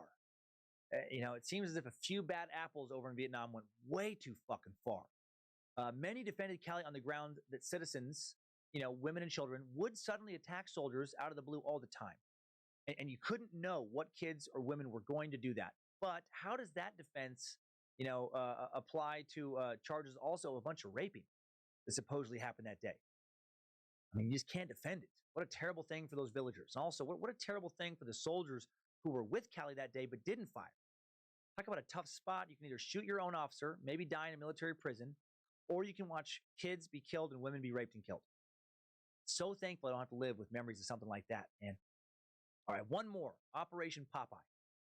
Operation Popeye was a secret 5-year-old scientific experiment designed to find out if chugging cans of spinach could provide U.S. soldiers fighting in Vietnam with super strength and massive forearms. No, Operation Popeye was a secret 5-year-old cloud seeding operation meant to lengthen the monsoon season in Vietnam, destabilize the enemy, and allow the U.S. to win the war. Its stated objective, to ensure Americans won the Vietnam War, would not be realized, but the U.S. government really did try to play God with weather-altering warfare. The Nixon administration distracted, denied, and it seems outright lied to Congress about this. But reporters published damning stories about rain being used as a weapon, and the Pentagon ended up leaking some previously classified details. Eventually, the federal government would declassify its Popeye documents. International laws aimed at preventing similar projects would be put on the books. Operation Popeye was based around this premise of cloud seeding.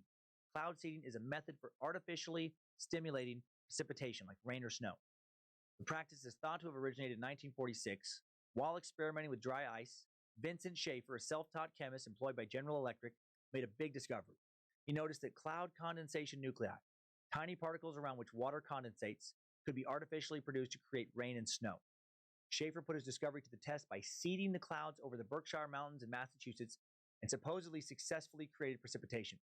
He was hailed as the first person to actually do something about the weather and not just talk about it, the New York Times wrote in his obituary.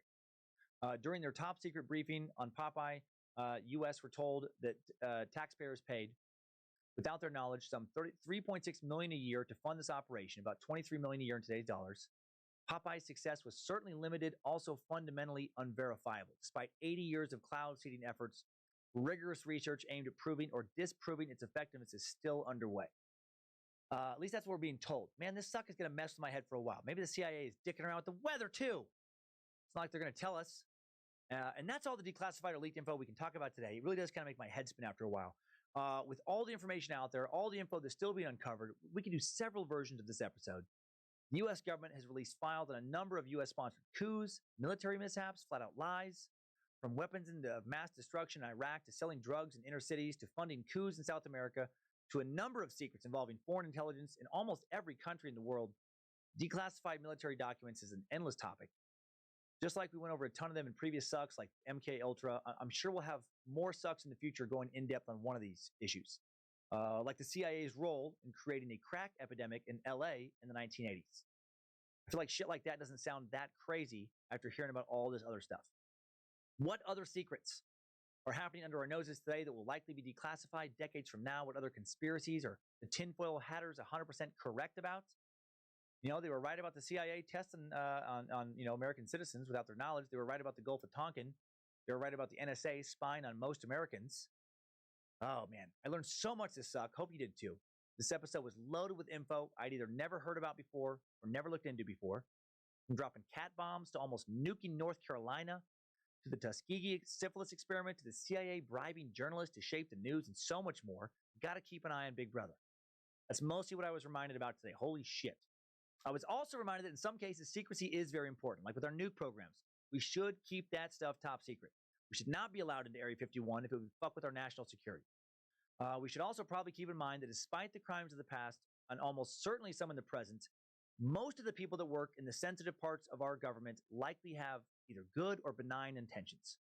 Our law enforcement and military and intelligence agencies do amazing work. They're amongst the best in the world. I know we have some time suckers in the CIA. I've met them. Seem like good peeps. Please don't ruin my life with some misinformation or some kind of discrediting propaganda campaign. Scare the shit out of me. If I said anything that really bothered you, I was just kidding. Come on, gosh dang. I was lying about a lot of this stuff. I'm a goofball. I'm just a harmless goofball. Forget what I said earlier, meat sacks. Anything I said that sounded bad, it was not true. It's all me. Always trust the government. Don't complain. Don't dig. If something doesn't make sense to you, then forget about it. Just let it go. Everybody has good intentions, you know? Listen to Michael McDonald. Eat Wheaties, say your prayers, keep your head down, clap when your team makes a touchdown, go along with the crowd. And time now for top 5 takeaways. Time suck. Top 5 takeaways. Number 1, the U.S. government almost accidentally nuked North Carolina. Thanks to one faulty switch, we avoided what could have been one of our darkest days. Number 2, ethnic minorities in America have more reasons than the rest of us to be more than a little skeptical of the U.S. government's intentions, from infiltrating minority groups, and possibly assassinating leaders, to the Tuskegee syphilis experiments, to fucking forced sterilization. Man, some of these stories are absolutely heartbreaking. Number 3, in the high atmosphere testing of nuclear weapons, we almost broke the sky. Janky transformer Starfish Prime set off an EMP that altered the Earth's atmosphere for a while. Let's not do that again, please. Number 4, the government really had a hard-on for a while when it came to weaponizing cats. Still not sure why. Don't know who was all about that. We heard about both cyborg kitties developed for spying and about turning cats into shitty smart bombs. And number 5, new info. One more leak. A good one, an intentional one. Okay. Have you ever heard of Operation Mincemeat? Operation Mincemeat was a leak planned and executed successfully by the Allies during World War II. The plan, part of the larger Operation Barclay, was intended to make the Germans think the Allies were planning to invade Greece and Sardinia instead of Sicily. The Allies put fake top-secret invasion plans on a dead body that was left to wash up on a beach in Spain, and the plan worked. The Germans found the body, copied the fake plans. The trickery made the Germans suspicious, so they ignored other real intelligence leaks, thinking that those were ruses. Oh man, what a bummer. I wonder how Carl never found out about the naughty trickery. That's such a wonderful mind. I wonder why he never talked to the Einsteins in today's top 5 takeaways. Time suck. Top 5 takeaways. Declassified military documents. It has been sucked. Now my mind is going to be fragile for weeks. Great. Thanks to the Time Suck team. Hopefully none of them are fucking spies. Thanks to the Queen of the Suck, Lindsay Cummins. Polish, can't trust her. High Priest of the Suck, Harmony Velicamp. Seems unstable at times, with her High Priestess stuff. I follow her on Instagram. I don't know if I can trust her. So fun. So fun. So funny. So funny. Funny.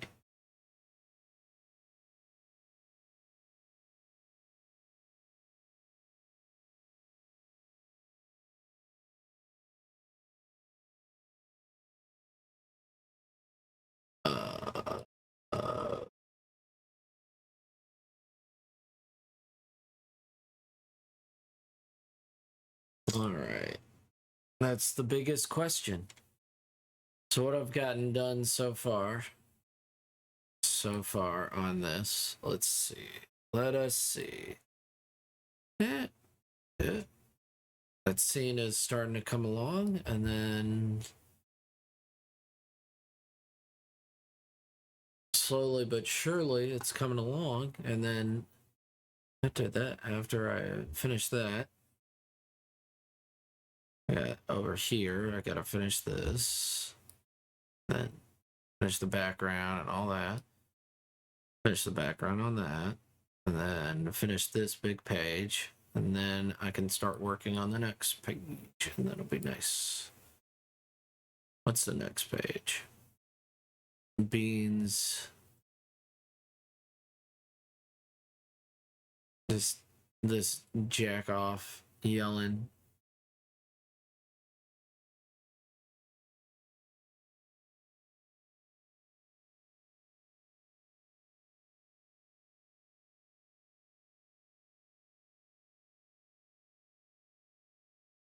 And then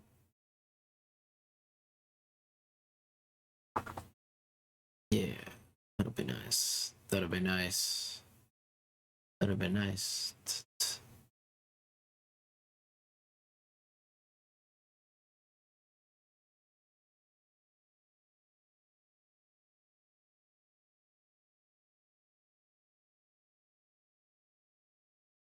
Alright, let's save all this stuff and let's see who we're sending you guys to.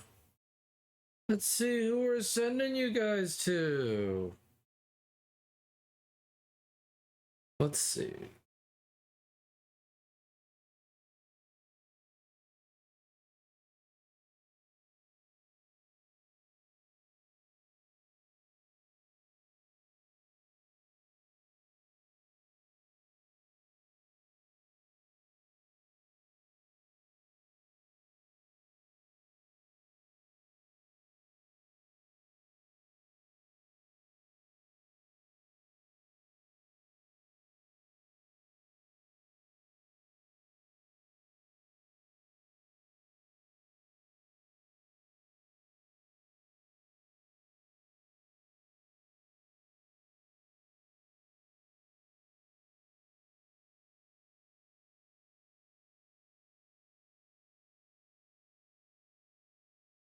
All right, let's find out who we're gonna raid.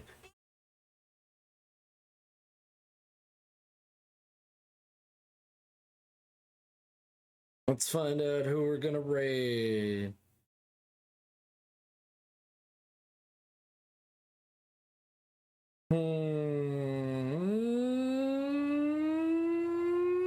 Maybe Bowed.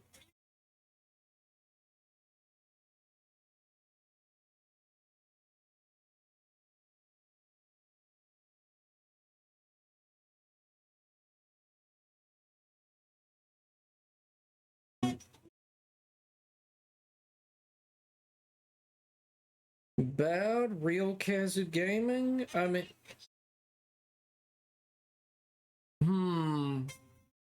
you know what? Bowed. Bowed 3-3. Raid.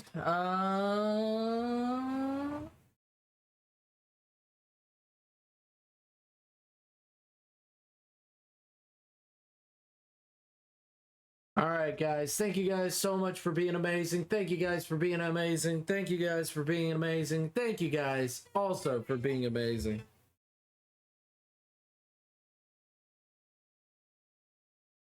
All right. Thank you guys for being awesome, being amazing, being stupendous, being incredible. I know it's so easy for you, but it's still nice.